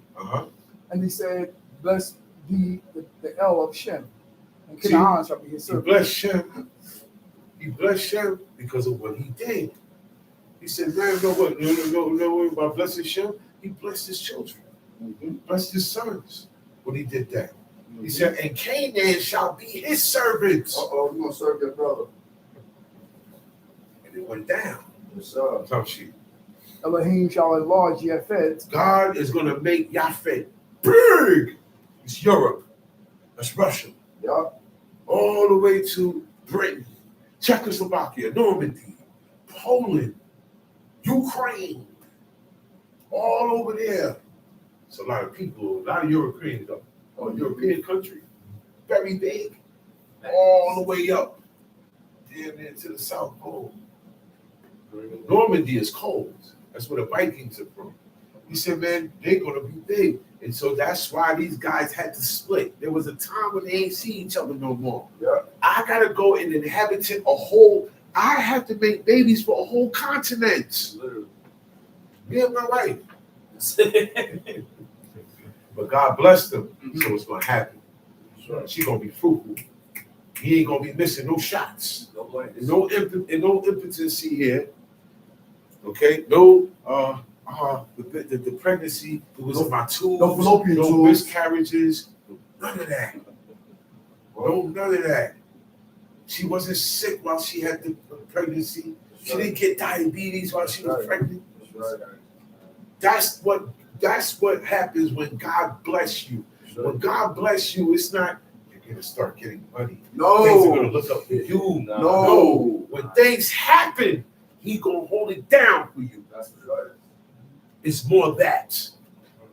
Tom sheep. Elohim shall enlarge Japhet, and he shall dwell in the tents of Shem. And Canaan shall be his servant.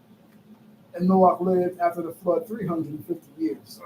And all the days of Noah were 950 years, and he died. Shalom Aleichem. Shalom Aleichem. For those who are marked for a test, doing it tonight before y'all break out. Whoever got the paper for the test, quick, 10 seconds. The sun go down. I'm gonna get your quiz real quick. Here we go. Quick announcement.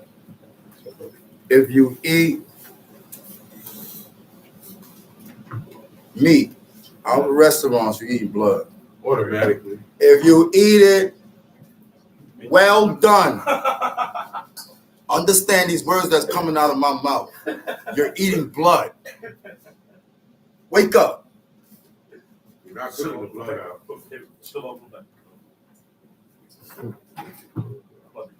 The red part.